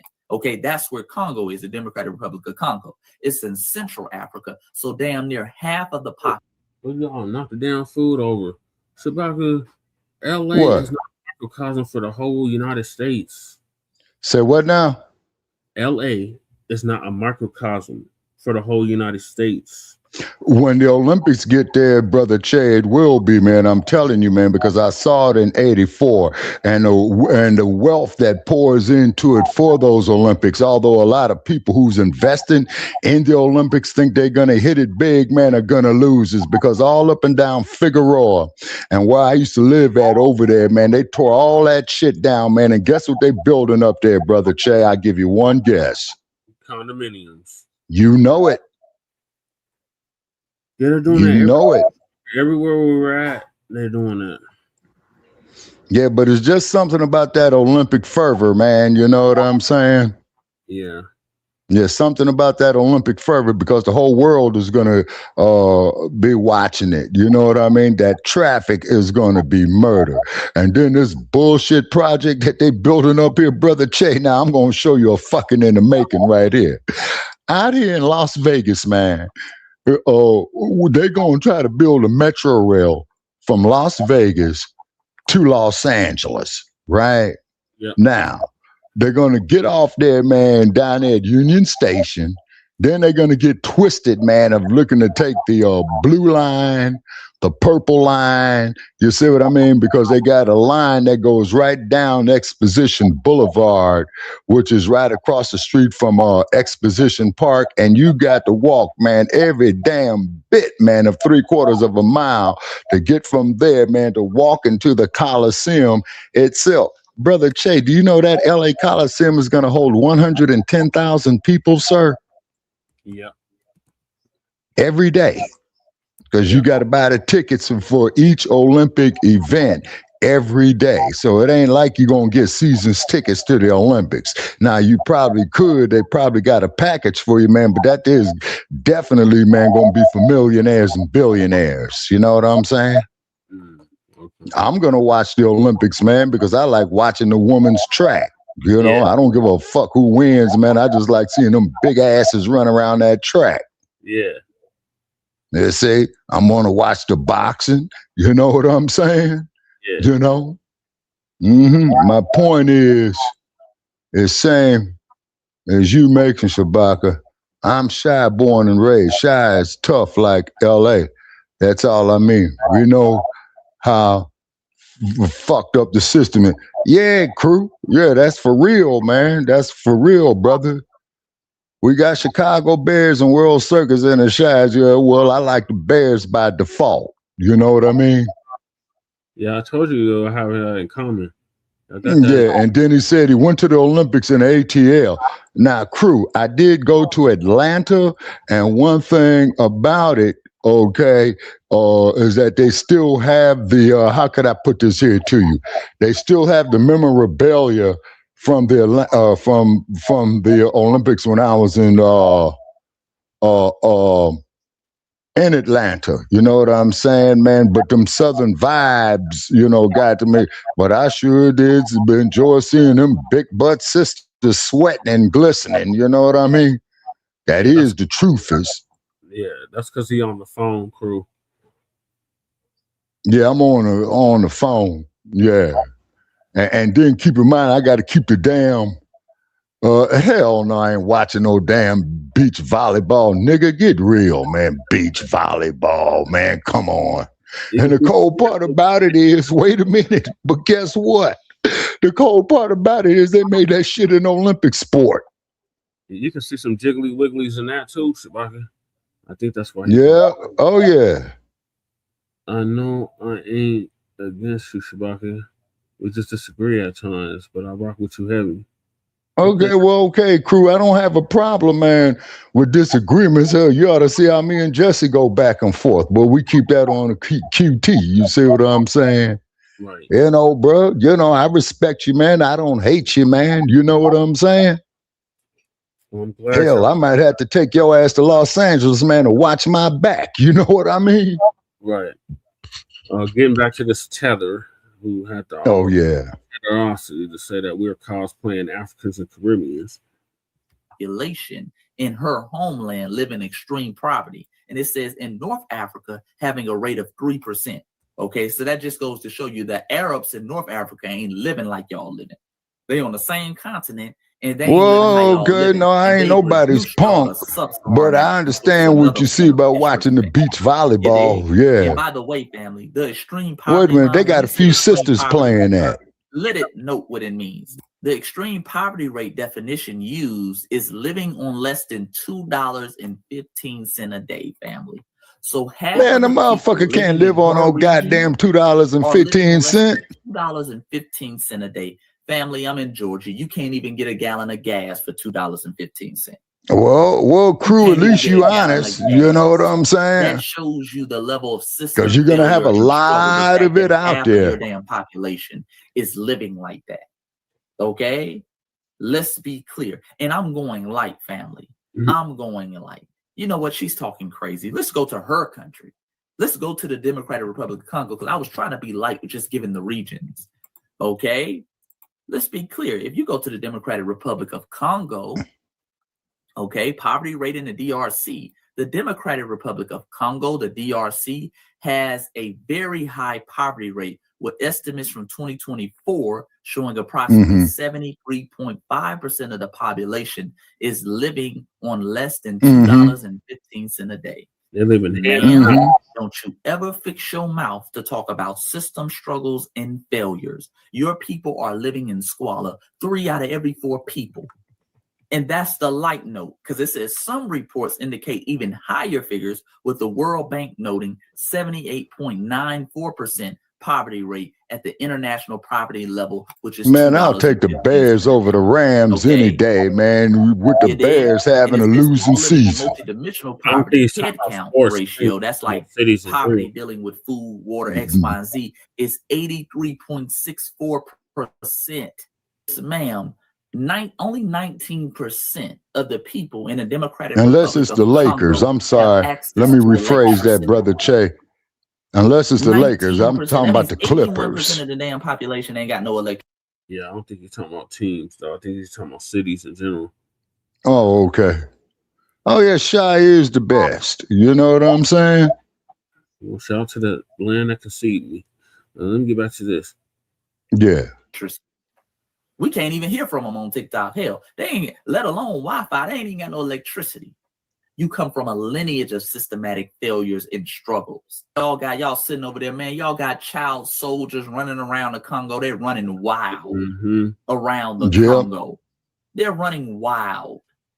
I'm from Bear. Dude, that's probably why your parents wanted to get you over here. You said you came over here at 5. Hell, at 6, they might have put a damn chopper in your hand over there in the Congo. You talking about systematic failure and struggle. Whenever you bring that up, you better mention your homeland very first. Right. And you better stay on that topic. You sitting over here imitating foundational Black Americans, and you didn't forgot the real struggle you come from. Right. You better thank a foundational Black American for being the reason at 5 years old you didn't have a damn Uzi in your hand. Right. Okay? Based off your systems in the programs y'all got going over there. And then she said they're coming here. They come here with customs and traditions and culture that was used to build America. Ma'am, y'all ain't coming here with nothing. They kill me with this notion they're showing up at the border with some damn Cotan in their hand. You ain't showing up with nothing but trying to seek asylum. Right. That's all you were doing. Seeking asylum. You came over here dead broke, dead bummy, struggling, trying to get out your homeland. Your parents probably made up a damn lie talking about somebody was trying to kill them. Or hell, it might have been the truth. Somebody was trying to kill them in their homeland because that's the culture. Yeah, well, they got a lot of ass out here to see, crew. Yeah, they got you dig? And you came over here seeking asylum. They love to act like they came over here with a damn bag. Oh, we come over here with all these customs and traditions. If you came over here with all these customs and tradition, why did you start off in your first video talking about how you have to assimilate? Hell, if our traditions really came from you, you should fall right in line. Why are you assimilating? Why are you going out cosplaying? Why are you afraid to eat your cultural foods out in public? If our foods are really your foods. Right. Because they're not. We have a different culture. This is a different system you're in, and you know it. Stop the capping. Stop the double talking. Right. And just pay homage to foundational Black Americans who made it possible for you to be here, ma'am. Right. Who was the colonizer of the Congo, Brother Che? Was it the Dutch? Into Africa for diamonds, coal, iron, and your No, it was the French, right? But y'all calling us the thieves. How Okay. Man, okay, who was the ones that knocked off Patrice Lumumba? I want you to understand when that was the French. You look at the damn the French, and the mines over there. It ain't no damn Asians in there. It ain't no damn white people over there. You're doing the digging. Your leaders are taking those natural resources and they're selling y'all out. That's the reality, family. Them damn dangerous. Pretty much neo-colonialism. You see nothing but people from the Congo over there working for 5 cents an hour. Y'all are doing that, and your leaders are allowing you to do it so they can take those resources. Leopold was originally. Right, yeah. Now, who was cutting off the arms of the people who refused to pick the rubber trees. Right. So that was the And who was the biggest benefactor of those? Hey, you got them on your cars. They called Firestone, man, and Goodyear. Yep. Yep. So it was the Belgian that took him. The Belgians that took him out. Right. Yeah, they took out Patrice Lumumba. Yeah. So I stand corrected. I said the French, but it was the Belgians. It was the Belgians. Yeah, you're right. Yep. And sell them out because they don't care about you. They don't care about you. You know, white people over there just digging. Y'all are doing the digging and you're selling it for cheap. Yeah. Hell, you're selling it for free. You just want a green card. I'm gonna tell Shabaka I can't promise. So stop it. Knock it off. Too many bikinis out in LA and Las Vegas. We're in the right to say y'all are. Yeah, that is the truthers crew. But don't get caught up with them. Who smoked Dessalines and cosplaying what? How are we cosplaying? Haiti? You haven't named anything. No customs. Okay, it was the Haitians that smoked Dessalines, but they're under the orders of the French. We cosplaying chocolate. That's all you named with some natural resources. And by the way, family, they always talk about the natural resources of Africa. The United States is one of the most minerally rich countries in the world. Let's be clear. Africa has minerally rich countries. The United States also has minerally rich countries. They act like the United States has no natural resources. No, but they hoarding on this shit though, brother, for the league. See, he's talking to Reaganomics, Che. And again, if we're actually cosplaying your culture, you wouldn't have to assimilate. See, what you're saying makes zero sense. We're taking your stuff and cosplaying you. But then you're coming over here talking about you have to assimilate into our culture. You're sitting over here speaking in foundational Black American vernacular. Why don't you just use your regular Congolese accent? What? You dig? Why don't you go out and eat your fufu and your natural foods and practice your traditional customs, traditions, and cultures? Why don't you dress how they dressed in the Congo? Since we really got our dressing style from you, you should fit right in, but you don't. You stick out like a sore thumb because your culture ain't our culture. You dig? Let's finish the video. That's just misdirected anger. You're mad at broken promises, gaslighting, broken systems, and you throwing the heat at the wrong people. And if you feel threatened, ask yourself why our presence makes you so loud. Anybody stitching my video? Hey boo, I just want to let you know that when you misconstrued information, you make a fool out of yourself. Okay, so as you can see, just ending with more tether babble and basically gaslighting. And they always, whenever we critique them and get on their ass, I'm sure she'll make a video about me making this video. They always pass off, oh, we hating on them and you got misconstrued anger. Ma'am, you're projecting. You dig? There's just nothing but tether projection. Yep, that's exactly what it is, Chase. Mm-hmm. Let's see, Colorado has more than Africa. Now, you do got some minerals there in Colorado, Brother Che. What's that damn city, man, that you all had up there? Black Hawk. Yeah, Black Hawk, I believe. Yeah, we got because y'all had gold up in that motherfucker as well, too. Yep, we had gold and silver. Yep. And what is this? The ally, the still alloys. Yeah. Yeah. And we got a lot of helium, carbon dioxide, gypsum, sand, aggregate, and whatever this is. No. And I'll never forget that time I went up to Steamboat Springs and saw a damn waterfall frozen in place. Man, I ain't never seen no shit like that before. Yeah, damn waterfall frozen in place. Remember, we got the Colorado River, which supplies y'all. Yeah, man, we need some more of your water out here, man. Shit, ain't no water coming. It's a drought. Yeah, shit, let me see. Lake Mead, that motherfucker's 95 miles from me, man. When it cool off in the fall, I might go out there and take a look at it, do another live video out there, you know. Yeah, we got the Colorado River, the Rio Grande River starts here. The Rio Grande River? Yep. The one that separates Texas from Mexico? Yep. Huh. Okay. Colorado. We got the Arkansas River, which starts from Colorado, and the South Platte River, which starts from Colorado. Yeah, and where's the North Platte River at? That's all. North Platte is north of us. Okay. That's going into Nebraska. Okay. But I do know it makes its way to the Mississippi. I know that. Yeah, all these rivers make their way, except for the Rio Grande. And with the Arkansas, the Arkansas makes it to the Mississippi River. Yeah, I crossed the Mississippi River, man, about 5 times in my lifetime, man. And each time I crossed that motherfucker, just the chills come up my spine. So I think the Platte River makes it to the Mississippi River too. Yeah, and the Platte River, that motherfucker goes all the way up there into Montana. Yeah. And the damn Dakotas. Yep. Mm-hmm. Doesn't it merge with the Missouri River? Yes, it does. And the Missouri River goes off into the Mississippi as well, too. Yep. And I think that even the damn Chicago River, man, makes it down into the Mississippi as well, too.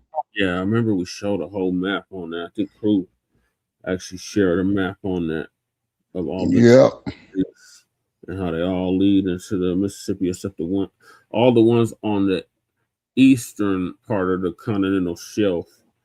Mm-hmm. Into the Mississippi River, and all the ones flow into the Gulf of California. Okay. And the Gulf of California, man, is between Mexico and Baja California. Yep. And like I told you, when them damn hurricanes hop Panama, you know what I'm saying? And although it happens once in a blue moon, and I'll never forget, man. And I just moved to Nevada from California, man. That damn hurricane hopped, man, and went up through the Gulf of California, because generally when the hurricanes, Brother Che, get to Cabo San Lucas, right, they generally kick out into the Pacific and die out real fast, because the Pacific is much cooler than the Atlantic, right? But that motherfucker went all the way up there, sir, to Oregon. Yeah, and California is 796 miles long. Yep. Freaking ridiculous. And then them cats in Los Angeles calling me from LA, man, it's out here raining, man, and out here, man, what's it like out there in Vegas, man? Hey, man, I'm up here enjoying this sunshine. You know what I'm saying? Yeah. Cruz said he wants to join in for a sec. That all predicates on you, Shabaka. I don't need y'all scrapping on the air again. All right, no, I ain't gonna scrap with him on the air, man. If he wants to join in for a second, man, let the brother. I don't hate the brother, man. You know what I'm saying? It just says off the link, Crew. Yeah. All right, so your girl Ilhan, she's in trouble, or one of her staff is in trouble. Still $30 million. So Ilhan, with her lovely ass, hijacked $30 million. Yep.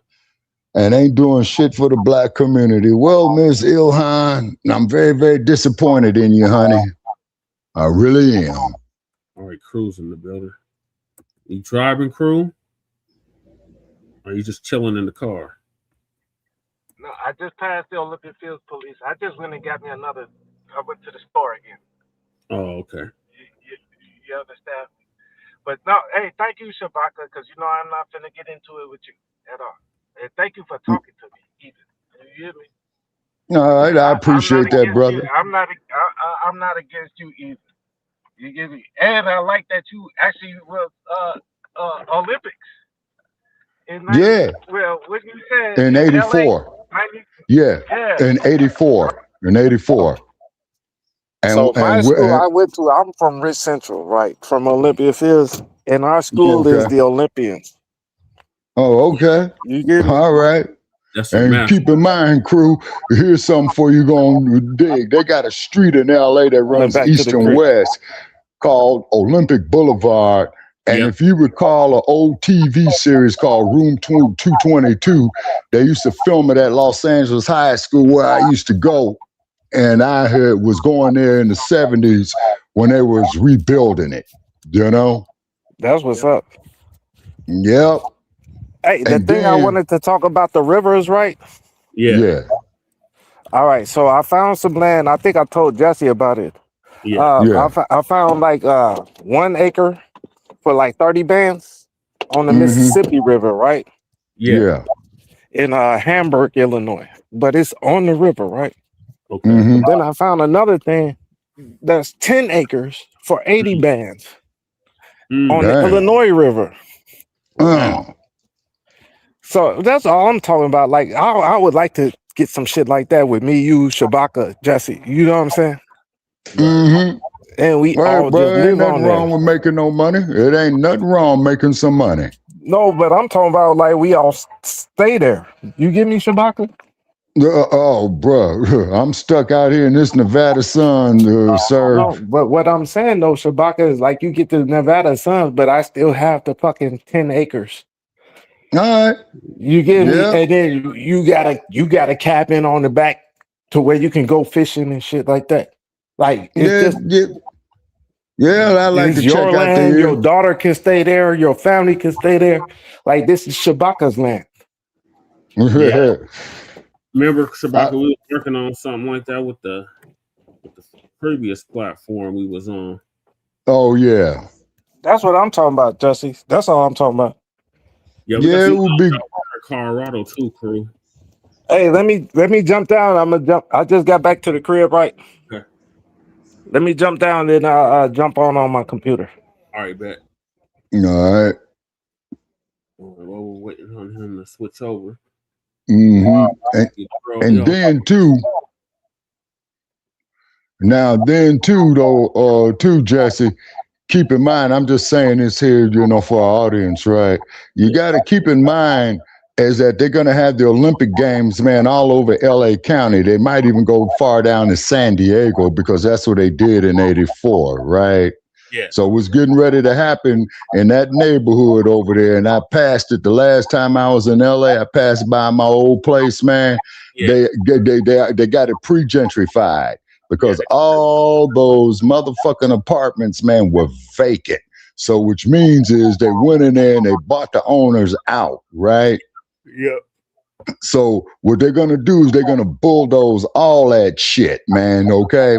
And they're going to be putting up there them condominiums, man, and then they're going to be building it like, well, I wouldn't be surprised if they called it Olympic Village, because that there would be the third time that Los Angeles would be hosting the Olympics because they hosted the Olympics in 1932, 1984, and they're going to be hosting it in 2028. And then they're going to have I don't think Karen Bass is going to be the mayor at that time, because she's going to lose. Wait a minute. Didn't she already lose, Jesse? No, she's in a runoff with the councilwoman. Oh, okay. And she's going to lose that election, yeah. Runoff down there means she lost, don't it? Exactly, crew, exactly. And keep in mind, crew, is that the mayor of the city of Los Angeles is just a figurehead. See, she ain't got the juice that the mayor of Chicago got or that the mayor of Denver got. Brandon ain't got no juice neither. Brandon ain't got no. Oh, yeah. Come on, Shabaka, you know this. Yeah. So the city alderman ain't supporting him, huh? Out of there. We running Brandon in. Right. You see our thick girl Danielle that's running against him. Yeah. Mm-hmm. She her over thick ass. Yeah. Chicago flip red. Yeah. Yeah, so they're gonna have old Brandon man with a cigar in his mouth, a black him out, run, nigga, run. And then I think you had Jesse, didn't you have the girl on your channel, or Afro did?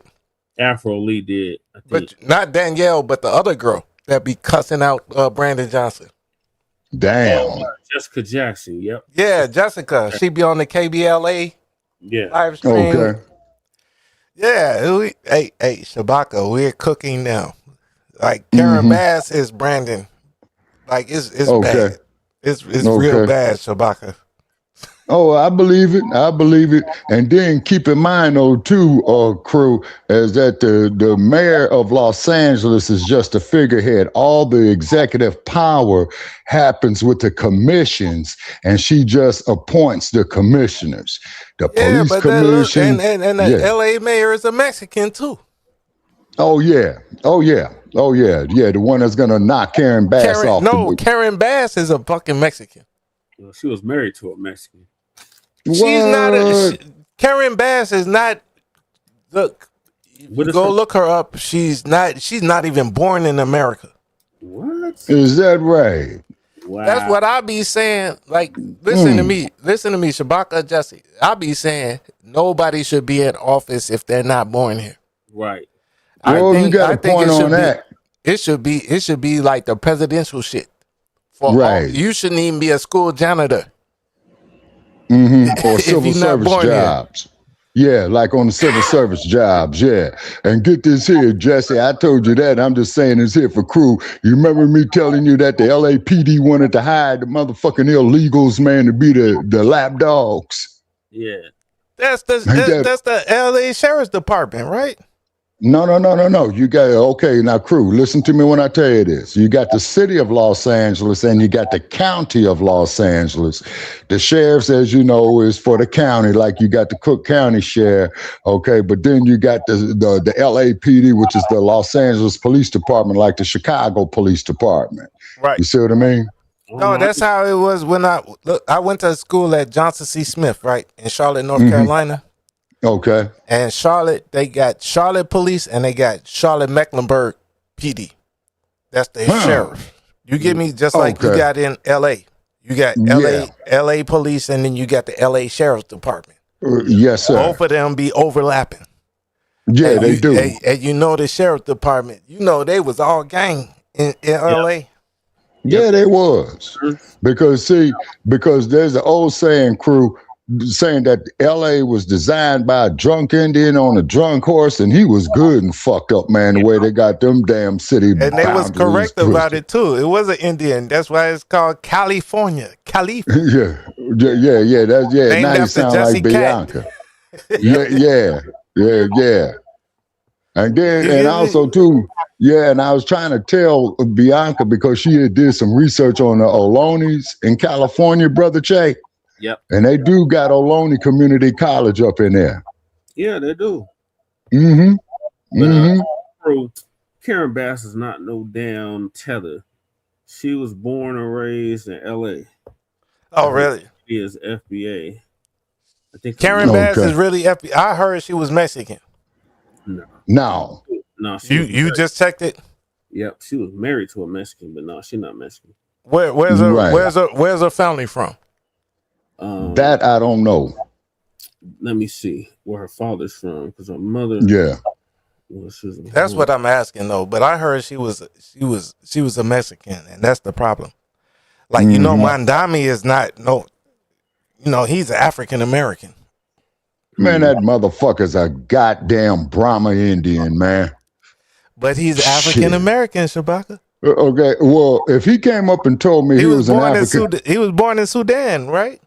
No, no, he was born in Uganda, the land of Idi Amin Dada. Right, so nobody Uganda, fooled Big Daddy. Yeah. Oh, what's that? Forrest Whitaker. When he was the king of Scotland. Yeah, right.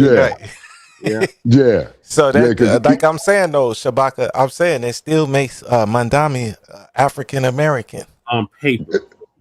Okay. You get what I'm saying? That's why we don't like that term. Mamdani came up to me and called himself an African to me, man. I would probably bust his slap the teeth shit out. out of him. Yeah. Yeah. Shabaka slap Yeah. the shit out of his. No. It would be a straight right cross if I could still deliver it, man. As fucked up as I am, man. But I still got some muscle memory. Hey, Shabaka, if you fall on your cane, I'll just bring you back to my 10 acres on the Illinois River. I got your back, bro. Okay, wait a minute. Wait, hold on, man. Speaking of cane, man, yeah, you just reminded me, crew, I got to go out here and get me some ironwood, man. You know what I'm saying? Oh, look, the best one is the Prime Radian, right? It's like $900. They just came out with it. That bad boy shoots flat. I'm talking about like Shabaka. You remember when you was a baby, right? Shooting BB guns and 22s and whatnot. Yep. So the Prime Radian is a 9mm that shoots like a 22, like a BB gun. Is that right? Yeah, you'll like it. Okay, I just learned even something. your old ass. Listen, I'm just joking with you, right?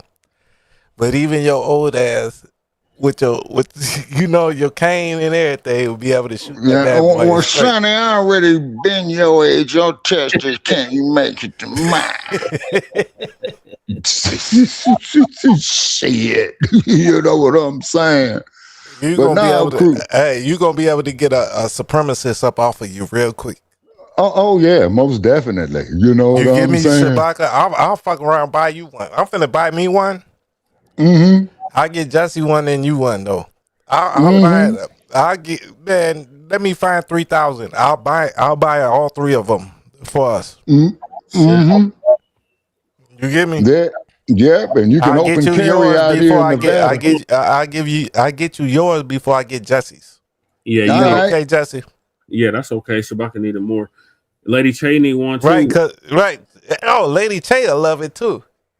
You get me? Because I'm saying it shoots so flat. Like even the girl can use it. That's what I'm saying. Even the old man and the girl can use it. Like so. And then as soon as I get it, man, they got about 5 pistol ranges out here in Las Vegas, man. I go up there and give me about 5 boxes of shells, man, and bust all them clips, man. Hey, Shabaka, I'ma order you. I'ma order $250 worth of range rounds for you. Oh, okay. You get me? Just so you know how to shoot it. You ain't gonna fall off your cane. No. And you see, I'm giving you a cane, even though I know you don't even walk on the cane. I'm just giving you yes, a cane. I do. No, yes, I do. I'm just talking shit. I'm just talking shit. Yeah. Shabaka. Yeah, and get that ironwood, man. And hey, Shabaka, you see my cane? No, I don't see it. No, you see my picture? That's my cane. Yeah, I see your picture, but I don't see that blunderbuss from Assassin's Creed. See how I'm smiling like that? That's my cane. My 870 shotgun. My 870 Remington. That's my cane. Well, and the damn shooting range they got out here is owned by Remington. Oh yeah? Hey, Shabaka, I got some business for you. All right. Man. No, I'm talking like you and Jesse, same shit. My bad. Yeah, Jesse up there putting them ponies up there, man. Stop hating on my Broncos. You see that score, right? Man. Well, like I said, man, we got to meet twice, man. And then when the Raiders have a losing season, I'm defaulting back to the Bears. You know? Yeah, because you know the Bears are the Indians. The Bears are the Chicago. Yeah, now they're Chicago. The Indiana Bears. They said, hold on, they said that new stadium, right? Yeah. That they're building in Hammond. Yeah. It touches Illinois by like 2 feet. So then they can still say fucking Chicago Bears. Okay, so what they're gonna do with Soldier Field? I don't know. All I heard was the last day, Shabaka, Jesse. Yeah. All I heard, like the last thing I heard about it, because you know I don't be paying attention. Right. But they said that shit was like just 1 foot in Illinois, so they can still say Chicago Bears. Yeah, because Indiana's right across the street from Chicago. My good buddy Ace. You get me? You know I live in Indiana. Yeah. Okay, you talking about Ace Cooley? No, my buddy Ace Boogie. Even my stepdad is from Gary and from fucking Hammond. No, he's from the projects in Chicago too, Cabrini Greens. Cabrini. Oh Lord. So my stepdad, he's from Cabrini, he's from Gary, and he's from Fort Heights. Okay. You give me like all the gangster shit. Yeah. In Chicago. But wait a minute, was that the Cabrini Green they brought down, or was that the Robert Taylor home? Yes. Both of them down. I used to buy my weed. Yeah, I used to buy my weed in Robert Taylor. Yeah. Okay, let me ask you this question. We got a $10 super sacks. Yeah, they sell it for $12. $10. And I used to drive from out here from Route 30 to 11th Street. I used to go drive to 35th and go in Robert Taylor homes with $20 and come back with a fucking ounce. Damn. You get me? Yeah. Like, who is you, homie? Like, you know how they is. You know LA. Who is you, homie? Yeah. But you go in there and you do your business, you come out with the greatest shit ever. Yeah. Just like the white boys used to come.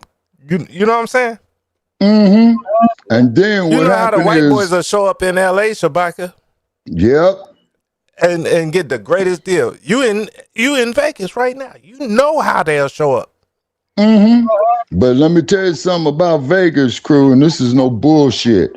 Okay, like they got the state stores out here, right? But you cannot smoke the shit out in public in Nevada, man. Let me ask you this, 6 months. Shabaka. My buddy across the street, my buddy Keith, he be going to Vegas a lot of times, right? Right. And he said, don't buy this shit on the street from Vegas. Yep. Right. That's the weakest shit. Yeah. Like if you go in the hotel or you go meet you a girl somewhere, something, you'll get some better shit. You get some better smoke. Yeah. Yeah. But don't buy that shit from these people on the street because they like the tethers. Yeah.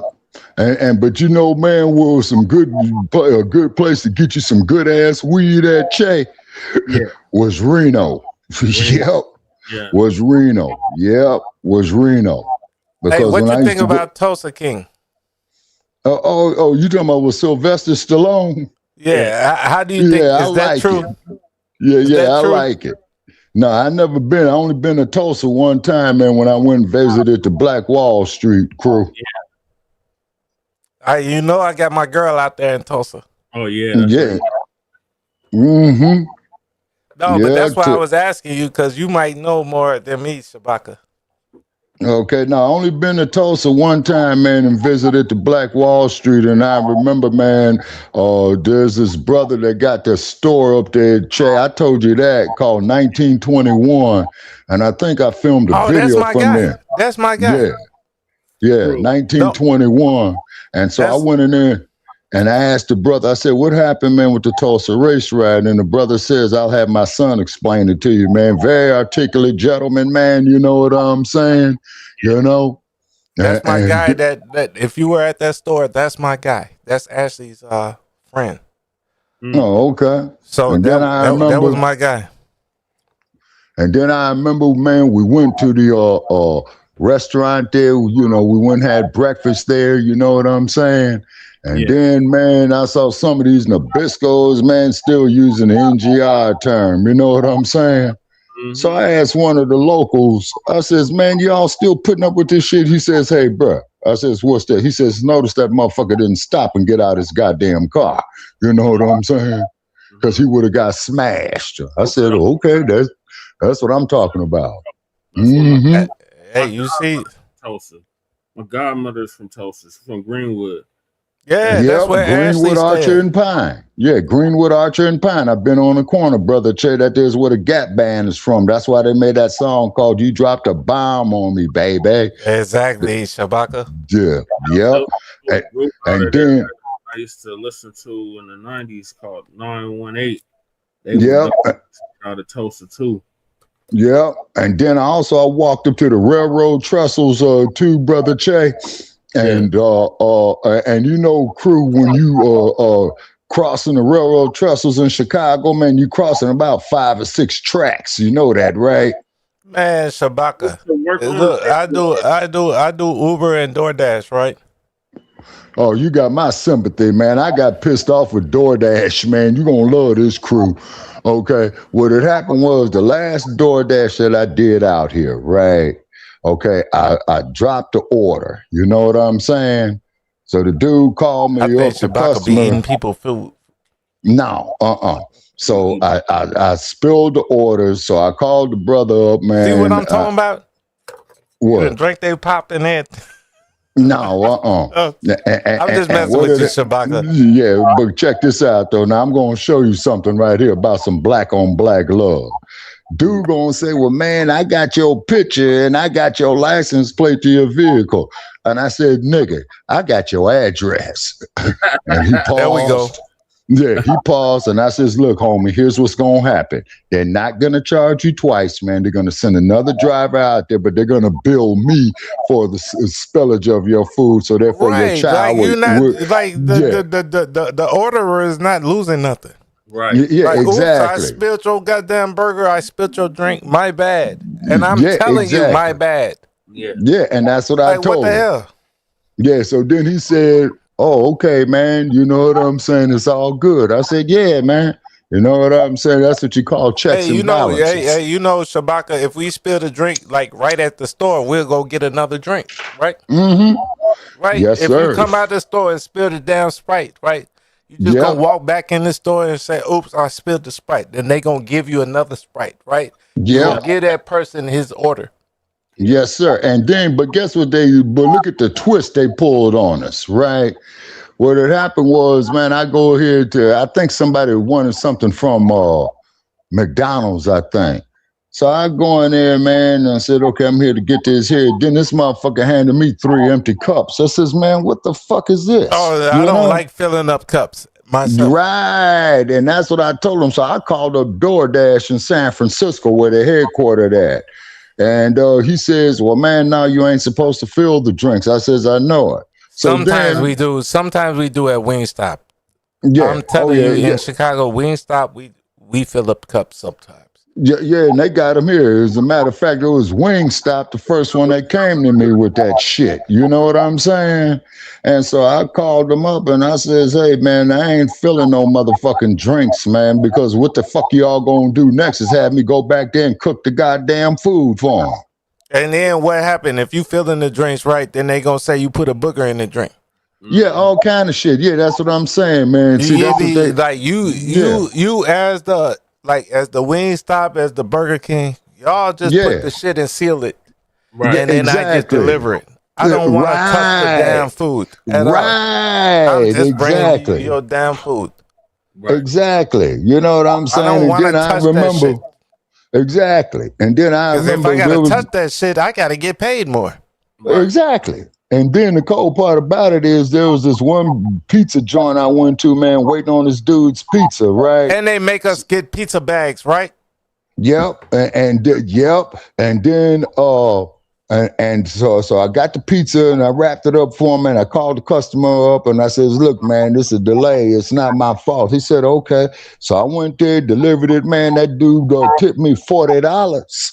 You know what I'm saying? Oh, that's how it go. Yeah, he straight to out there back then, man. That was a full tank of gas, and that was only a couple of years ago, man. You know what I'm saying? You know, hey man, is the sun coming up over the shy, man? Is because it's bright and shiny right now. It's coming up over the Lake It's Michigan. 6 a.m. out here, Shabaka. Yeah. And you know, summertime. You know how summertime do, man. It's fucking. The sun is up right now. I just went and got me a drink. Yeah, and that's why I'm back on here. That's why I'm hoping I'm not blunderbussing you and Jesse. No, see y'all made up. Jesus Christ, you give me Jesse. You see me with my Assassin's Creed and my blunderbuss. Right. I'm just trying not to be on no bullshit with you and Shabaka. Right. Yeah, it's all good. But yeah, it is daytime out here in Chicago. It's 6 a.m. Yeah, because I remember one time I went there, man. We went over there to the beach over there off of State Street. No, not State Street, off of Michigan Avenue. Oh yes. Okay. And I said, I ain't never seen, and I said, I ain't never seen the sun rise over a body of water before, because all my time, I would always see it set in the Pacific. Yeah. So we out there kicking it, man. You know what I'm saying? Shabaka. God damn it. Welcome to Chicago. Yeah, well, that's the birthplace, man, where I took my first breath of life at, you know? No, I'm just saying, welcome. Man, welcome. Like, this is what we do. Yeah. And then so, you know, I got in, you know what I'm saying? And so my people said, well, where you been? You know, because we didn't have the cell phones back then, right? I said, I was out there kicking and watching the sun rise over the lake. And they said, okay, you know, and what have you. Because like I said, living in Los Angeles, man, I'm always used to watching that motherfucker set off in the Pacific. And I remember we had some family friends watch it come up, though. Yeah. You get me, Shabaka? Like, you see a set, but watch it come up. Yeah, and that disc rolls up, man, you know what I'm saying? And then I took some family friends to the Pacific Ocean, right? And they never saw the ocean before, and that was at nighttime. So we're walking across the beach, I only seen the Pacific 2 years ago, though, Shabaka. Okay, yeah. And so I'm telling them. I'm sorry. My bad. Okay. No, remember I went on a cruise with my daughter and my mama? Oh, yeah. Okay. 2 years ago, we went to Mexico. Okay. We went on a cruise. That's the only time I seen the Pacific Ocean. Yeah, and that there's the world's largest ocean that you're seeing, sir. And then I took my folks down there to Venice Beach, Che. And you say You say my folk. You talking like a Chicago nigga. That's because well, that's the first place, man. You know that I took a breath of life. I'm rocking with you, Shabaka. Oh yeah, it's all good. Go ahead with the story. Go ahead with the story. So I'm walking them across the beach, right? And the first thing they say is, "What's that noise?" I says, "That's waves." Mm-hmm. So I says, "Let's walk up there. What's that smell?" That is salt. What you are looking at is the world's largest ocean, right? So somebody gonna ask me, well, what's the next state going west? I said, you really want to know? They said, yeah. I said, Hawaii. China. Yeah. No, I said Hawaii. No, they said the next state, not the next country. I said the next state. They said the next state. I said Hawaii. And they said, oh, yeah? How long will it take to drive there? I said, young lady, listen to me when I tell you this. There's only 3 ways that you're going to get to Hawaii from Los Angeles. 1 is you're going to fly. Yep. 2 is you're going to take a boat. Or 3, you're going to swim. Yep. And you ain't going to make it out there, say, about a half a mile out there before them sharks start eating your ass. Hey, you Shabaka, know? Let me ask you this. Can you swim? Yeah. I used to, but I guess if I hit the water, muscle memory, man, to kick back in. No, but you know how to swim, right? Yeah. FBA know how to swim, right? Yeah. Jesse, what do you think when they say that FBA can't swim? I think of Aquaman. But can FBA swim, right? We can swim, right? I think of Rory Brawl when they say that shit. Right. As a matter of fact, that little nigga that just jumped in the water and said, fuck y'all, jumped in the water. Right? Yeah. Oh, you talking about Aquaman? Yeah, Aquaman. Yeah, he put in some work. You remember? Yeah, you remember Shabaka? Yeah, Aquaman put in some work. That motherfucker jumped in the water and got down, swam and beat some ass. Yeah, he did. And then definitely salute to the chairman of Montgomery, man. You know what I'm saying? Oh, yeah, the chairman. Yeah. See, because a chair is a multi-purpose device. Okay, you can sit down there and rest your ass. And you could fold it up and use it to beat some ass. What he did. Yeah, and that's exactly what he did. Right? Yeah. And then that sorry ass Montgomery police chief gonna go up there and go book the black folks first. But you ain't gonna go book them damn Nabiscos, you know, full of that Johnny Walker and old granddad and shit, and where they got drunk enough to fight. You know what I'm saying? Oh, this is such a disgrace. Hey, Shabaka, I've learned from you old niggas, right? What's that? I've learned to throw my hat in the air. Oh yeah, man, that's the new distress signal right now. Throwing my hat in the air. Shabaka gonna pull up. Jesse gonna pull up. Yep. Like instantly. Yeah. And I'll be working that damn ironwood on their asses, man. You know what I'm saying? And then I'm gonna have the motherfucker arrested and you gonna bring that folding chair on it. And had their asses arrested, man. You know, for assaulting the elderly. Right. That motherfucker touched your cane, right? Yeah, hey, pow, ping, whoop. Well, man, I didn't know. Bing, bing, bing, pat, pat, bam. I didn't know it was gonna be like this, OG youngster. Remember, I would have been that's your what age. happened, nigga. That's what happened, nigga. Yeah, you say, and then, so the folks from the Shy, man, you know, they was just amazing. I said, sit there, hey, you know, enjoy it. You know what I'm saying? Right. And hey, Shabaka, you know how us folk from the Shy is. You said folk from the Shy. Yeah. Folk. We said, all folk. We all folk. Yeah, hey, from the Shy. On bro them. Yep. We all folk. Yep. What's up, brother them? What's up, brother them? Yep. What up, Joe? We all folk from the Shy. Even though we not all GDs, but they all say we're GDs. Yeah. What's up, folk GDs? Yeah. You know, but also too crew. What LA gang is? Oh man, yeah, you got Bloods, Brothers Loving Others. Didn't they all start from GDs? Yeah, but I think so. Didn't they all start from Chicago GDs? I think so. That's what I'm talking about, Shabaka. That's what I'm saying. Chicago is the real LA gangs. Yeah, well, Chicago's the gangster city, man. After all, it was the home of Al Capone for many years. That's what I be talking about with you. Listen, that's what I be talking about with you, Shabaka. Like, nigga, we is the original LA gangs. We are the original. Yeah. Like that's what I'm saying. Like, so, like, not to be mad at you or this, that. I'm saying, like, Chicago, we are the real gangsters. Yeah. We've been the real gangsters since before LA was created.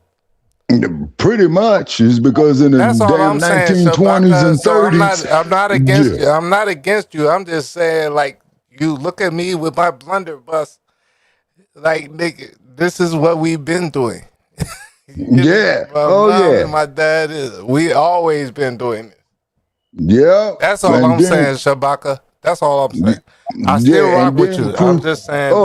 And then, crew, I'll tell you what I'll do for you, too. I'll take you up there to the Hollywood sign. I do want to go there. Damn, you gonna take me there? Yeah, I'll take you up there to the Hollywood sign, man. I'll take you through Griffith Park. And they named Griffith Park, as you know, Che, after D.W. Griffith, who made that bullshit movie. You know L.A. very well, right? Oh, yes, sir. You know what I'm saying? So I would let you take me around L.A. Yeah. Oh, yeah, most definitely. Just like Jesse would let me take him around Chicago. Or I'll take you. The only thing I would say, crew, is this. If I take you around L.A., do not wear no red and do not wear no blue. Yep. I'm wearing red and blue right now. Okay, but if I take you to L.A., bro, you're saying you got that, man, we can get dumped on. I'm telling you, I'm wearing red and blue right now. Like, okay. Okay. Exactly, I'm wearing red and blue. Yeah, and then too, crew, when they had the rebellion in 1992, right? There was this one OG, man, and I told you about the brother Tony Pico Che. Yeah. Who went out there, was trying to deal with the truce. You know what I'm saying? And then he came up dead, man. But you know who I think smoked him, shit. I ain't gonna wear that shit like that, Shabaka. But I'm saying, like, I'm American. Like, I'm Chicago. Like, I wear red and blue. You get me? And you got those that do that, man, you know, out there, you know what I'm saying? It's because, you know, you got a lot of the elders who went up there, did time up there, man, like at Wayside, up at Quentin, up at Folsom, man. I'm sorry. I'm Huh? Hey, I'm sorry. Solid dad. Yes, Soledad. The oldest Hey, prisons did you? in California is Soledad, Folsom, and Quentin. Hey, Jesse. Yes. Did you see Corey Holcomb? Oh, I heard he was going. He gave props to Tariq. Right. That's what I was just watching. I had my OBS open. Bree showed that earlier. Yeah, I didn't mean to play it, but you give me like I was hearing that shit. Like Corey Holcomb. Mm-hmm. But I tell you another thing that you'll like though too out there too, crew. You will love the Venice Boardwalk. People that are from breaking up, crew. Yeah, crew breaking up. Crew. Yeah, my bad, Shabaka. Yeah. And then the thing is, too, though, crew, that you would like out there would be the Venice Boardwalk. You know what I'm saying? Okay. The Venice Boardwalk. Now, I'm going to tell you, you've seen the Venice Boardwalk before, too, Che. And you've seen the Venice Boardwalk, too. If you ever saw that video by the Gap Band called You Dropped a Bomb on Me, Baby. No, not You Dropped a Bomb on Me. Party Train. Okay, yeah, because that video that they filmed right out there on the Venice Boardwalk. I'm subscribed to somebody that literally films the Venice Boardwalk. Right, and if you fuck up in Venice, it will be the Pacific Division of the LAPD that will be stepping to you. Yeah. All right, let me get Ilhan, Shabaka. Yeah. Oh, she going down, Shabaka. I think she's gonna. Yeah, she did some crooked shit. You say Ilhan Omar? She going? Yeah, Trump finna get her. she. Trump finna get her. Yeah. Taxpayer money from daycare reimbursements in Minnesota last year. The Leering just pleading Senate. guilty to fraud. So as fraudsters get convicted and learn so she actions pled have guilty. consequences in 2026 America, someone else is on the run. And that someone is Representative Omar, who's now refusing to answer questions about her $30 million net worth drop. Meanwhile, scams just like those in Minnesota seem to be expanding across the country, revealing that what many people thought was just an isolated incident is actually a scheme to plunder all of America. 5 months after she shut down her You daycare, know, booked a flight to Bisco ass London, and was motherfucker. If arrested you by the gonna talk FBI. about her, then you need to talk about your chief executive. I don't care if the Nabisco is talking about it. The Nabisco is talking about truth. Tell us if your husband. And Nabisco been going in on Gruesome Newsom too. Oh no, well, man, fuck Gruesome Newsom. His ass This guy belongs who in was arrested was jail. allegedly one of the orchestrators of the massive Feeding Our Futures fraud scheme, and his name came up a lot during the trial of the now convicted ringleader Hey, of the scandal. Shabaka, And that do we trial care also if exposed Nabisco multiple is telling communications the they had truth? with Congresswoman Ilhan Omar's It's still staff. Nabisco And how come telling you the guys are the truth. daycare that receives the most amount of money here in Well, Flushing, Queens? but you see, but is the How many members do you Nabisco going to tell the truth of his folks? Because here it says you guys No, have but he's still talking the 7,899. truth, though, right? So it's actually let's from the stand on that truth. databases of Yeah, CMS yeah, and well, the Ilhan is HHS. through. Are you committing You see fraud? what I'm saying? And I used to back Ilhan. One-off. He You has see? relationships with many of those who've been convicted or charged in this scheme. So I think it's absolutely relevant that we get to the truth of what those communications with her office were. I used to be on you, the So if old you tell niggas. the entire world and the Shabaka. U.S. government that you're worth Still, I $30 don't- million, man, and then you turn around Nah, and if tell this us white not people is something on our, fishy going on here. But what nobody's talking about is while Ilhan Omar's office if they had on code, then they contact on with code. people who are now headed to prison, that type of behavior Okay, emboldens now scammers the all thing throughout I got to say In fact, to we're now this witnessing dude is scheme this: after is that scheme chief in executive is a Sanctuary City convicted after felon on Sanctuary 44 City, while at the counts. same time, You see what I'm hardworking saying? Americans who Now, is obey this the law are irony dealing or with is it affordability hypocrisy? issues never before I experienced. think it's a lot of These communist hypocrisy, but politicians who fuck say they them. care about you get Yeah. richer than those they claim need to And be this punished. crooked But it's bastard. not just the politicians who are allegedly enriching themselves. The scammers are too. They're voting Democrat. They're living large. They're taking Hey, luxury Jesse. vacations. They're opening Shabaka. new clinics. And there Yeah. are I was so just many at of them. I was just But at Mike now Tandy these crib, places right? are getting exposed, and that's terrible Like I I just woke up there at like 2 in the morning, right? Minimum, Y'all would think that I'm over at my buddy crib doing too much, at the hearts right? of Americans and make us feel like we're not doing our fair share. I just came back so the to the scammers crib. can get more of everyone else's money, or Like, worse, I'm listening to y'all. I'm communicate talking with these fugitives who are now behind bars, knowing You get that me, they're Shabaka? orchestrating such schemes, but turning a blind eye because it's convenient. And now they're unionizing those folks, which now creates a separate flow of money. Union dues translate into political support, so it's basically political patronage. But here's the real reason Ilhan Omar is back in the spotlight. Every single time somebody gets busted for something that may allegedly lead back to her, she revises her net worth. She's done it a couple of times now. It's very strange. A financial Like disclosure Trump showed that ain't the did estate that of the shit. Minnesota congresswoman jumped from almost nothing to $30 million while in office. But I know somebody had thrown some on Omar, and Omar cocked back that right hand ready to bomb on him. That shit was funny as hell.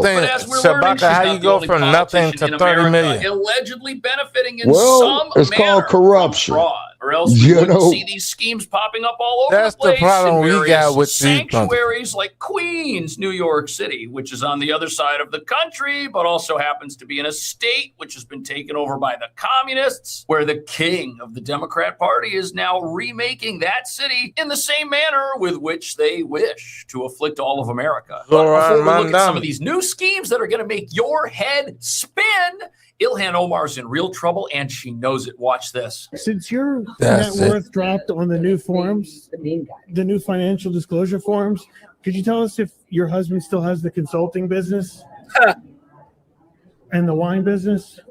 I remember you were saying it was an accounting error before, but the new forms are even lower in terms of the net worth. So in case you're confused, Ilhan Omar's net worth rose by 3,500% when Joe Biden was president. But now that people are getting convicted, now that there's a new sheriff in town, now that the country has an anti-fraud Who's a task force, goddamn multiple convicted felon himself? That's hypocrisy. Now talk about that. 500% in just a few years, you'd probably keep that thing going, right? But here's where things get even worse. Watch. Al also exposed multiple communications they had with Congresswoman Ilhan Omar's staff. For example, in February 2021, there was an email chain between Bach and Omar's office with the subject line, "Help with USDA food programs," the same programs that were targeted by the fraudsters for more than $250 million. A couple weeks later, Bach sent Idle an email with the subject line, Ilhan's office. There was also a string of text messages between Bach Well, look and at that Omar's staff. sunburnt What did all Nabisco. those messages say? Well, we don't know that because they were sealed by the court. And when Minnesota lawmakers investigating the fraud requested Congresswoman Omar to turn those records related to her office's contacts with individuals who've been charged or convicted in the scheme, she refused.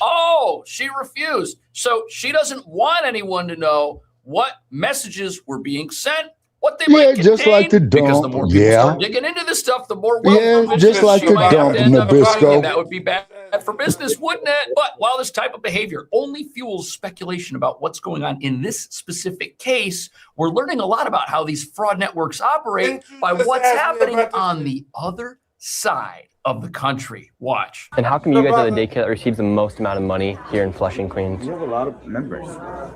How many members do you guys have? I don't have to tell you. Because here it says you guys have 7,899.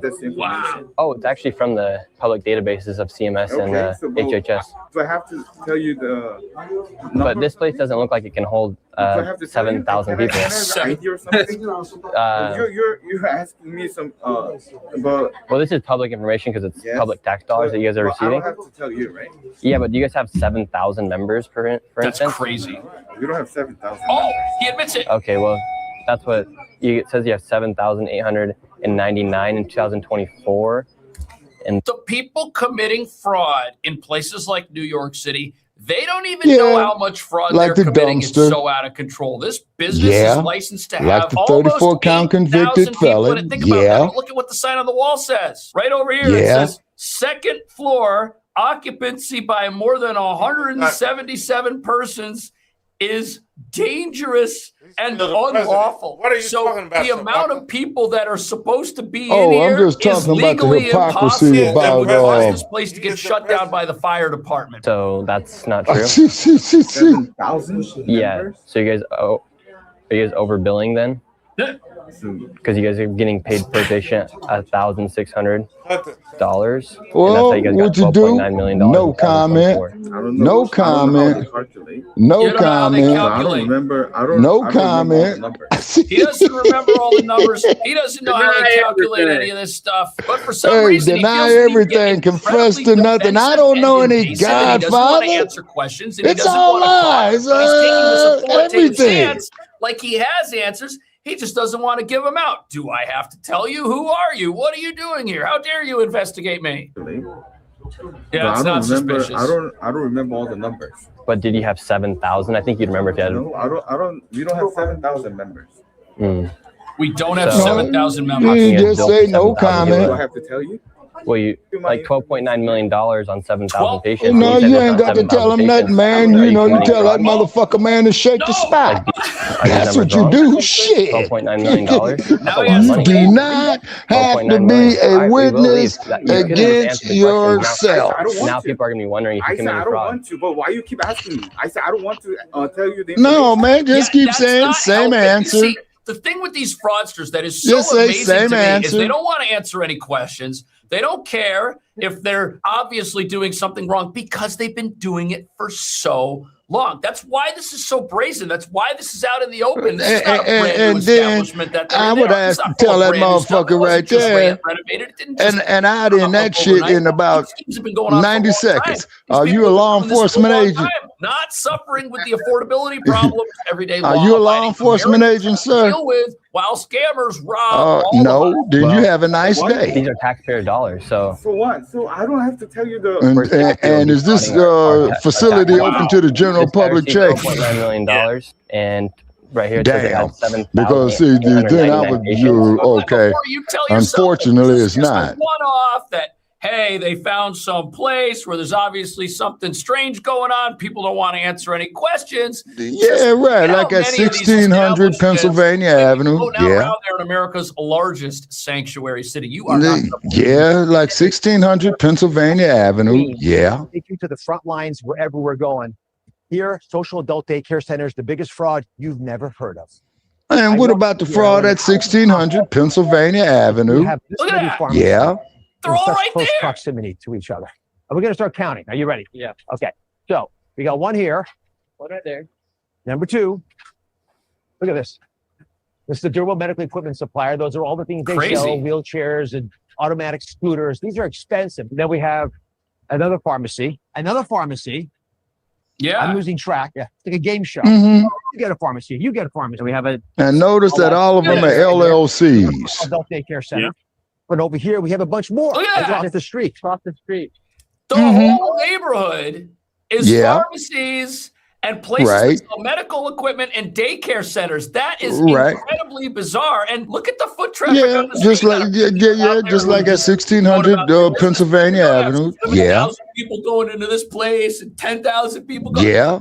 There are so many red flags. Anybody who Right. went here, Like at 1600 Pennsylvania Avenue in Washington, D.C. Yes, sir. there's a reason all of this is happening. It's because someone is benefiting from this type of mayhem. And we're going to look at exactly who that is. Okay. Before we do, check out this next business and tell me if the actions of the people getting investigated raise any red flags. Fraud. Give me a rough idea. How many? Yeah, like at 1600 Pennsylvania Avenue. Yeah. Yeah. We have the registered already, but hold on. I have a phone call. Sorry. Well, just give me a quick idea because I think there's no one. Now, first thing that this individual should be asking for is a search warrant. Next thing he should be asking is, are you a law enforcement official? 50. 50. We have 2 shifts. Yeah. 58 people per shift. And if you're not such, then I'm going to have to ask you to leave. Different patients. 8,000. Yes. Then after that, I'm calling security. Got idea for But that number. would it be possible to have 8,000 patients here? That's crazy. 8,000 patients here when? I'm not sure. Throughout the year. Last year. Right. Deny everything, confess to nothing. That's right. Uh-huh. Yeah. To handle 8,000 different patients in 1 year, theoretically. Well, sir, I'm going to have to ask you to leave. So the people that work at these places, they don't even comprehend the magnitude of the fraud that is being committed here. These companies. Okay, these now this motherfucker right here might have opened himself up for a defamation lawsuit. money. It just blows the minds of the people that are there who don't see anywhere. See, people, shit like this is chess. It's not checkers. But there's a reason that that's happening. And that, once you understand what it is going to make it very easy to understand why there are so many of these schemes all over the place. The boss, the owners, I'm not sure. They don't know who owns it. You must know who owns the business. We just have the managers and the owners. Have you ever met the owners? No, not yet. Oh. Who's managing the business? The director is the ladies. But I really don't know. Doesn't know this. You don't know who employs you? No. I just hired it last month. Well, who hired you? And then he's got to tell them that they do not have permission to take his picture. All a month? What happened to people who are here? Now, if he was out on the sidewalk, it would be totally different, Brother Che. Am I right about So that? you have a business that's obviously been here for years, but the entire crew of people working there are all brand new people. The guy that's like in charge here with the Toyota t-shirt, he says he's been there a month. So is everybody else. Now, this is a little bit different than the other place we looked at where the guy doesn't want to answer any questions and is obviously somebody in a position of like at authority. 1600 Pennsylvania Avenue, Washington, D.C. They claim they don't know anything. They claim they've all been there for 1 month. They don't know where. Like 1600 Pennsylvania Avenue, Washington, D.C. Yeah, it's not a brand new place. They didn't just build this place. It's not some brand new. Just like at 1600 Pennsylvania Avenue with the ballroom. Yeah. In 1 month. The ball. Oh, man, that got bulldozed. You mean they bulldozed the ballroom. The staff. The staff. When I came here, I just met them, and they are already set up. So I really don't know about that. And did you all started working here last month? More than a month. No. Those are the veterans. This lady and that lady's A not. whole new staff. Wow.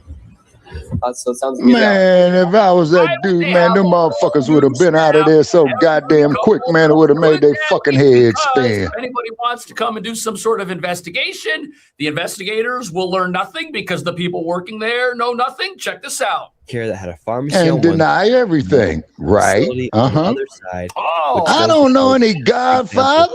Of a location that uses an adult daycare. It's all lies. Everything. They're all the same. Often that's the case. One of the clues we have is if the social adult daycare center is running a lot of other businesses. Good example might be they're doing transportation, and so it makes us concerned. So this one was actually shut down, the original one. And it didn't take long for another one to sprout right up again. This facility was shut down, back up again. It makes you wonder if the person that you went after was really the appropriate culprit, because maybe they're just, the frontline guy doing the beckoning of the boss. The minion here is following the orders of the Don. And when the Don says, okay, you're out of business, you move on to some other endeavor, I'll take care of you. Let's put new people in place of it. It's very hard for law enforcement to catch up. So what they're doing is they have a whole bunch of these businesses, which in some cases may be right next to each other, and they're moving their workforce around. You're working a little bit here, adult daycare, and then a month later, hey, go to my transportation company, and then a month later, hey, go run medical services, and they keep switching. Like at 1600 Pennsylvania Avenue, Washington, D.C. Yeah. The Lockheed Skunk Works, where they got people on different floors working on different elements of the same project, and things are so micro compartmentalized that nobody really knows what anybody else Just is like doing. at the California State Capitol over there off the Capitol Mall in Sacramento, California. Making some little component or something. That's what's going on here. It's the same thing. You got this decentralized operation, so none of the people on the ground, if they're ever caught or interrogated, could divulge any of what the scam is up to. But now we got to get to who it is that might be benefiting from this. Obviously, the people running it, but who else? You realize there are much bigger powers at play. And the reason I started thinking that, I think a lot of others are now, also sort of wondering the same questions I'm having is, how is it possible that this happened? Right.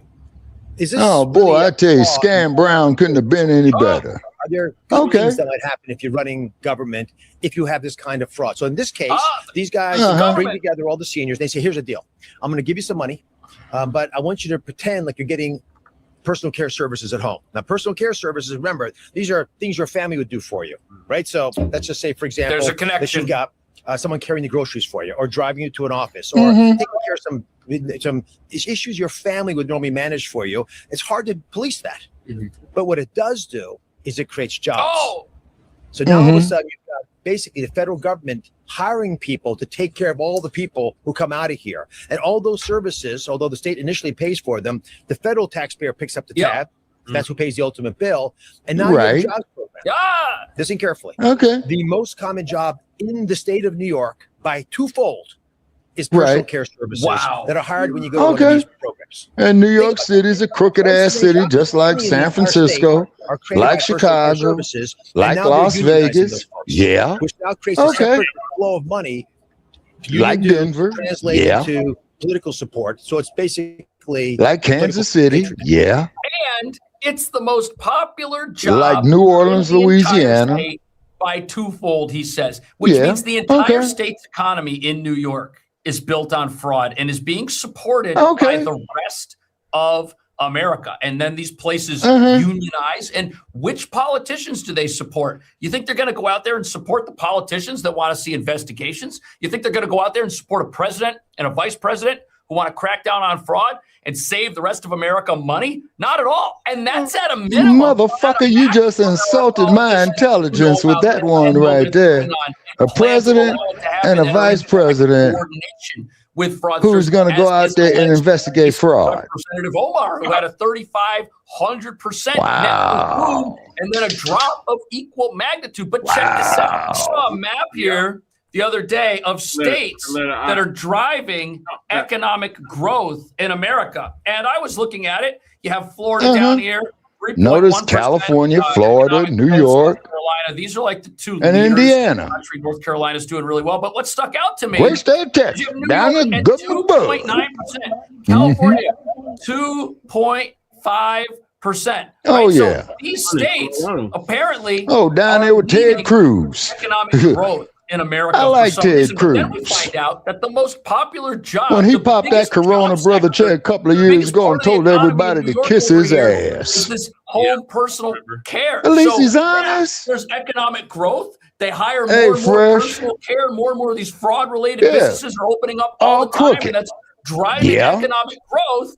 But it's actually all supported by the Mississippi. Rest of the country. The rest of the country is paying for these numbers. So you're going to hear people that say during this midterm election cycle, oh, New York, I mean, we got robust economic growth, 2.9%. We're one of the leading states. They say all our jobs are going to Florida. We're doing just as well as Florida's doing.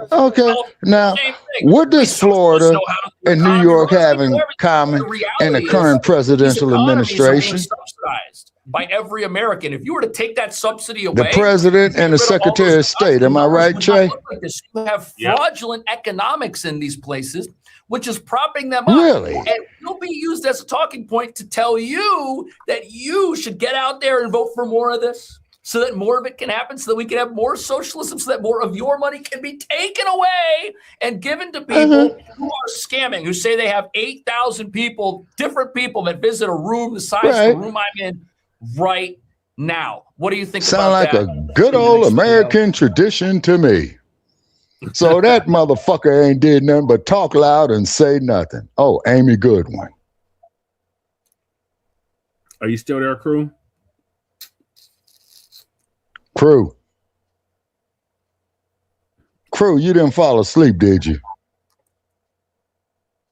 Earth calling crew. He's unmuted. Okay, crew. Maybe he stepped away for a few minutes. All right. right, so yeah, the Frosters is going down, Shabaka, but she said we got to start with 1600 Pennsylvania Avenue. Yeah, exactly. Now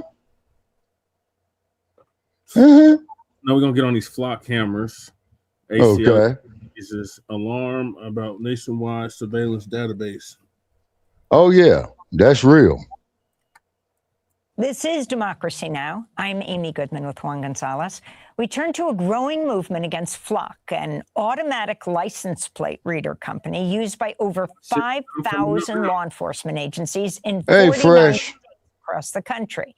Critics have mapped over 100,000 Blacc cameras in use on streets in rural and urban communities and accused of building a nationwide mass surveillance system. Blacc cameras aren't like regular traffic cameras. Their surveillance technology records and tracks every car or human that comes into view. And then an AI algorithm, facial recognition, model, color, license plate number, bumper stickers, and even scratches.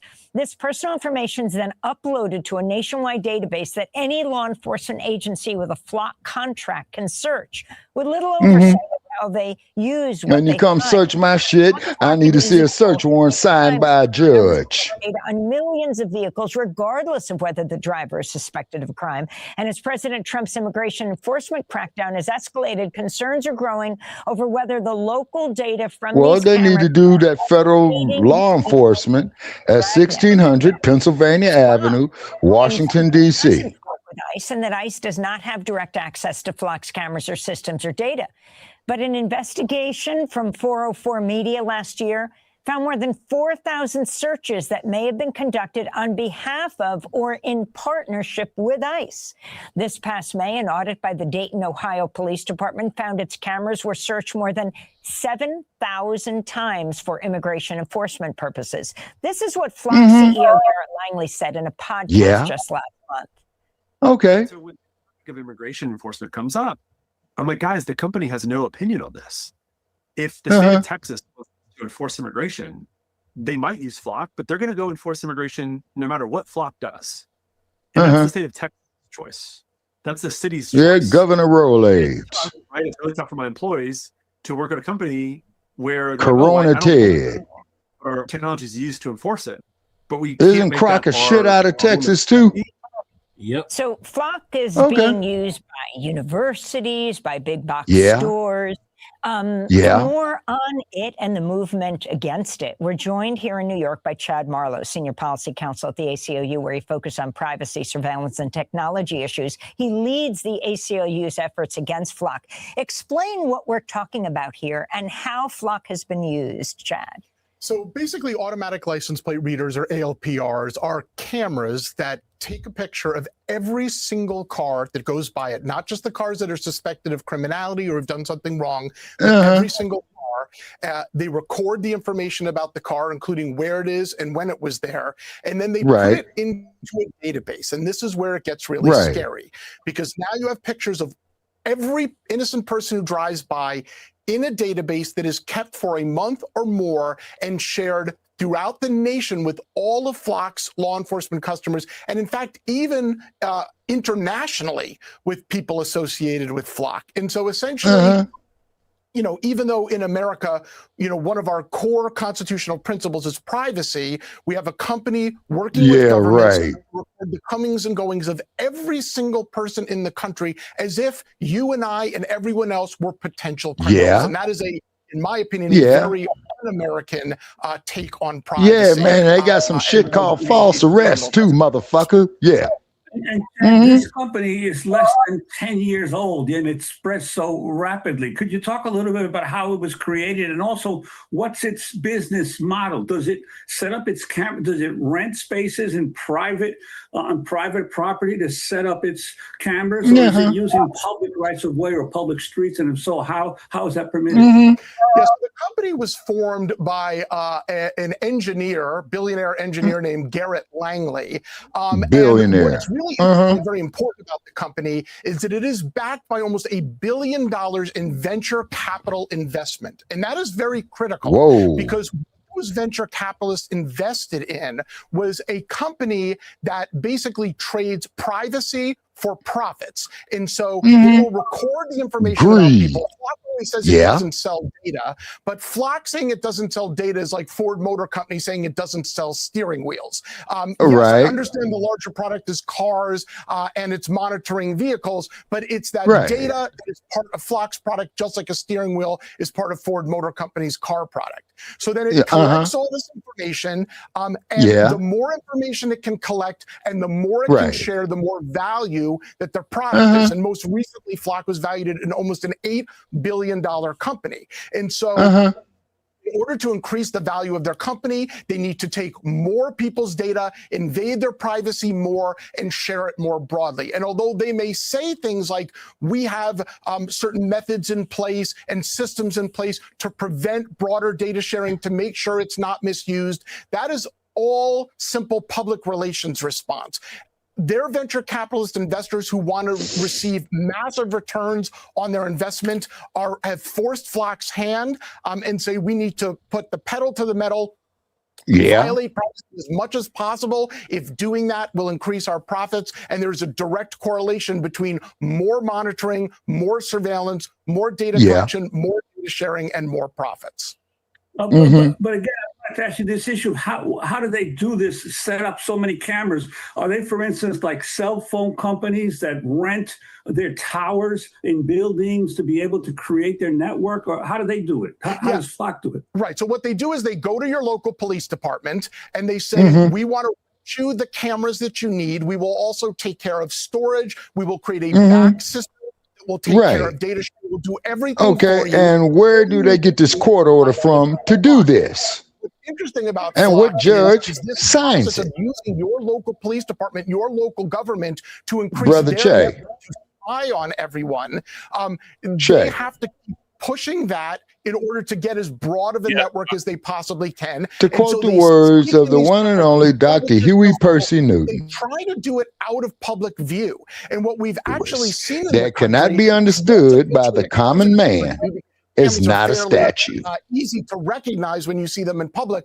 Communities have risen up throughout the country and demanded those contracts be canceled. In fact, in just the last 13 months, nearly 60 municipalities have either canceled their Flock contracts or have said, do not renew them. And in fact, Flock is going out in the country, not only promoting its products, but trying to quash any efforts to promote transparency and public engagement before their contracts are signed, because they know the more the public knows, the greater resistance to the product will be, and they want to stop that anywhere they can. Talking about that resistance, I want to turn to Tobias Halpern, a 19-year-old student at California Polytechnic State University, or Cal Poly, in San Luis Obispo. Tobias Halpern started the website Deflock SLO in January to inform people about Flock's 17 cameras on campus. Last month, the college president confirmed Cal Poly would not renew its contract with the company after the current one ends next May. Here's Cal Poly student Tobias Halpern on Connect with Jacob Soboroff on MS Now.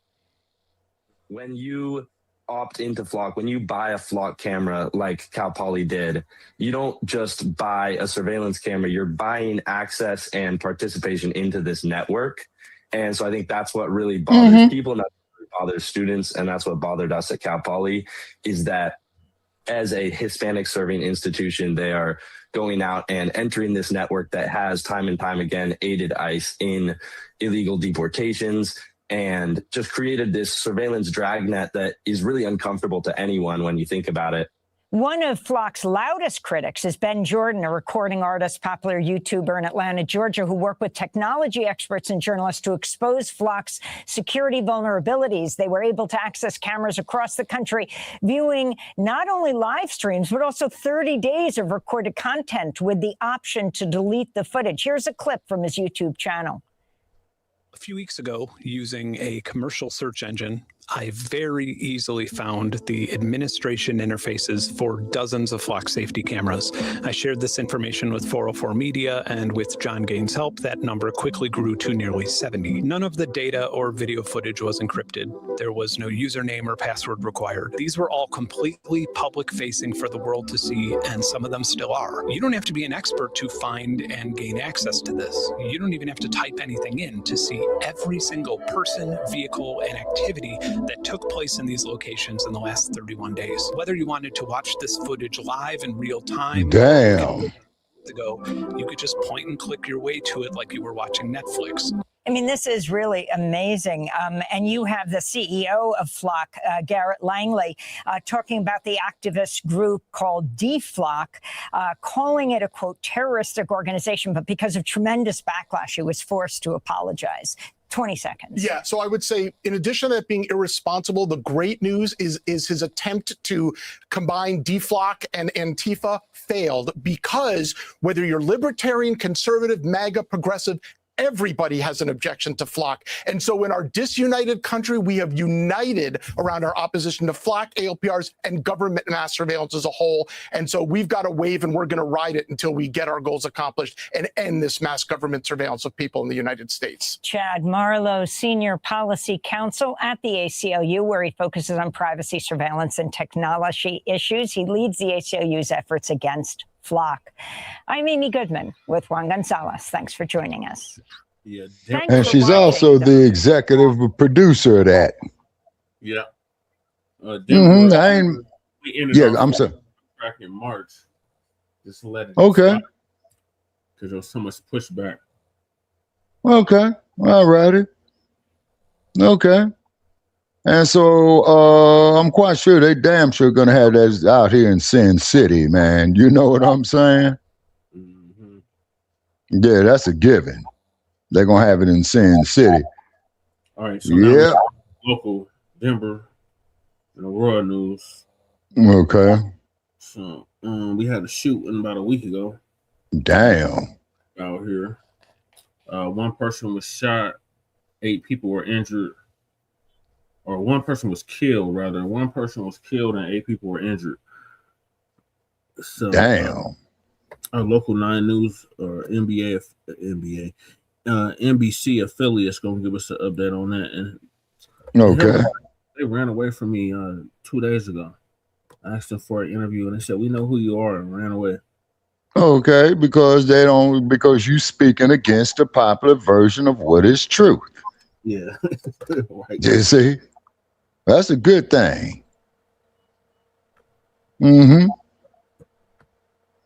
And you can use the push-pull effect on that there, Che. Shooting overnight in southeast Denver killed one and sent 8 others to the hospital. It happened near the patio of the Ultra Lounge near Hamden and Oh yeah, they shut that motherfucker down too. Overnight highlights nightlife changes Denver City Council are preparing to embrace upon. City Council may postpone a vote on a case where they're going to change the license of nightclubs in places like where the shooting happened. But if the changes do take place, it could perhaps deter events like last night. 9 News reporter Marshall Zellinger is live outside the nightclub for us now. Marshall, this nightclub was an after-party location for an earlier gathering in Aurora. Mm-hmm. Apparently so, but this is the location where police believe at least 2 people fired shots, killing 1 and injuring 8 others. It was a little after midnight in the parking lot here near the patio of the nightclub right there. And if Denver City Council goes through and tries to vote on making changes to licensing places like this, the people who run places like this would be responsible for crowd control in a parking lot near a patio. Mm-hmm. The open sign was flashing long after Ultra Lounge was closed following a shooting near the patio in the parking area. Yellow markers counted dozens of pieces of evidence. It's the second deadly attack at this nightclub this year. A man was beaten to death in the parking lot in March. Today, the Public Nuisance Abatement Unit of Denver Police opened an investigation. If businesses are deemed a nuisance, they can have their operating license suspended or revoked. Reasons for that include unlawful use of a firearm, gang-related activity, and serving alcohol to someone underage or overly intoxicated. Changes to the licensing process for businesses in Denver is currently in front of Denver City Council. The major headline for those potential changes is that clubs could be allowed to stay open until 4 a.m. The relevant changes for a place like Ultra Lounge would be the following new requirements. Clubs like this would have to have video surveillance, which it appears this club does have. They would have to have a written security plan. They would have to post notices about banning weapons with clear signage at entrances that weapons are not allowed. And the business would be partially responsible for crowd control. Managers would need to make reasonable efforts to get crowds within 25 feet of the entrance to leave. The shooting near the patio appears to be within 25 feet of the entrance.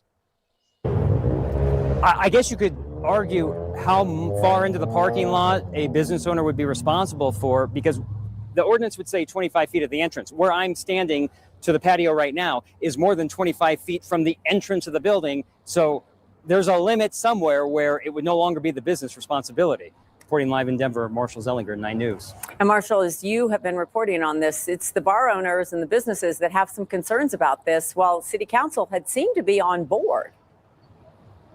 Yeah, there's this potential vote to postpone voting on the changes, which we're still waiting for in the next few minutes, I believe, from Denver City Council. And I don't know if last night's event is the reason why they may want to postpone this for a few more weeks. Yeah, a lot to think about there. All right, thank you, Marshall. All right, they're getting their lies straight, getting the bribe money together. You know what I'm saying? Now, what do you got to say about that there, Brother Che? Disturbance at this location, and while en route, there was another call that was received of a shooting in the parking lot at this event. Officers arrived and found one victim that they did treat in yeah, that is a Denver police uniform and a Denver badge. Determined to be deceased. Yeah, okay. There were 8 other victims that were either transported by medical or safety personnel or transported themselves to area hospitals. All of them, as I understand it, are in stable condition. What we understand is that there was another event at another location earlier in the day where there was a confrontation between 2 groups. Apparently that confrontation spilled over to this location later in the day where they confronted each other on the outdoor patio as well as in the parking lot, and gunfire ultimately erupted. So far at this time, we've not recovered any weapons, but evidence suggests that at least 2 weapons were fired during this incident. Is there specific questions I can answer? Were those 8 people injured just bystanders, or were they also involved with those 2? We don't know. We're in the process of conducting a number of interviews right now, and so we imagine some of them may have been involved in the initial confrontation, but others may have just been bystanders. This is quite a large gathering that was here last night, unusual for a Sunday evening. Were they all the victims? Were they all in the same area on the patio? Generally, so in the parking lot and on that patio area, I think that there were shots that were fired at both locations.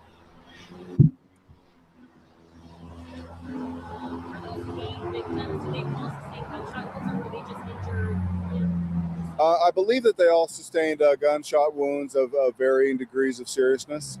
I want to talk about the difficulties of having so many victims of one event, just the amount of resources it takes. Sure. Obviously there were a lot of patrons that were here at this establishment, so that's a lot of witnesses to interview. Having to, have investigators go to area hospitals and interview witnesses as they're being treated. So quite a difficult situation.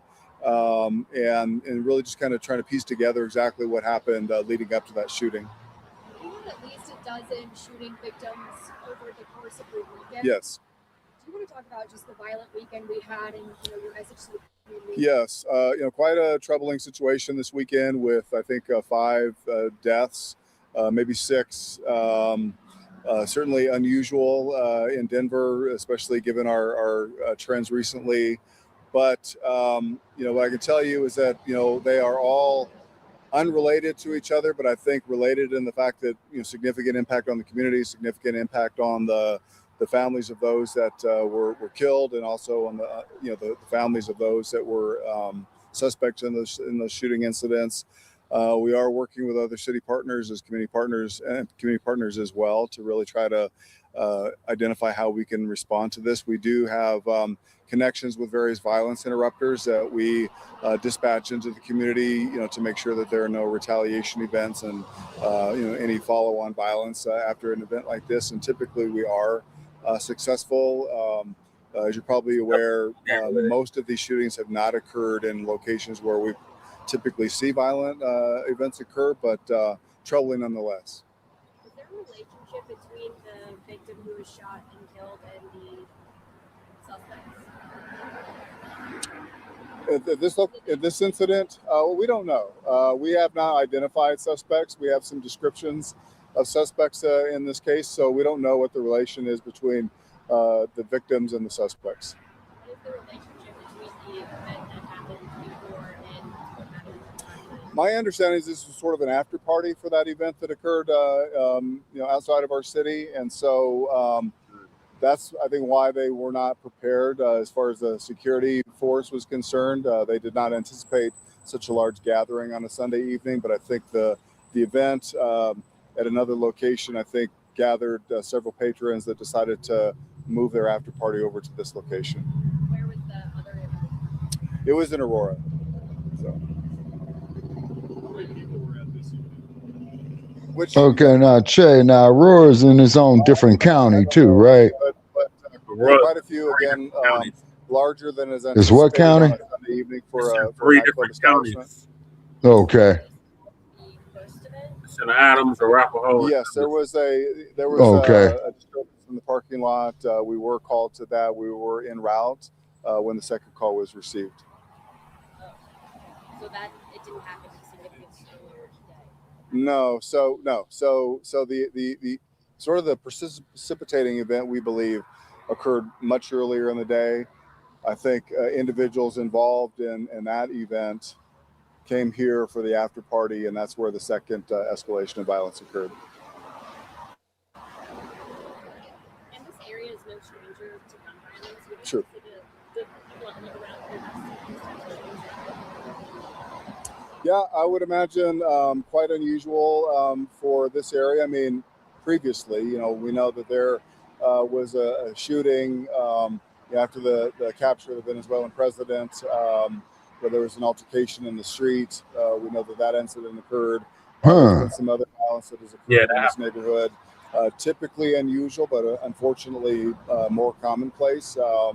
I think one of the challenges that we face in our city, all over our city, is that there are far too many people that have access to guns and just don't have the appropriate conflict resolution skills to keep disturbance or disagreement from escalating into gun violence. And just clarify, you do or do not have information regarding the suspects? Wow. But we don't. But we don't have names or anything like that. So really, just witness accounts of who they believe they saw. So there was an event in Aurora earlier in the day, like in the afternoon. Correct. And then those people came here for the after party. Yes. You guys were called for a disturbance here. Correct. So we were called for a disturbance that was, I think, emanating in the parking lot. As we were responding to that, that's when another call was received from the establishment saying that there were shots that were being fired. Do you know the status and condition of the people who were taken to the hospital? I believe that they're in a serious but stable condition.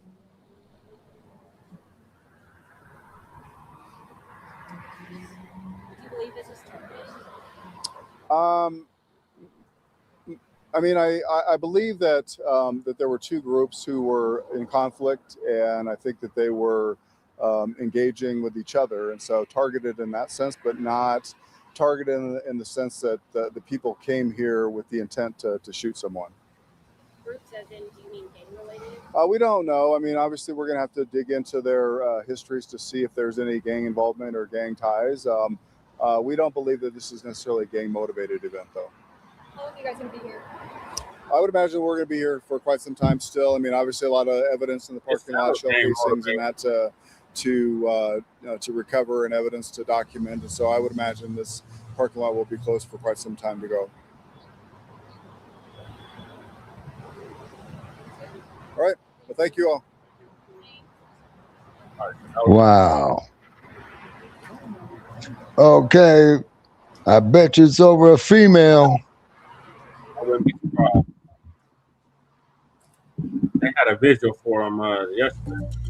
Yeah, but I bet you it's over a female. It usually is. Yeah, well, to quote the words of Marlon Brando in one of his movies, I forgot the name of it. It takes 6 guys to carry a man to his grave, and it only takes 1 woman to put him there. In Jefferson County. Even with the rain, it was another hot one in Denver. We reached a high Oh, of there's 95 the old typewriter building. Boy, I see y'all build up a couple of more skyscrapers there since the last time I was there, Che. The storms did cause some disruptions at Denver International Airport. Yeah, no, the cash register building. More than 50 cancellations. Thanks for joining us tonight. I'm Kim Christensen. I'm Kyle Clark. The flooding danger is especially high in the burn scar areas from the Aspen Acres fire. They're expecting heavy rain there tomorrow. Meteorologist Whoa, shit. We've been tracking heavy showers in that area tonight. The flash flood warning for the southern flank of the Okay, Aspen so Acres where's burn the scar precipitation coming from, Che? warning across the Denver metro area and a welcome drop in temperature, 60s and 70s Okay. this hour, mid to upper 80s that we've been enduring for the past few weeks. And look at the humidity values. Lots of water in Colorado. It's wonderful, but in some cases, Oh, man, then y'all can fill up the river for us, man.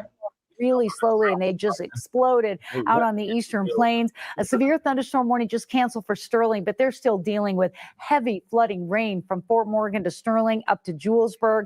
Flash flood warning in effect. Yeah. Lincoln County until 11:45. Oh, that's great news.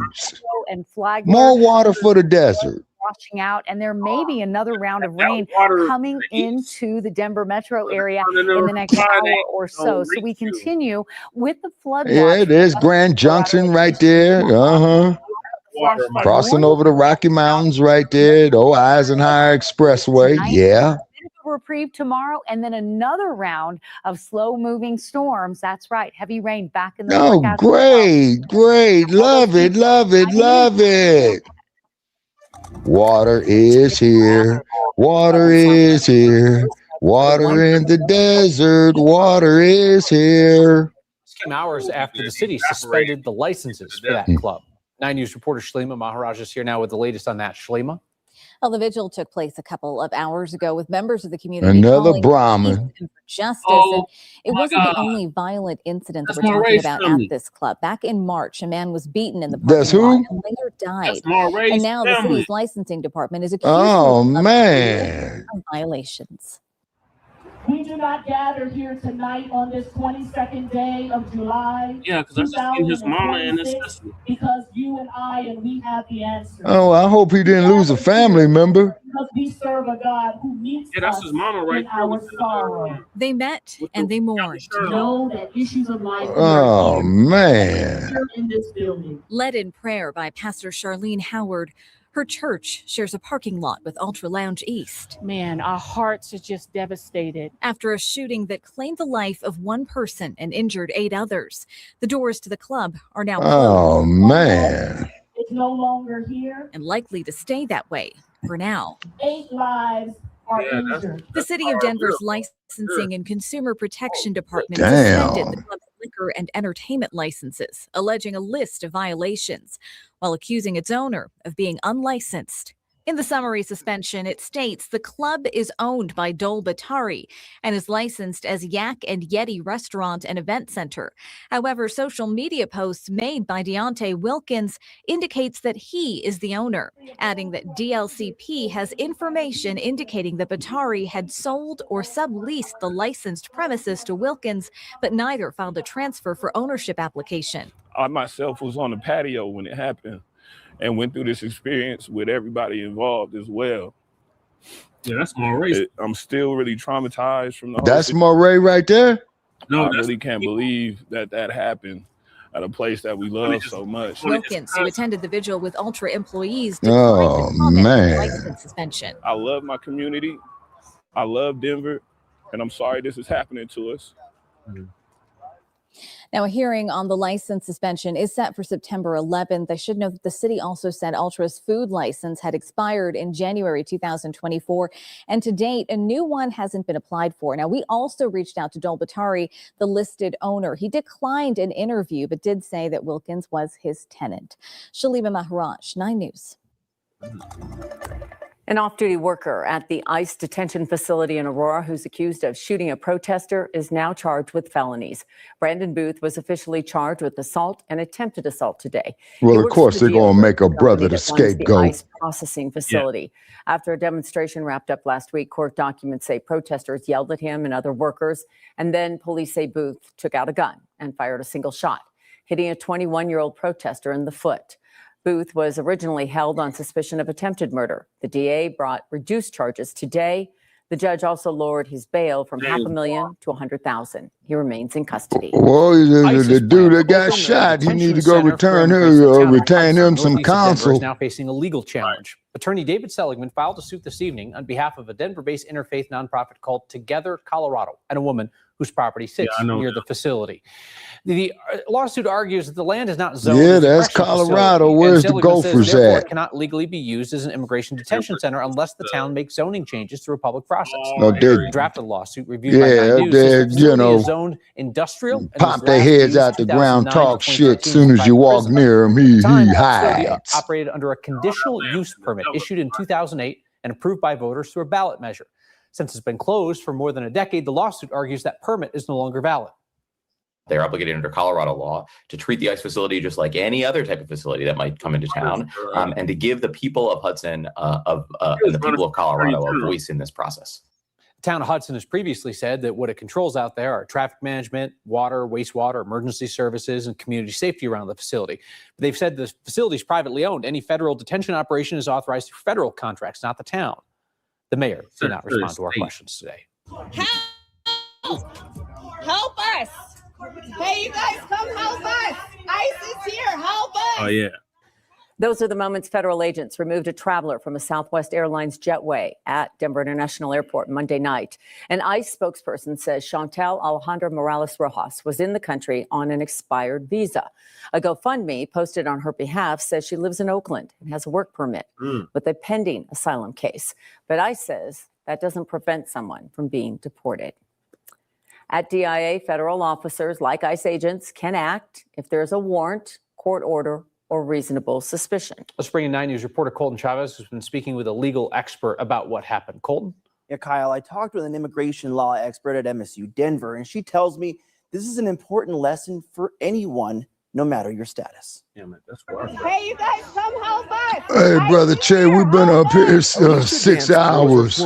As her friend Chantal Alejandra Morales Rojas was detained by ICE agents on a jetway at Denver International Airport on Monday. ICE says Morales is in the country on an expired visa. You do have constitutional rights regardless of your status. Jasmine Chavez has a law degree and teaches at MSU Denver. She reviewed the video. One of the best things that this person did is that she remained very calm. And at the same time, the other thing that's equally important is that there is an active bystander who is there to be able to document. The lawyer's outside. Chavez says if you're stopped while traveling domestically, like Chantal was, you have the right to ask questions. You have every right to say, am I being stopped? And if they say yes, you have every right, regardless of your status, to ask, why am I being legally detained? And the question is important because they have to have a legal and a lawful reason to be able to stop you. Recording, Chavez says, is also allowed. Offer them nothing, show them nothing. And furthermore, I'm going to advise you, you're interfering with a federal I'm law not. enforcement. I'm standing right I will here. charge you with 18 I'm not USC in your way. Recording an individual being detained is not obstruction. It is a constitutional protection for you to be able to exercise your right as an observer, but also as a person. Chavez says those rights don't change depending on where agents take you. But you still have your constitutional rights, whether they take you into the jetway part or if they take you into a hallway. And she says this applies no matter your immigration status. Because these constitutional rights, again, are able to be exerted by anyone, even if you are without status. Illegal. That don't make no sense. And Chavez tells me the biggest takeaway is to stay calm and know you Well, can they ask do why you say, won't be detained. and justice After for Chantal, all, ICE says Brother Che. remaining in custody pending removal proceedings. in the studio. Colton Chavez. Yeah, they do say it. Today, the Yeah. Democratic See, nominee for what's governor, Phil happening Weiser, is, announced that Jeffco Commissioner see, Leslie a lot of Dahlkemper these will be cases, his in my running mate. opinion, man, are Dahlkemper very, served very 2 terms in ambiguous. office. Before that, she was on the Jeffco school board. In their only joint sit-down interview following today's announcement, Weiser told me that he believes that Dahlkemper is ready to serve as governor if, for some reason, he's no longer able. If something, God forbid, were to happen to you, you're confident that she could be governor? 1,000%. Let me tell you why, Kyle, because I got to watch her in action as we worked on the opioid crisis. One of the issues that came up is, what's the regional map going to look like? Version 1 was Jeffco alone.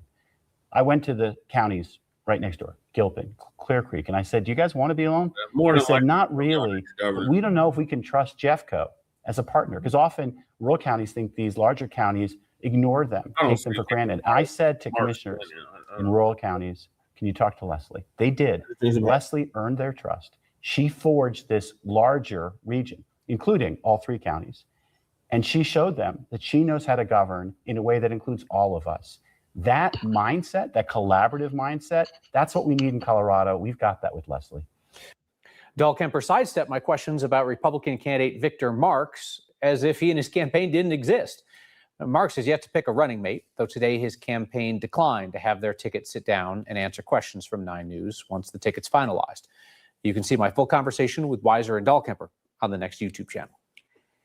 Families with burial plots at the Lafayette Cemetery are weighing their options after city leaders approved a plan last night to address a decades-old record-keeping problem. The city says historical burial records were incomplete, leaving some families with plots that may already contain human remains. Owners can now choose to sell their plot back to the city, relocate to another cemetery, choose cremation, or pursue a casket burial with a backup plan in case that plot is already occupied. Some families want the city to do more. Hey, to find Jesse, out if Sabaka, remains hi. are in previously sold Hey, plots. Michael. Hi, I just conjured you up. I just mentioned your name, and here you go. Yeah. Oh, you have when you sent me the link, I was sleeping last night. I fell asleep. Yeah, that's understandable. Okay, well, what was it I was going to ask you about? Oh, I was telling Shabaka that Phil Weiser don't support reparations. Right. Exactly. Yeah. Phil Stafford. Oh my gosh. Sabaka, as I told Jesse, his staffers called me a couple days ago to volunteer for the gubernatorial candidate. I said no, I'm not gonna do it unless reparations gonna be put on the platform. And the conversation was very intense. Good. Tell you that. Good. Back and forth. Yeah. Arguing. Good. Real good. Yeah. And I literally had to I think I had to cuss out maybe 3 staffers on Phil Okay. Weiser's campaign team over reparations, especially the last staffer who happens, I think he's Muslim American. He said to me, oh, I understand your frustration. Look, my sister, she was a victim of racial discrimination. She got spat at. I'm like, sir, that's nothing to compare to American freedmen, right? And he kept interrupting me nonstop, gave me a lot of excuses, said, reparations should be part of DE. I think he said DEI, if I remember correct. I said, no, reparations and DEI, they're separate issues. Right. They're not the same, right? Because he was trying to make it inclusive. And I knew he was trying to see, and you did right, Michael, not interrupting you. You did right, man, is because, see, what you did when you came to them with that, you got inside his offense, okay? That's why he went defensive, okay? Because they know our people deserve reparations, man, because we built this fucking country. You know what I'm saying? Exactly. My ancestors' blood spilled down there in Alabama, spilled there in Virginia. You see what I'm saying? Spilled in Tennessee. They say, and my family is doing more research on that, you know what I mean? Okay, because I got into an argument with my little sister about it because she's over there on the East Coast, right? Okay. And then one of the biggest fucking lies that they really are telling Michael, and they can come up here on this platform and I'll cuss them the fuck out, saying that you had black slave owners, which is bullshit. What they were doing was that they were buying their relatives out of bondage. You see what I'm saying? That was like the site. What is his damn name? Andrew. Was it Andrew? Andrew Johnson. Andrew Johnson. Okay, the president after Lincoln, right? No, the slave owner. But they don't. Okay. The slave owner before he became the president, right, Jesse? Well, that one too. But no, not the Nabisco. This is the one they always say is the Andrew Johnson. Yeah, they always say that he was the first black slave owner. But it was actually that's bullshit. It was actually Punch that was the first. Yeah. Okay, and so what he was doing was, and another thing too, Michael, that they don't want to address of how people who were up in the north, okay, were purchasing, their relatives to get them up out of bondage. Mm-hmm. You see what I mean? Yes. Now, there's a movie called Skin Game with Lou Gossett and James Garner, right? Skin Game. Yeah, and that movie was made in the early 1970s, if memory serves me correct, right? Okay. And so what had happened was they running this bullshit game where James Garner is a slave owner and Lou Gossett is a slave, right? Right. But guess what happened? What happened? The reality set in on his ass is because what had happened is that they sold the slave to a dude, okay, and Lou Gossett knew how to pick the locks on the shackles, right? So he escaped, right? Mm-hmm. So then what had happened is that, it got caught up with him because James Garner is there with him. And he's up there telling him, I'm free. But James Garner's knocked out, right? So they took his black ass, put them shackles on him, put him up there in the damn on the auction block. And then when he was on the plantation, going through this, right? Okay. James Garner was coming there to buy him, okay, or whatever. But what had happened was, now this is in the state of Texas, okay, emphasizing the slave patrollers, right? Right. So the slaves, a guy came up to him and told the slave master, he said, hey man, these guys is running a game. So James Garner is being a bullshit preacher, right? And so then, they whooped James Garner's ass, okay? And Lou Gossett really did become a slave regardless of what the fuck, how he thought that he was free, okay? So then, so James Garner had to get a game together to get Lou Gossett free, right? So what had happened, now you're going to find this here interesting, Brother Che. Yeah. Okay, so Lou Gossett, is playing the house slave, right? Okay, so Brenda Sykes, with her lovely ass, okay, who was an actual slave. So Lou Gossett told James Garner, hey, I want you to buy this girl from me, right? Okay, and she was a bed wench, because she was born into slavery as a child. So then, what had happened is that they got Lou Gossett, okay. So what had happened is that Lou Gossett came across members of the Songhai, okay, and so he was doing research about them, and he did research on them about how that they were very, very skilled horsemen, right? Yeah. So then they had an old house Negro there, like Malcolm X said, the house Negro, right? Yeah. So what had happened is when they got the best of them, and they said, well, who else want to come to be free, right?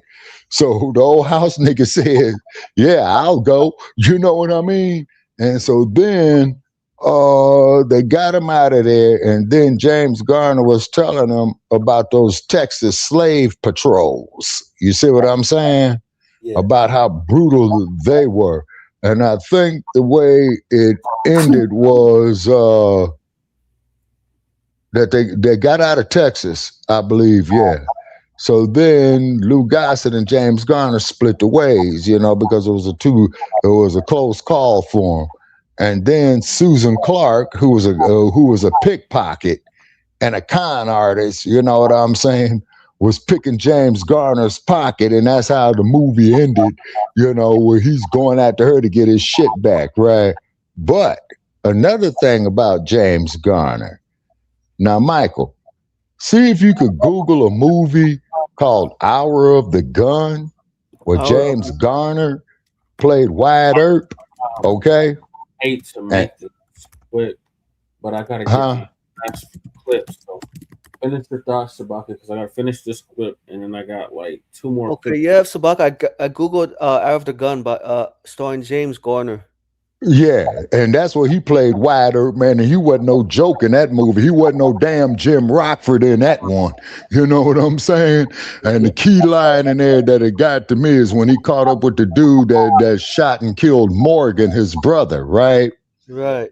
And he caught up with the dude, and he says, yeah, so you killed my brother Morgan. And he says, well, Wyatt, they paid me $50, and he said $50. $50. Yeah, he said $50. So he said, he said, hey man, here's $50. Put it in your pocket, and if you can make it over that fence right there, which is about 100 yards away, before I blow your brains out, man, you get to keep the $50. And I'm gonna count to 10. So he goes 1, 5, 10, and then he kills him, and then of course he went there and got the $50 back. You know what I mean? Just say, but it's something very, very interesting about Wyatt Earp, because I don't know if I told you this, Michael, but I did tell Jesse this. Yeah. Okay.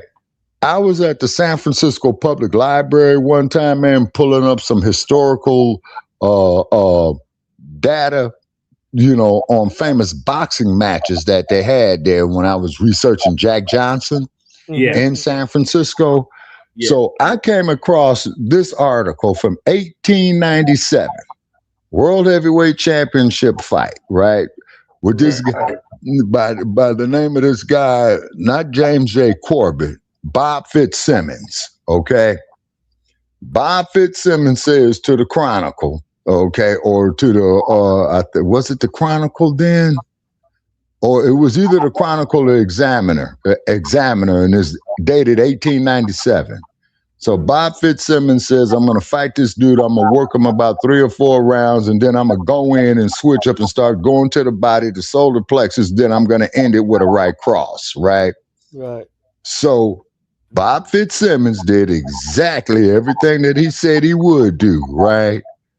But Wyatt Earp ruled it as an illegal punch, right? The location was Mechanics Pavilion, is where the San Francisco Playhouse sits to this very day, right? Right. Yeah. Okay. So they spent 10 minutes waking the dude up, right? Okay. Earp says that he won.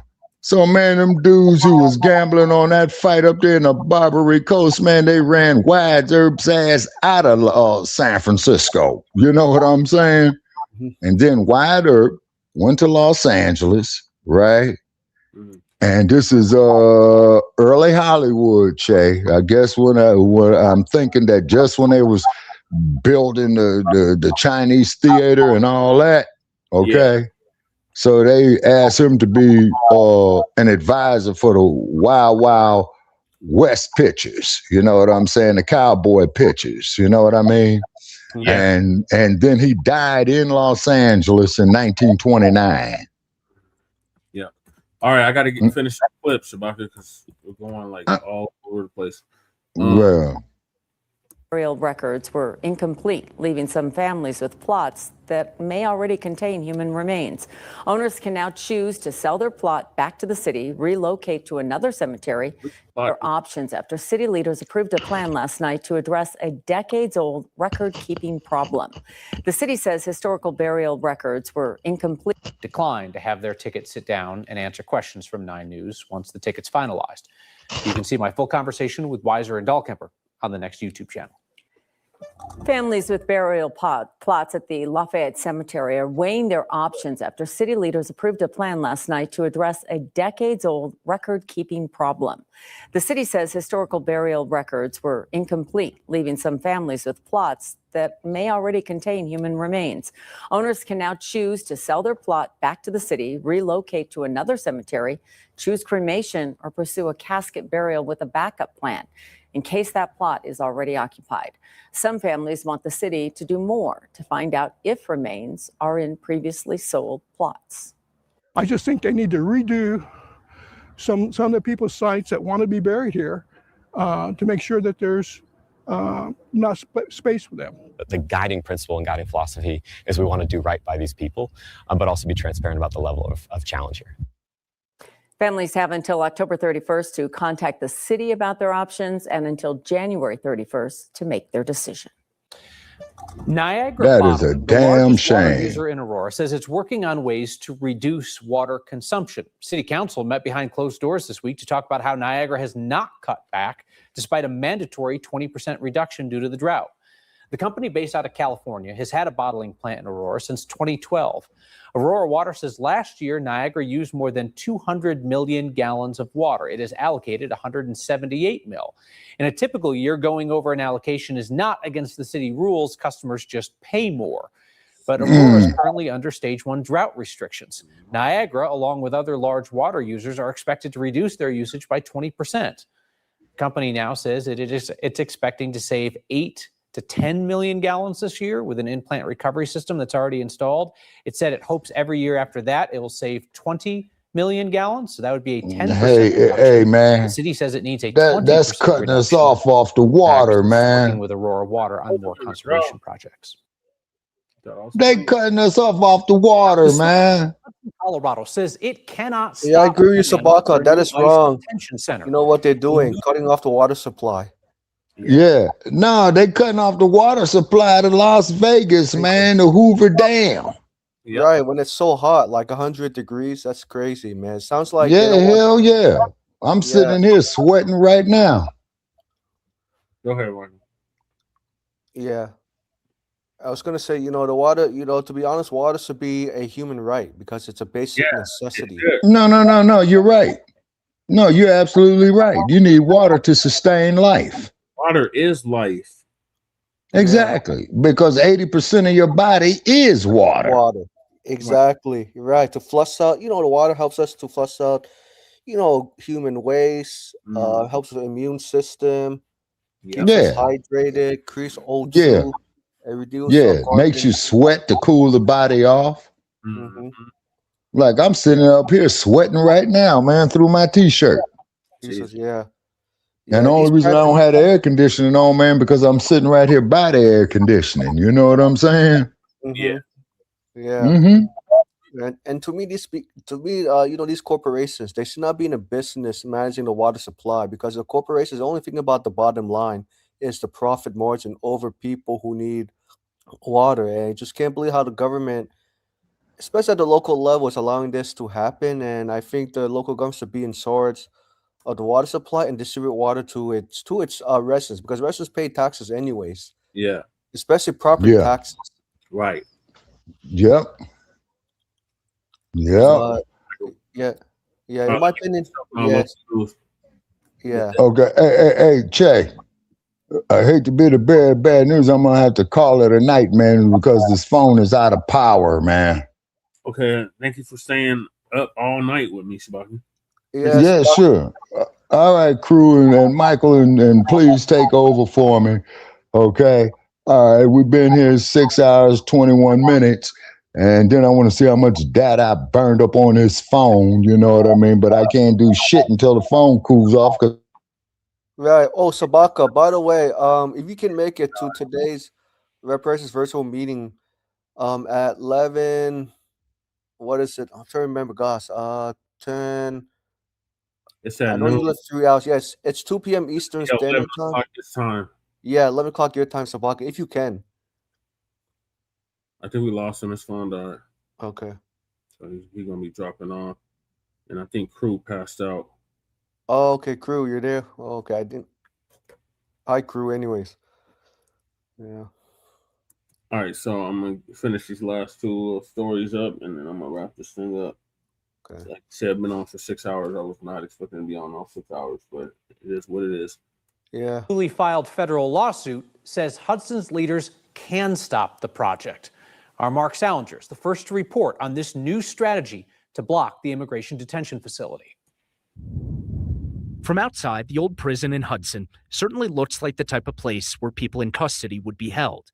But a new lawsuit argues the land is not zoned as a correctional facility and therefore legally can't be used as an immigration detention center unless the town made zoning changes through a public process. If they want the facility to be used in these kinds of ways, then they have to go through the proper procedures to allow for that special use. Late this evening, attorney David Seligman filed a lawsuit against Hudson. It's the first legal action taken against the town in Weld County since ICE announced it would soon house up to 1,200 people at the shuttered prison. It has the responsibility, it has the obligation to enforce local zoning laws. A draft of the lawsuit reviewed by 9 News states the facility is zoned as an industrial district and was last used from 2009 to 2013 as a private prison. At the time, the facility operated under a conditional use permit issued in 2008 and approved by Hudson voters through a ballot measure.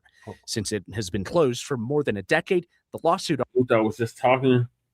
He was running. Well, he was. He didn't make the primary, but he was running. Is it a Phil Weiser seat or is it a Phil Weiser seat or Gunnar Griswold's seat? Right. You mean in the for the Attorney General, right? Yeah. But General Griswold is the Secretary of State. Right. Mm-hmm. Anyway, he was a candidate that was running. He didn't make the runoff, though. I mean, he didn't make the primary. Wow. And that's the one you went to the Attorney General debate forum, right? Yeah. He was one of the people that was there, yep. Oh, my gosh. Oh, wow. And was that the one you probably were going to support, right? More likely? At that time, or a different Attorney General candidate? I was leaning toward that Heidi Hadel chick or whatever her down there was. Oh, the Indian woman, right? Yeah, her husband is a Muzungu. Yeah, I was leaning more toward her, but the dude that they thought had it in the bag was Mike Darity. Uh-huh. He wouldn't answer no straight answer. He wouldn't give me a straight answer at all. Heidi actually spoke to me, actually answered my questions. Right. Yeah, I think I definitely reached out to her in the email about the reparations place. Yeah. Yeah, she has yet to respond back. She's probably not. The election's over, so she's definitely not going to respond. Oh, okay. Because just wanted to make sure that, she did, like, when she answered your question about American freedom, just want to make sure that she's definitely going to follow through on the reparative policies. I had asked her something about the dissent decree, if she was going to keep it or get rid of it, or the dissent decree that's been put in, that Phil Weiser put in for the Aurora PD. Mm-hmm. Yeah. When you said the dissent decree, is that like what, immunity for the police officers? No. It's supposed to be a check and balance for them. It's supposed to be like, hey, look, we're watching you. Oh, that. Right. So it's like... But it don't even matter because they're still killing us. So it's just like... Right, and... He is the worst. Right. And so that's more like... So it's kind of like... I think what you're trying to say is like... It's like a regulatory body, in other words. Yeah, it's like a check and balances on it. Right. And you want to... So I think you asked her about removing that. So that way the police departments could be abolished over time. Well, I asked her if she was going to keep it or not. Oh, keep it or not. Okay. And what's her response? She said she was going to keep it, I believe. Keep it. Right. You're for keeping it or you're for abolishing the police decree? I'm for abolishing the police, period. Period. Right. I understand that. Right. I understand that point. The decree is not doing nothing because they're still killing us. Yeah, that's sick. That's crazy. Even when qualified immunity ended at the state level. Yeah, so the Aurora consent decree is a historic and legally binding agreement entered into on November 22nd, 2021.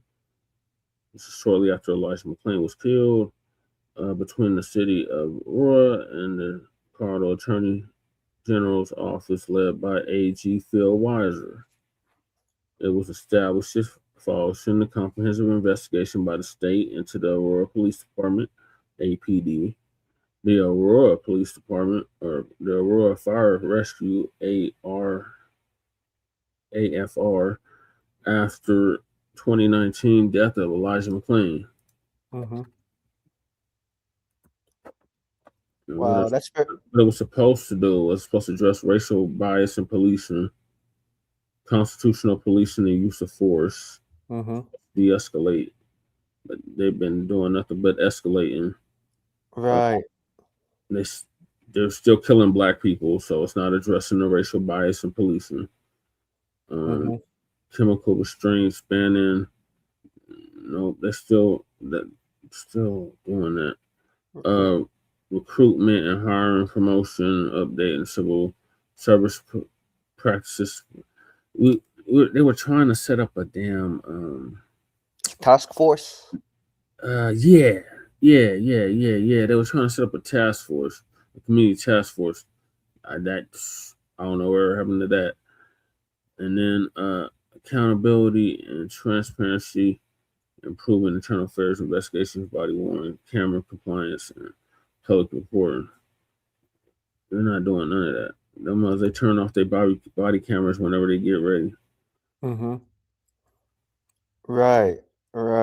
So, because when I said when I mentioned task force, was it like a civilian task force? Yeah. There's going to be a civilian task force, but it never materialized. We have one in Denver. And how's that going? Yeah, the one in Denver. How's that going so far? Like, are you mixed about it, or there's been no improvements with the civilian task force in Denver? Is now something else. It's called TOCA. TOCA, which is I forgot what the damn acronym stands for. Trauma. I can't remember the damn acronym. Now, I can't. Transforming Our Communities United or Alliance. Right. Transforming Our Communities Alliance. Transforming Community Alliance. Transforming Our Communities Alliance. Oh, okay. Transform Our Community Alliance. I see. Yeah, I think you're saying that sounds very vague, right? Because it doesn't address the police bias and racial hostility in FBA communities. It's just too broad and never really accomplished what it needed to accomplish. Right. Yeah, I'm assuming it's basically made of Musungus. No, TOCA is not. Oh, okay. TOCA is mainly so-called PLCs or BIPOC. BIPOC, right. But even BIPOC, that's the sound like not too many FBAs on it, or it sounds like very diluted. It's diluted because it's like how can I explain it? In other words, it's going to benefit immigrants and white people more than it's going to benefit FBAs. That's what it sounds like to me. Yeah, that's why me and Lady Che had a problem with the names. It's like I want to identify as TOCA. We wanted something that was more like rooted to the soil. Like when you hear TOCA, you think of Mexican or something. So yeah, I didn't agree with the name, but that's what it is now. But before that, it was the Reimagining Police and Public Safety Task Force. Right. And you and Lady Che served on that committee, right? The Reimagined Police Force. Yeah, I've been on that since day one. Day one. So if you and Lady Che are part of the Reimagined Police Task Force, then why does BIPOC have to be created in the first place when you guys had the Reimagined Police Force? Because like we had other organizations that were involved with it. Ah, I see. Because it sounds like BIPOC, they want to do is, I guess, let me think. So it sounds like BIPOC, they don't want to reimagine the police force, but they want to regulate policing without radically eliminating or changing the system. Well, the whole purpose of it was to radically change it, but we got a lot of pushback for that. Right, yeah. Yeah, I mean, I'm sorry for these kind of questions I'm asking because I know you, ladies and FBAs, are skeptical about BIPOC task force, right? And how it doesn't really center on FBAs who've been the #1 victims of police brutality. And it sounds like these BIPOC people, I'm not trying not to be mean to those BIPOCs, especially the people of color and immigrants, right? I mean, FBAs definitely understand. So FBAs, they definitely, get my support, but definitely the immigrants and people of color and Mzungus, right? Yeah, they're just doing a disservice by doing that. And I just think they need to do is just join the police, reimagine the police task force, because the task force got changed to TOCA. TOCA, right. I guess they got changed to TOCA. Is it because they felt a lot of pressure by you and Lady Che, right? Oh yeah, well we've been upon that pressure since day zero, but yeah, no, the task force itself voted on the name, so right, because they were like, we need to call ourselves something different. Different? Oh my gosh, that's Ooh. So we had like 3 choices, and TOCA was one of them. Mm-hmm. Right. And what was the name you would have? What was the original name you had decided to create? You and Lady Che before TOCA took over. The one that we voted on was I think it was Block to Block. Block to Block. But majority of the people on the task force that day went with TOCA. Wow. Oh my gosh. And these are, I'm assuming, like the people of color immigrants who wanted TOCA. Yeah. In the white liberals. White liberals, right. White liberals. Gosh, And the chameleon who's running for mayor now. Mm-hmm. Lisa Calderon. Calderon, right? The city councilwoman, right? No, she's not. Nothing. Oh, okay. But she keeps running for mayor. This will be her 3rd time running for mayor. Mm-hmm. Right. How about your professor, Walsh? What does he think about reimagining the police task force? If I understand correctly, I think he supported it. Supported it? Yeah, because when I did a quick research on him, yes, you're right that he definitely supports reparations to limit the racial wealth gap. Mm-hmm. And I understand you disagree with him on immigration. I know that he looked pretty legit from what I read. Yeah, well, he's a professor, so he should be looking pretty legit. Yeah, and I didn't know. I found out he's also a social worker and educator. Yeah, he's a teacher. Oh, teacher, right. Yeah, because when you introduced me to him, right, at the event, I was kind of doing like almost like a college professor. He actually teaches at my old school.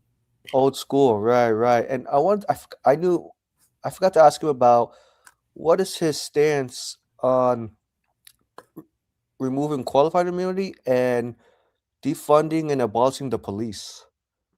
I think he was. I'm trying to remember if he was against it or not, because they had asked us all these questions when we were running for mayor in 2023. Mm-hmm. I know he said he was against ICE. Right, against ICE. But as far as the police, I don't know what the hell he said about the police.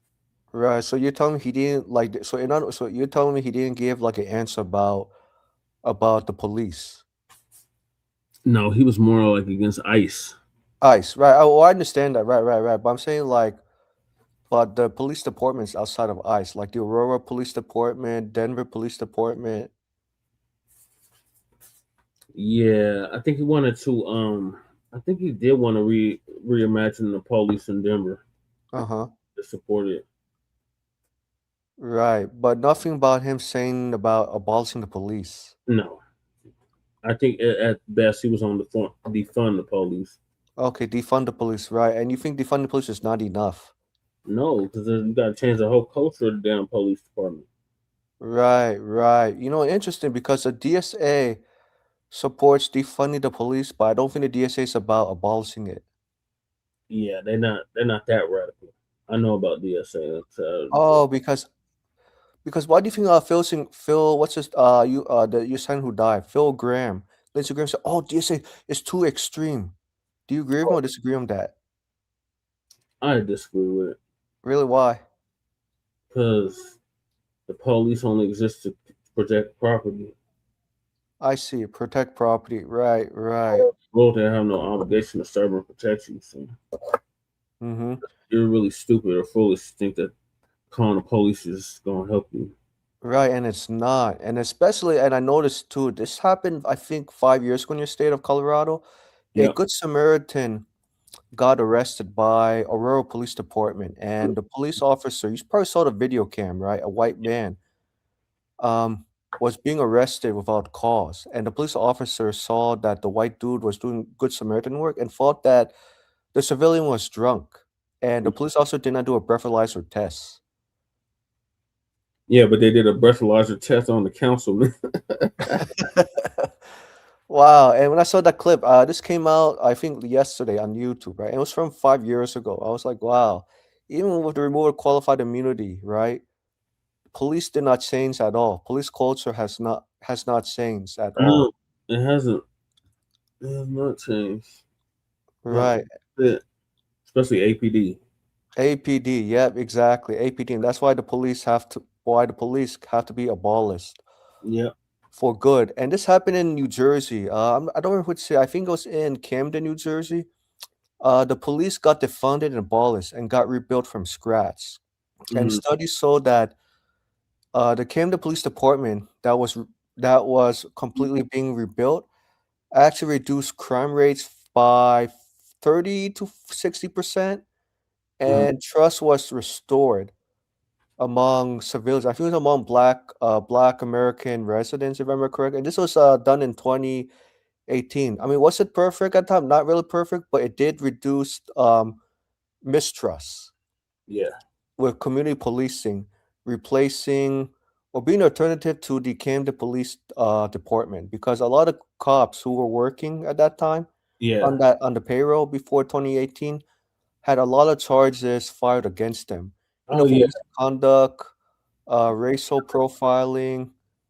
Camden PD got a notorious reputation. That's something that's in Lisa's neck of the woods. Yeah. And I found this on YouTube. This was, I think, about 10 years ago, I think.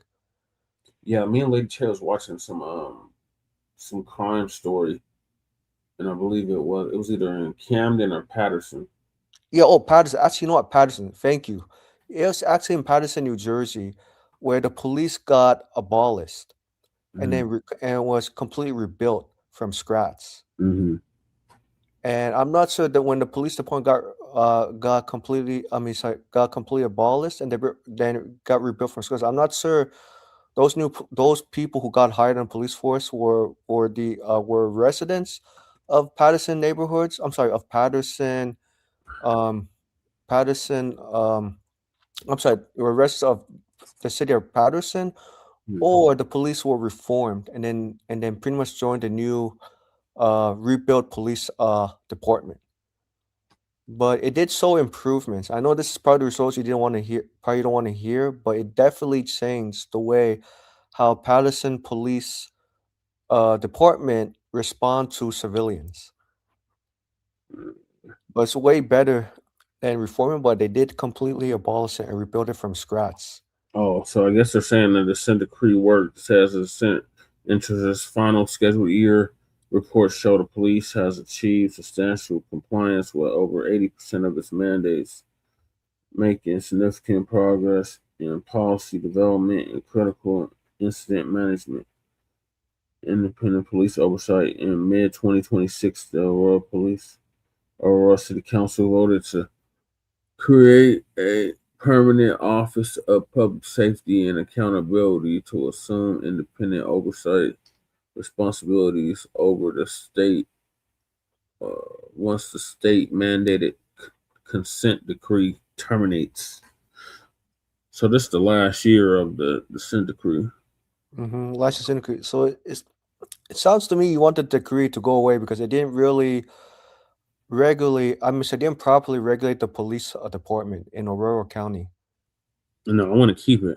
Oh, you want to keep it, right? Because I know that I understand from you want it to be abolished because what's good I has want a the police in general to be abolished. right in general. The consent decree. Oh, okay, Decree. right. Because I just know that speaking with you, Lady Chase Sabaka, and several of your guests, audiences, they pretty much want the police to be abolished for good, including Okizi, right? Because from cool, like Okizi, cool, right? Yeah. He's all of us have had run-ins with all of these police departments. So, yeah, right. And even I gotta tell you, Fairfax County, I didn't tell you this happened many years ago. I think it was in 2018 or 2017. A foundational Black American woman who had a mental psychosis got brutalized by a Fairfax County sheriff in the prison. So instead of the Fairfax County, instead of the correctional officers calling 911 or calling for code red, the corrections officers tased her.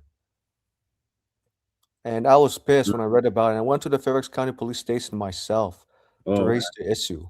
Okay. Yeah, and it just, I mean, I couldn't believe it happened in my own county, and I was shocked to learn this myself.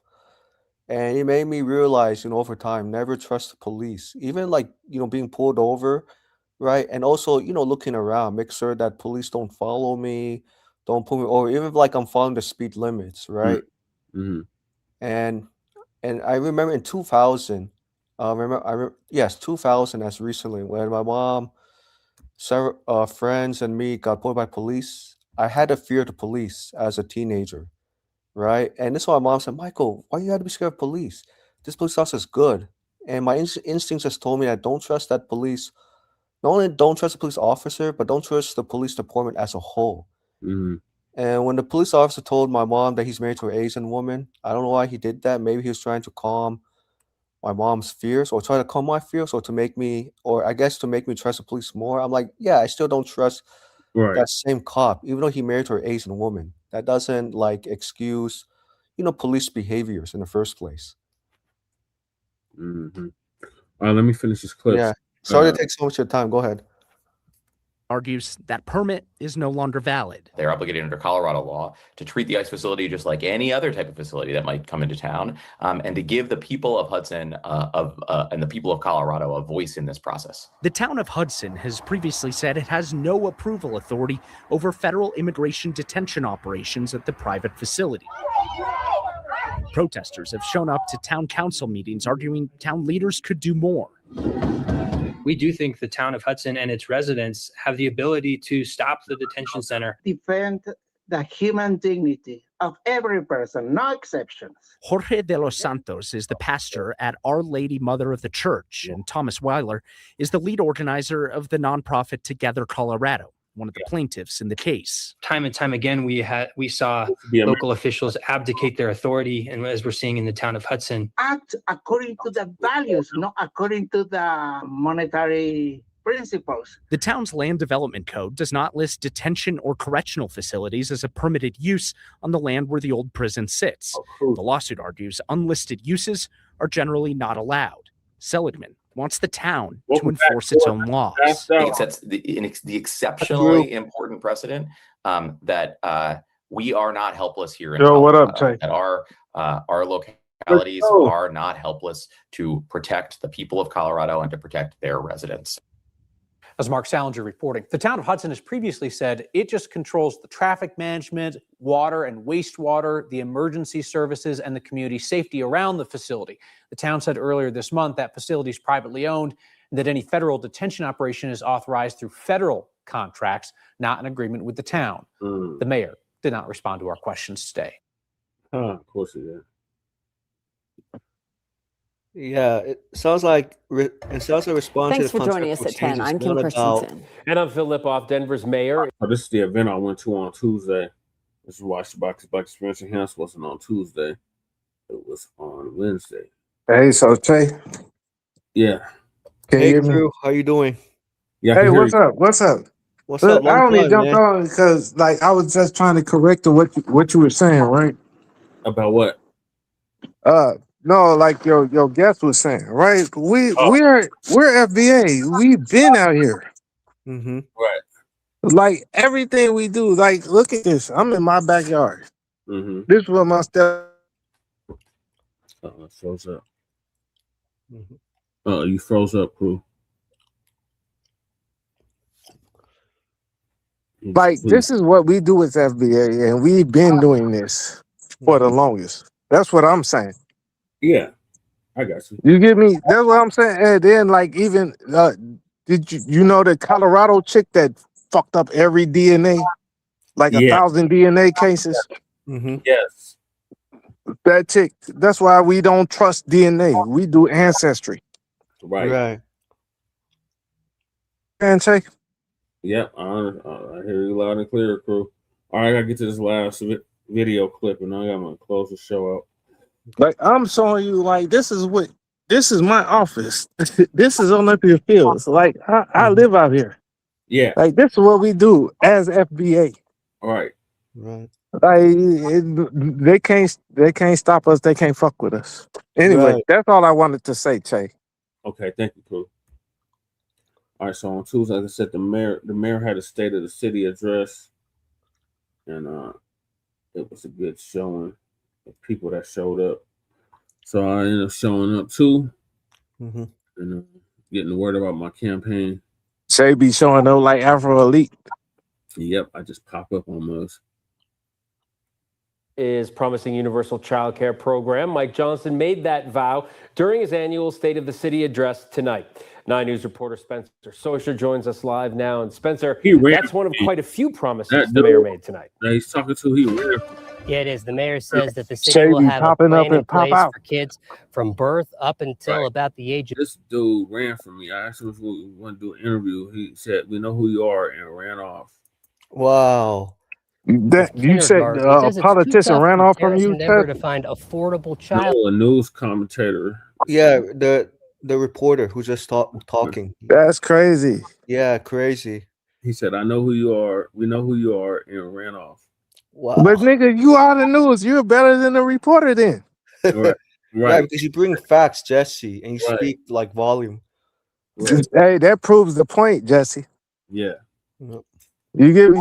Like, that proves the point. If the If the news media ran away. Well, Jesse, you did a great job, definitely scaring off that reporter, making him feel uncomfortable. Great. I shout out to you, Jesse. I'm gonna see if I can pull that video up of him running away. That shit was funny. He looks like Hispanic, So, right, Jesse? who's going to pay for this program, and what will it look like? He's mixed with something. He's not black, that's for sure. He's white and Hispanic or something. Jesse, how a reporter gonna run off from you? Right. I said, hey, you an interview? We know who Like, you no. are. Ran off. Yeah. Jesse, I thought local reporters, they're supposed to be nonpartisan, right? Right, Jesse. They're supposed to be, but these ones are definitely. My mom was mad about it. But she said, "Why is that bowl outside?" 'Cause that's that's the bowl I gave Bugsy back then. Oh. When I first had Bugsy, right? Yeah. So my mom is mad about it because that's her old bowl from her granny's house. Oh. You get me? So I get why my mom felt some type of way. Like, damn, you gave I guess mama was saving them bowls. Oh, okay. You get me? Yeah. Like, these are my granny's bowls. It's like an heirloom. Right. But then I'm feeding Bugsy, the cat. I miss You get Bugsy. me? And you remember Bugsy. Like, everybody think Bugsy, the cat. Like, what the hell is Bugsy here for? You get me? Yeah. You remember my Bugsy tales. Yep. I remember Bugsy Tail. Did that other cat come back? He be showing up, but he don't. Oh, Like, cool. if I put the bowl outside, he'll stop by, but he don't come by. And if I mention Bugsy around Sam will cuss. You get me? Yeah. My step pops a cuss. Mm-hmm. But yeah, no, that's all I was saying though. But like you get the different things about it though, Jesse. Yep. Like the bowl, the everything. Like it's the same way that we know about America. Right. That these tethers don't know. Right. Right. We know how to deal with these white folks. We've been fighting them. We've been dealing with them since the 1500s. Yep. Since the 1400s. So everybody needs to just shut up and take our lead. Right, I agree with you, crew, because you guys are the, like what Phil Scott said, you guys have a PhD understanding anti-black racism and white supremacy. Right. Like I'm from Chicago, which is the most segregated city in the country. Yep. Ever. Even Martin Luther King got a goddamn on beer bottle thrown at his head and said, "God damn it, this shit is nuts." Yeah, and Cicero. He said he ain't never seen a white mob like he's seen in Cicero. Yep. And there's Chicago, and Cicero is right down the street from me. Jesse, Right. if you look up my block, Jesse, I stay on Route 30 and Western, right? Yeah. That's where my office is. Cicero is 3 blocks down. Wow. Like, stop playing. You get me? Yeah. Yeah. I'm from Olympia Fields, Park Forest, you know what I mean, Chicago Heights, and all these streets go back to the city. Yep. Oh, by the way, crew, Sister Jessica Jackson woke up Tamara Seeley about Chicago because Tamara Seeley thought that the racism in the North will be much better than in the South. And Sister Jessica, like Tamara Seeley, girl, you crazy? Right. And then Tamara Seeley I was love quiet. Jessica. Yeah, and then Tamara Seeley became a Republican after Sister Jessica Jackson woke her up. Yep. Sure did. All right, let me finish this clip. They don't know yet. Hey, hey Jesse, I'm gonna drop down, and if I come back up, I'll come back up on Mayor the Mike computer. Johnston's third State of the City address came with some fancy music, a lot of big promises, and even more, how are we paying for this questions. We will create the Haynes-Gary Task Force, charged with delivering the plan to deliver on childcare for all before the end of our second term. Perhaps the mayor's biggest promise was something he'd do before the end of a second term, which he hasn't been elected to. Exactly. I was also saying, like, you just think he got it in the bag. He's just gonna re-elect his ass. Okay, Cruz back. Oh, you're on the OAS. Okay, got you. Establishing an affordable universal child care system. How much will that cost, and where's the money for that coming from? Well, we won't know what it'll cost until we know what the system is going to build. What we want to do is figure out what their needs are, build a system that matches that, figure out what that system costs, and then what the revenue sources are we could use to support that. In his speech, the mayor said the city would deliver 20,000 more housing units, along with what he's calling the Mile High Line, a path of large projects that have gone up or been approved in the city during his time as mayor. We have resources in downtown. We have ownership of other sites. We have bond dollars that allowed us to buy land to use for housing. So we don't anticipate we need a new revenue source right now to fund that. Last year, the city had a budget crisis and laid off 170 people and eliminated more than 660 positions. Will there be layoffs again in this upcoming budget cycle? No, we have no plan for layoffs this budget cycle, and we don't have a deficit this year because we made hard decisions last year. The speech took a victory lap too on ways the city's fought back against the Trump administration, redeveloped portions of downtown, and brought in unhoused people. But is there anything the mayor would do differently? I feel good about the way, you always want to solve problems sooner. I think with Blacc, we knew people were concerned. That's why we asked to vote down the contract, and we said, let's take 3 months and figure out what a new parameter would be. We did that and then got rid of the contract. The mayor said he planned to have a pilot in place to test the design of that child care program by next fall, which would come after the April mayoral election. And I just checked, Johnston has not filed the paperwork yet to run for a second term, but if you're talking about things that you'll have accomplished by the end of your second term, safe bet that you're probably running for another one. Live in Denver, Spencer Soysher. Yeah, why would you say some shit like that if you don't? Right, when someone comes up, Jesse, why is that reporter smiling? And I hardly see reporters smile on camera. Because he thinks that's just a joke. He's like, this is the same one that ran for me, y'all. He ran for me. Yeah, right away from you. Right. Yes. Yeah. 9 News. Spencer, thank you. A stretch of I-70 on the western slope remains closed at this hour following a mudslide. It's the same closure we told you about just this time last night.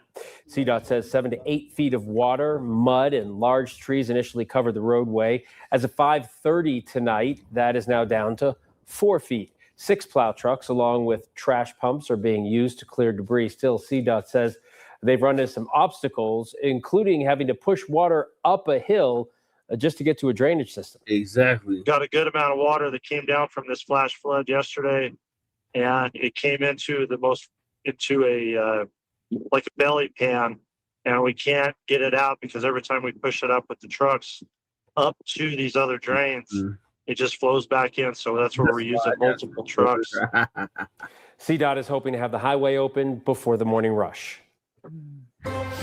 Ooh, the good and the bad of the monsoon over western Colorado, right? And here it is, Kathy. Yeah, Coming look our way, behind me. too. You see that lightning and that rain behind me? That's Fort Collins.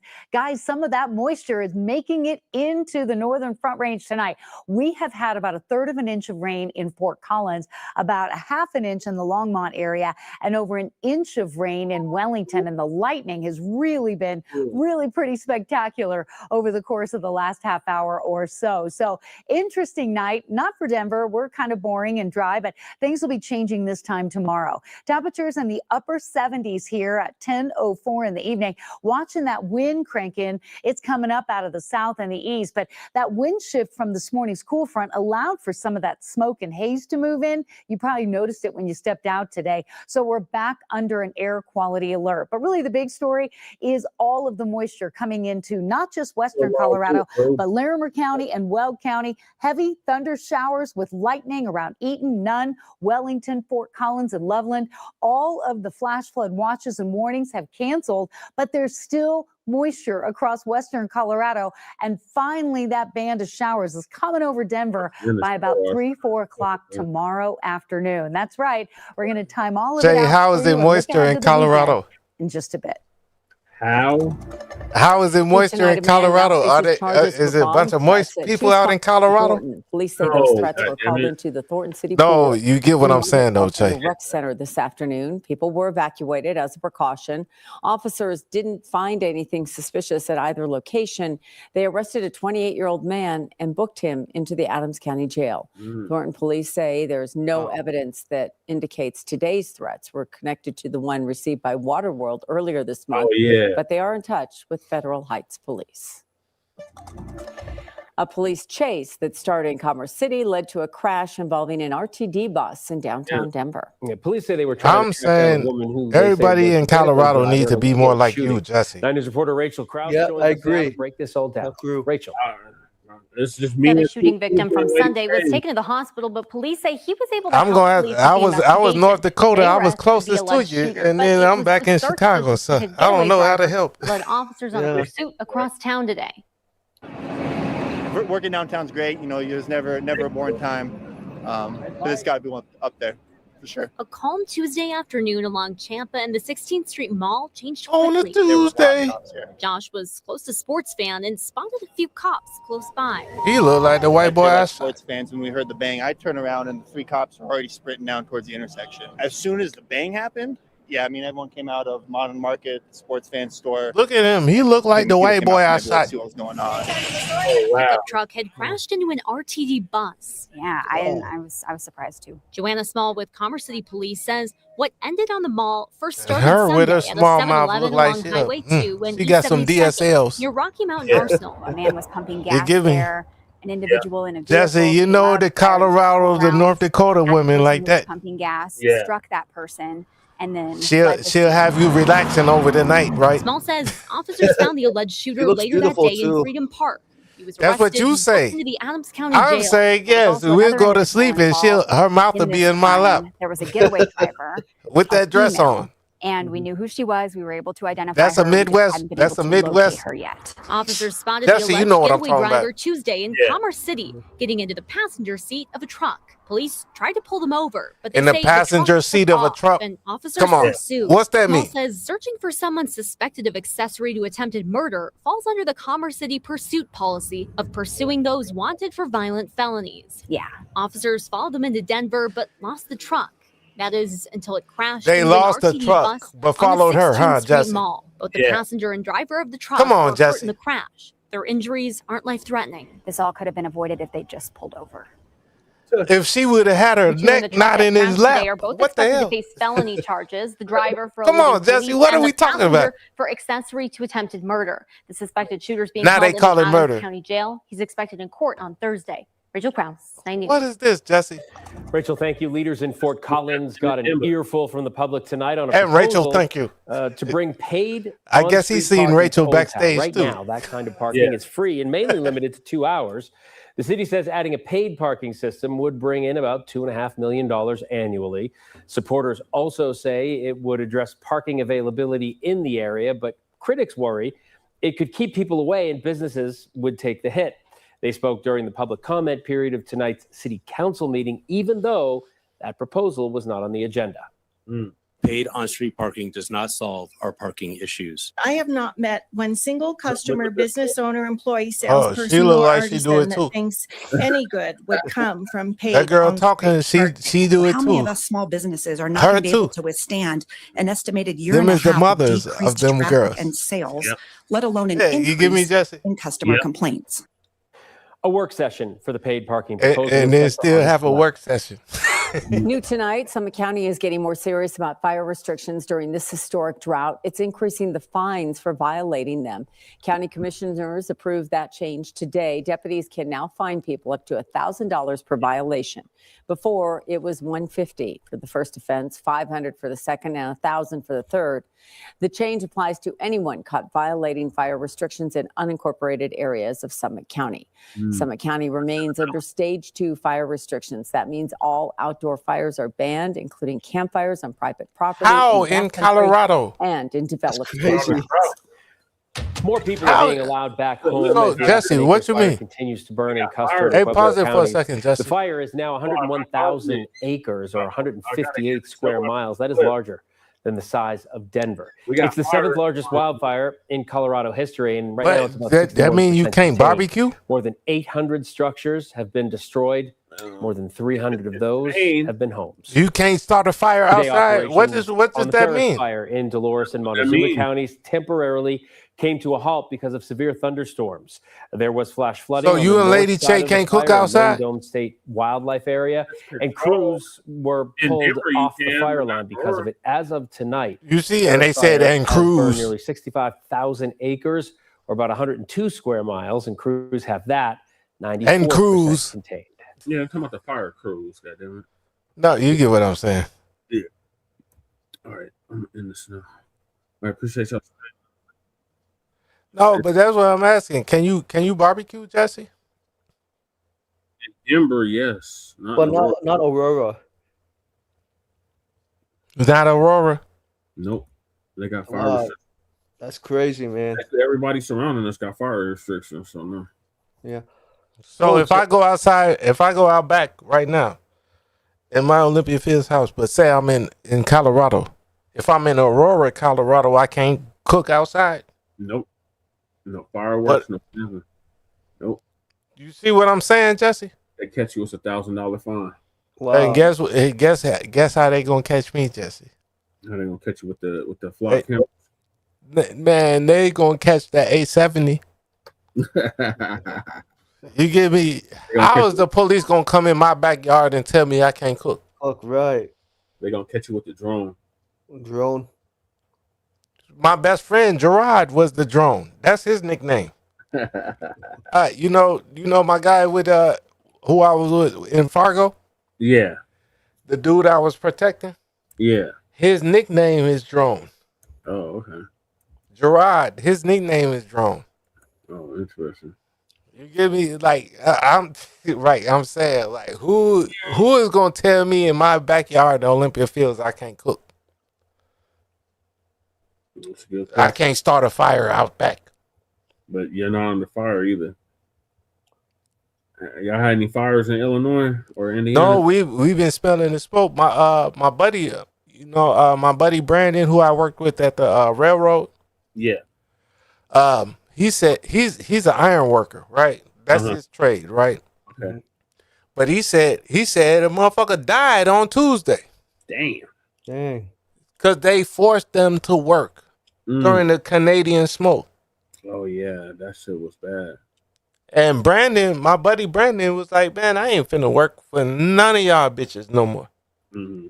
But like he said, that's not even the first person that died while he was on. Like he's seen people die. Yeah, I believe it. Sorry, I love TikTok. I love you love you. Hear me? But like, no, I'm just saying that because I know we on YouTube, so I don't care. Hey crew, I like your I like that picture. Oh yeah, my Assassin's Creed. Yeah, you kind of remember the movie New Jack City, 1991. No, the picture is from Assassin's Creed. Assassin's Creed 4. That's him as Assassin's Creed. Assassin's Creed, man, looks cool. I got my blunderbuss. Yeah, like I said, it reminds me of the movie. You remember the movie that came out in 1990 called The Replacement Killer? Yeah. I am one of these guys. Like I am one of these guys, so you know. Like, I'm really one of these guys. Yep. Jesse, would you tell him I beat a murder? Yep. Like, I'm really one of these guys. Dakota, I like my shotgun. I killed the white supremacist in North Dakota. And got acquitted by all white jury. Oh, cool. Congratulations, crew. I'm very proud of you. It's not even no proud of me or nothing. I'm just saying I stand on business. Right. It's just like in the right. All right. I can think of Wesley Snipes in the movie Passenger 57. Yeah. Yes. Yeah. And it amazed me. I was like, saw how Wesley Snipes could beat two white officers handcuffed. Man, because that's how we do. That's FBA. That's how FBA stand on business. Hey, Jesse. Yep. Handcuffed and still fuck their ass up. Still. Right? Shot in a wheelchair and still fuck their ass up. Handcuffed and goddamn fuck their ass up. Michael Jai White type shit. Remember our brother that put hands and feet over on Chad the Bussy after he shot him? Mm-hmm. Yes, right. Chad beat that motherfucker. Not Chad, Fox. What I'm yeah, buddy Fox. broke Chad right there. Mm-hmm. You get me? Yep. MWP, is that you? Oh yeah, that's me. Yeah, I'm just listening in. Yes. Yeah. So FBA beat people. Yep. Yeah. Against all odds. We always beat people. Yep. Like leave us alone. Right. Just leave us the fuck alone. Exactly. All right, y'all. Wrap this thing up. Appreciate y'all staying. Hey, up. appreciate you, Jesse. Oh, appreciate this. Oh, Jesse, I just want to play a quick recording from yesterday's meeting, if it's okay. Just 2 minutes. I gotta end the show, Michael. Did Okay. you email it to me? Yeah. Let him run it, Mike. Let him run it if he can, please. Please, Yeah. Jesse. Yeah. Okay. Sure. Let me see. Yeah. Who has some connection to American slavery on this continent. Is that as loud as it goes? Yeah, that was yesterday. Soné Barbie. Is that as loud as it goes? Let me see. Hold on. It sounds loud to me too. It's good. Let it run. Jesse. I think ADOS should focus on their primary focus should be for specifically their experience here first. I think that's the primary focus. Of course, in my head, there is a global connection because I am a Pan-Africanist too, in regards to, I think, fight for yourself first, but also understand you are connected globally to other Black folks in different ways, culturally, spiritually, ancestrally. In our Wilmington City Council, we had a reparations task force that was All I'm saying is let it play though, Jesse. Wilmington, Delaware. I'm running the play. Task force. Let me see if I can fast forward it to get to the point where I. No, let it play. Let it play. Let it play. We on the table, and we have done nothing with it. So I started a subcommittee in my intergovernmental committee to start an implementation team for the reparations task force to try to implement some of those recommendations. The recommendations spanned from housing, education, economics. It was a mix of issues I had about criteria, qualifications, definitions. What does reparations look like specifically for this community of Black folks in Delaware? And then for us to then talk about implementation. See, she talking about Delaware. Use Colorado. So you see, it's all over. Anything Yeah. detailed, but I feel like the conversation has to be pushed forward about reparations, and I'm just pushing the conversation forward. Simple. I don't really have too many details.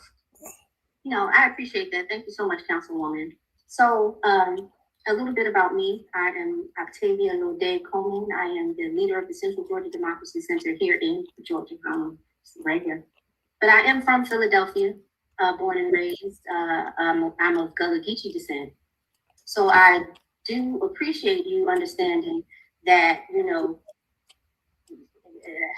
for lack of better words, everybody has the right to get their reparations from the country that colonized them. I appreciate that so much.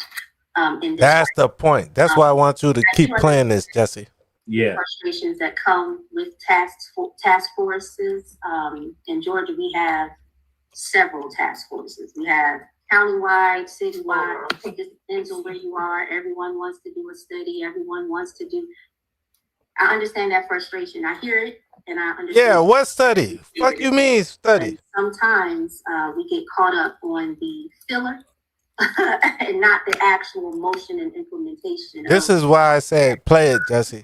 This is the only reason I said play it. Like, let MWP play it. I am elated to hear your stance and your viewpoint, your point of view, and how you've been working in your city council. I also want to share with you that my organization, the Central, as well as help Representative Hayes' office with capacity in implementing some of these things. So if it is okay with you, I would like to send you the outline for the Omnibus Act. Omnibus, of course, as you know, it entails everything. The 5 pillars are housing, food, transportation, environmental justice, and energy, as well as healthcare. But then it also includes those things that are specific. She said everything except cut the check. Right. Well, this is where I come in, crew, a little later. You'll hear me as well. Health, veteran affairs, land. I'm listening for you, Mike. I'm listening for you. And I think that's the next part of where we're going. When are you coming in, Mike? I think I come in about maybe like 2 minutes after Lode. Issuing cash payments or severance payments for descendants of American slavery. I know, Daddy got it in the show. Yeah, I'm not opposed. Okay. I'm sorry, I ain't trying to force you to end the show, Jesse. Sounds great. Thank you. Yes. Oh, I'm sorry I forgot to introduce myself earlier. I apologize. I know due to time constraint. My name is Michael Pan. I am an Asian American MWP. freedom of chattel slavery and advocating for lineage-based reparations since 2024. And I bring this question about reparations lineage because other groups of people have received substance, like Asian Americans have received anti-Asian hate crime bill. Native Americans have received sovereignty, or the Bureau of Indian Affairs. Jewish Americans have received cash-paying reparations, especially in 2015 or 2016. I don't remember the year exactly. And Japanese Americans have received reparations. Most of them have received reparations in form of checks or cash payments. And we're asking a lot of candidates, yes, it's great to support reparations. And sometimes when candidates say they support reparations, sometimes they don't follow through on their campaign promises, let alone they never put reparations in writing. So I think put in writing is very important for candidates to know that not only they're just going to keep the promises, but also follow through and implement policies for reparations. This nigga Michael is on point. Just paying reparations. I fuck with you, Michael. And then like what Lode said, like housing, healthcare, maternity health, those are secondary. But cash paying reparations have to be front and center, like first, because when American freedmen, Michael is the blunderbuss. Michael is on point, like Afro Elite. Oppressors. Just not only the property taken away, but also the money, capital, that the money and capital that were attached to it as well. Because if you just do programs as reparations, programs are not really about access to capital, right? There's no number of programs, but American Freedom want to see cash, like cut the check first, because check is something they can feel. They can touch, right? It's like tactile sensory, right? You can feel something quickly. And that's what American freedmen are demanding exactly, cash paying reparations that you could put in their pockets. So they can open several businesses in American freedmen communities, and the money will be kept in American freedmen communities. It won't be diverted out of their own communities for other groups of people, because other groups of people keep their money, within like 30 days, right? For American freedom, it's probably like maybe 6 hours in the community out of the year, if I remember correctly, right? And two is we want to make sure that Ms. Sane, that you won't remember correctly, Michael. For other groups of people. In other words, it has to be lineage. It can't be race-based, because the U.S. Constitution struck down affirmative action in 2023 and said that doing everything by race-based is found. So we hear Michael's accent, right? Michael is not FBA, right? That's right. I'm not. Michael, FBA. you're not FBA, right? We can hear your accent, but you still fucking support us. Never experienced chattel slavery, so I cannot claim reparations because it's a separate issue, and we want to make sure that it's front and center, and we want to make sure that you're going to sponsor a reparations bill if you're to get elected to the. I support you, Michael. MWP, I support you. Thank you. I try my best. Co-sponsors. Also, man, I hear your accent and everything, but damn, I support you, bro. Thank you. Thank you for supporting us. Oh, you're welcome anytime. Congressional offices created for Black people, right? Like, for example, like CBC. I don't even know where you're from, but you still sound like, you get me, Mike? Yeah, I get you. You sound like one of my Caribbean people. Right. I cannot pin you down exactly where you're from, but you sound like one of my good friends. I'm sorry, not doing more. Right. So we found out that they Michael's our Asian ally. For other groups of people like Asians. What you say, Che? Asian ally. Individual Asian ally. Are you Asian, Mike? Yes, I am. What side of Asia? A mix of Taiwanese, Japanese, and I think Filipino or Aborigine. Don't tell me you're a surfboarder. No. Like a fucking Hawaiian fucking surfboarder. No, he's not like Duke. Right. So he's not like Duke. You gonna be a Hawaiian on a surfboard and shit. Doesn't mean that you gotta share the membership benefits with. Be looking like hey Mike, you be looking like The Rock and shit. You can't just go to the gym and say, hey, can I use your facility? And the staff said, no, you can't use this facility. Are you a member? If I'm not a member, I can't use. So it's same thing with reparations. It has to be exclusive lineage, like a legal remedy, like a legal settlement. In other words. Hey Jesse, you remember Chaos Reign? I appreciate that. Vaguely. Huh? Yeah. That's who MWP reminds me of. Don't get me wrong. Oh, like Chaos Reign. Oh, Chaos Reign used to come over here. You get what I'm saying? Yeah. But I'm saying still on code. Michael, you're still on code. I'll fuck with you heavy. Oh, thank you. I try my best, really. I give you guys credit. Michael is tapped into the New Black media. Yeah, that's what I'm saying. Yeah. Hey, Michael, you can use my blunderbuss at any time. Sir. Thank you for sharing that, Michael. Okay, do you want me to stop or continue playing? Let me know, Jesse. Is that all you're going to say, or are you going to say more? Oh, there's like more towards the end. I know you're probably exhausted, but I think I'll stop. Do you want me to stop from there? So what do you want to say about it, Michael? Yeah, stop it here and then just say what you were going to say. Like, what's your point about it? He's just stressing the need for linear space. Apologize. So I was gonna say, yeah, this meeting yesterday was about 38 minutes and 43 seconds. So sorry I'm not able to play the entire thing. Yeah, we ain't gonna do 40 minutes. Oh, that's no part. Yeah, so the point I was trying to make is that towards the end, right? Letting Sunday Darby know that, as a candidate, right, that reparations have to be linear, cash payments, substance first over secondary programs. And also I let her know that the reparations bills, they got to be reintroduced with teeth in the bill, in the commission, because she mentioned that the commission was implemented. What do you mean teeth? Like teeth meaning like, okay, like moving beyond like a study, right? It needs to be like a deadline, how fast this bill is going to move forward, and when they're going to put like cash payments on it, right? A dollar amount. Like it just can't be studies, because FBAs have done studies on their own for so many centuries and I agree with you. I'm saying like expand on the teeth. Teeth, okay, teeth like like Jesse we said, need to have lion teeth. Like we need lion to be able teeth, to exactly, make that law yes. work. Right, lion's teeth. Yes, I couldn't think of any other word at yesterday's Zoom. Like a teeth, like God needs to have like protections for FBAs, right, for reparative policies, right, to make it effective. Rather than just have a study that sits there for so many days, months, and years, and then nothing happens or nothing gets implemented, right? And Sunday Darby originally was very open to cash payments. She wanted to make holistic. I pushed back and Miss Sunday Darby. Reparations cannot be.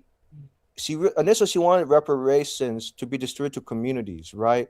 Institutions. I pushed back. I said no. You give to institutions like nonprofits, it's not going to go to individuals. It's going to go to the CEO's pockets. And that's when I had to like wake her up. So after I explained to her about why reparative policies have to be cast first, then she finally understood towards the end. Then I told her that, hey, when you do this commission, the Freedmen Commission, make sure you incorporate FBAs on it. It can't be other groups of people or people who look black but don't have the FBA lineage, because the Freedmen voters in Delaware, they're going to be the ones determining their votes for whoever's going to win the state assembly in 2026. And she's also welcome to feedback, right? Making the bills better, make it Freedmen oriented, and injecting cash. So I love what you were saying. I love what you're saying. Yeah. Thank you. Like I really, there's no but behind it or nothing. I really love what you're saying. Thank you. Yeah, and I tried my best at the meeting. Yesterday. Yeah. Sorry, I might sound a little nervous, but I was trying to get, my man. point. We always all nervous when we first look. We always all nervous. Jesse, you was nervous when you first showed up, right? Yep. Everybody always nervous when we first show up. Yeah. But we show up, and thank you, Michael. Thank you, Jesse. Like, just show up. Right, just show up. And Mike, you showed up with your accent and everything. And nigga, we really appreciate you.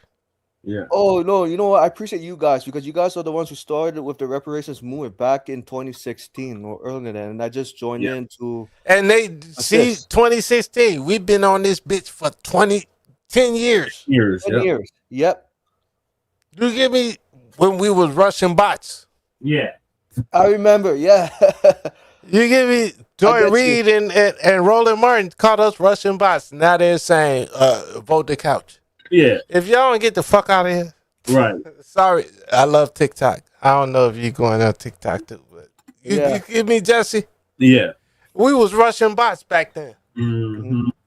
Right. With me and my blunderbuss. Yeah. we was rushing bots back then. Yeah. Well, Melrose was fucking rushing bot. Even though Kamala said the day before tangibles. Yeah. And then Melrose went in there and said tangibles, and then Al Sharpton called him. What the hell?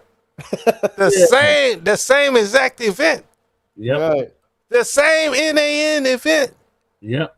Mm-hmm. Like, what are y'all talking about? Right. Right. Anyway. Right. But anyway, I gotta end this. So appreciate y'all tapping in. My bad, Jesse. I'm finna go get me another drink. Yeah. So Jesse, hey, but thank you for having me up. Yeah, thank you hey, so good much. talking Jesse. to you, Mike. Yeah, thank you to talk to you, crew as well. And Jesse, what did you think about that meeting I recorded yesterday? He said think. From what I heard so far, it sounded good.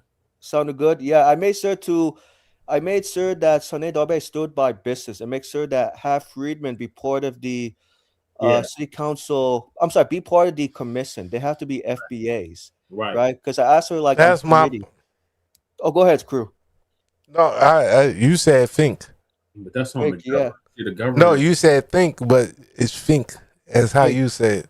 Right. Sorry, speaking so fast. I know because No. I deal with you, Mike. Yeah, I know. Right, But I you was know, saying- you British people say think instead of think. Right. But I was trying I'm to get, saying like, I agree with you, and thank you thank for you. the support. Oh yeah, any time because towards the end I had to get Sunday Darby on cold, and it appeared to me she was on cold, towards the end because she was mixing, Africans, Koreans with FBAs, and I told her that there needs to be a separate category, like has to be separate. Where you thing. from, Mike? My parents are from Taiwan. I was born in Buffalo, New York, but my parents are from Taiwan, and I'm pretty much mixed with a lot of Asian ethnicities like Taiwanese, Japanese, and Aborigine. Okay, no, I was just asking you. Like Oh, I'm but not the against accent, you or right? nothing. I'm just asking. Oh yeah, no worries, yeah. So pretty much, mix. But as I told Jess before, Taiwan, my parents' country definitely has not a race issue, but a color issue because of light skin and dark skin. So you've done dealt with some bullshit. Growing up, not so much as a kid. My parents and sister, yes. For me, because I went to a pretty much a diverse school district my entire childhood, from elementary school until high school. Whereas my parents, they work in a very white dominated industries and What I'm saying is like you as being grown up and like I guess you're probably 20, 30 something, 40 something like me. You're older. He's like almost 40. Yeah, he's 40. Yeah, I'm almost 40. Be 40 in October coming up in the next Yeah, I'm 45. 45. I'm 45. So I'm saying that's all I'm asking you. Like you probably grew up in some bullshit like me too. Yeah, sort of. Not really. Like I have not experienced racism myself because obviously I don't have the frontline experience, right? But I'll say this. What I think woke me up was watching Philip Scott and hearing Jesse's stories and several others, and made me want to, fight hard for reparations. And 2024 was a stepping stone for me. Are you FBA? No, I'm not FBA, definitely not. But I'll say this: None of your family? Not even one of your parents? No, none of my families are FBAs, but they do serve FBA patients. I'll put it this way. That's what I was saying. You still stay on FBA code though. Crew. He's related to somebody that the only hint I'm gonna give you is you used to golf with him in Olympia Fields. Oh, he's Tiger. Yeah, you could. I have some people call me Tiger Woods. See, that's what Jesse said. But anyway, Yes. no, but you still support us. I do, absolutely, yeah, 100%, because I learned like over time, and I'm not perfect, right? Is when I used to take diversity, for granted and assuming, and this is just my assumption that with diversity, racism will go away. And I learned the hard way. No, just because our country's diverse or it's a melting pot country, it doesn't mean that it's. And I gonna disagree with the melting pot. Right. But the point I'm trying to make is because diversity is just a cover up for anti-black racism. It doesn't eliminate it. So I learned over time, like, to make diversity effective, that American freedom are going to have to require different categories and remedies. And unfortunately, because the universal remedies don't include FBA. So that's when I learned over time that, yeah, American freedom, for them to really. That's why I fuck with you. That's why Yeah. I really fuck with you, Mike. Thank you. I appreciate it. Right. Like you really be on code. I really fuck with you. Right. I mean, I try my best. I mean, I'm not perfect. I do my best as much as possible, to be knowledgeable, ask questions, even though But like you're the accent guy. You're the accent guy that we fuck with. Yes. You Thank get me? Like we really. I don't know about you, Jay, but I fuck with Michael. I fuck with Michael. Why? Yep. Here? Yeah. Oh, crew, if you're able to join the virtual reparations meeting today at 2 p.m. Eastern Standard Time /1 p.m. Central Standard Time. Send me this shit. I'll be over there. Yeah. Do you have an email you can put in the private chat? Ray C Gun at Gmail. Okay, Ray C Gun Gmail. Okay. You also have that on your YouTube channel, right? If I look up your email address. You know my crew reality on Gmail. Oh, okay. So if I Like send my regular channel, like I'm here. Okay. Just tell Jesse. Jesse knows me. Like, Yeah, I'll Okay. send me the link again, Michael. Yeah, I'll send a link to that. Yeah, definitely. Well, yeah, and also Jesse, and crew, Congresswoman Nakima Williams staffers confirmed for next week's anti-Black hate crime bill meeting. Okay. I'm just waiting for the link to go through. And crew, I also created the petition link. okay, man, send everything to Jesse, and Jesse will send it to me. Okay, yeah, I'll do that. Yeah, absolutely. Yeah. You know I fuck with Jesse heavy. Right, I know you do. Yeah, you're very close to Jesse. Yes. And then man, look, hey Michael, I might even send you my daughter. She probably needs a husband. Husband? I know that for your daughter, you want her daughter to be with an FBI. I totally get it, 100%. Nah, do you get what I'm just talking bullshit. I know you're joking, right. But even my daughter could marry a foreigner as long as the foreigner on code. On code, right, with reparations. You know, as a matter of fact, I had this conversation with my family, with my parents, right, about interracial marriages. So how can interracial marriages work? So I concluded that interracial marriages can only work when reparations are part of the conversation. Because if reparations are not part of the conversation with interracial couples, I don't think the interracial couples are going to have a good marriage. Exactly. I can't marry my white girl Destiny if she ain't on code, right? On reparations. On reparations. You can't marry my FBA daughter if you're not on reparations. Right. It's gonna be fundamentally different. Right. Yes, fundamentally different. It's just not only for like white people, also for Asians and Hispanics. Because I know several Asians and Hispanics are married to FBAs or some. And I always say this to Asian Hispanics. When you marry FBAs, you got to make sure you talk about reparations. Otherwise, Tyrone, Keisha, they're gonna leave for good. Especially when Miss Chen, Miss Maria don't stand on code or don't even stand for FBAs, then FBAs are gonna realize, yeah, my husband, we not gonna deal with them, right? Right, especially not defending them. At the dinner table, meeting with in-laws, friends, relatives, right? Hey, Jesse. Yes. My cousin cannot marry Lady Trey's cousins, right? If they're not on fucking reparations. Right. Right. You get me? Right. Like, none of my family can marry none of your family if your family is not on reparations. Right. Mm-hmm. Right. Is that correct? That's correct. You're very correct, crew and Jesse, right? And also because I just think that FBAs marry FBAs because you guys have a common experience growing up together. You guys speak the same language, same food. And I'm not saying interracial marriages can't work. I'm just saying it's going to be difficult for interracial couples, meaning Asian, white, Hispanics, to relate to FBAs, right? So that's why I think why Jesse said FBAs got to stick with FBAs because you guys speak the common language every day. You guys are front and center. You guys have the frontline experience that no other groups have experienced, including myself, right? And also, like Steven Seagal. I'm sure you've seen Exit Wounds, right, crew? I know Steven.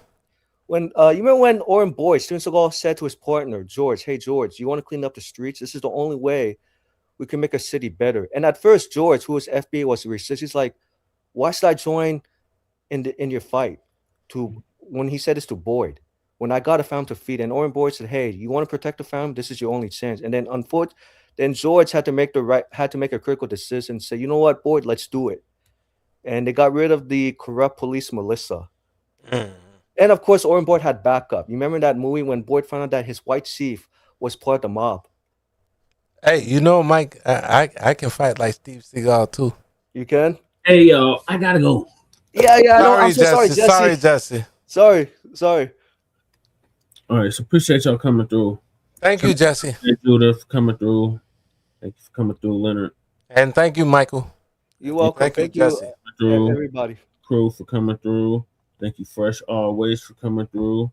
Thank you, Shabaka, for coming through and not fighting with Crew for once. And thank you, Shabaka, because damn it, Shabaka didn't even get in it with me. I love it. I love it.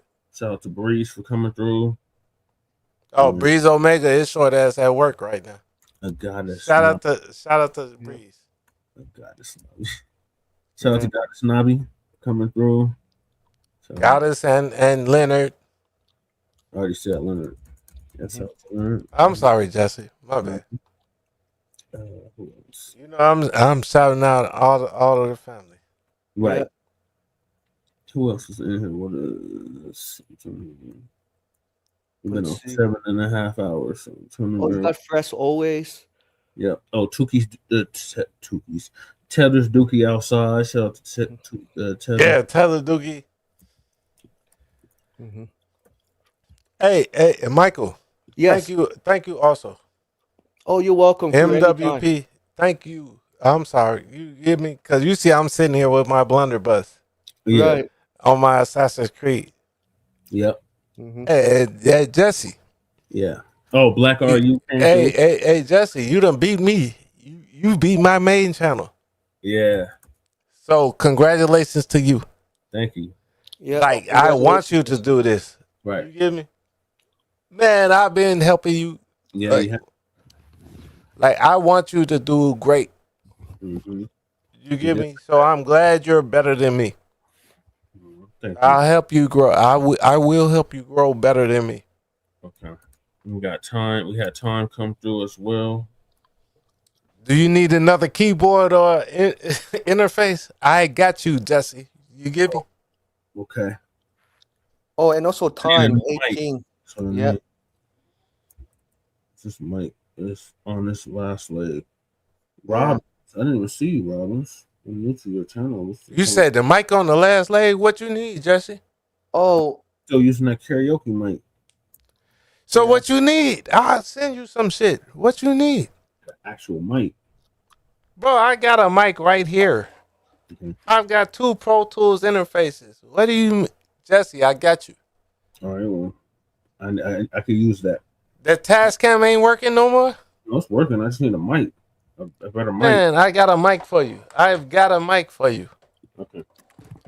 Holler at me. Holler at me. All right. You know it ain't no thing, bro. I got you. Right. So this is going to conclude season 6, episode 35, part 3, continuation part 2 of the Frontline Black News. I finally got through all the goddamn topics. Jesus. Join us Right. Friday 2 days later, right? for Grand Rising with Shabaka. Exactly.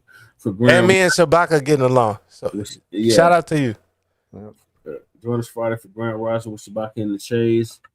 In the meantime, make sure you like and subscribe to all our platforms, Frontline Black News on YouTube and Facebook, The Revolutionary Agenda on YouTube and Facebook, and Shabaka Experience Enhanced on you on Facebook, Instagram. Stop rushing, Jesse. Just say it. Just say it. Stop rushing. Peace, love, light, reparations, separations, and delineations in Black empowerment. And I love you, bro. Holla at me. All right. All right, Jesse. I'm gonna send the email link for today's virtual arena so that crew receives it as well. Yeah. Hey, Mike, make sure you send it to Jesse. Send it to me too. I got you. Okay. I'll forward it to you as soon as I get it. All right. Let me do that right now. All right. Thank you so much, guys. Thank you. You're welcome, Michael.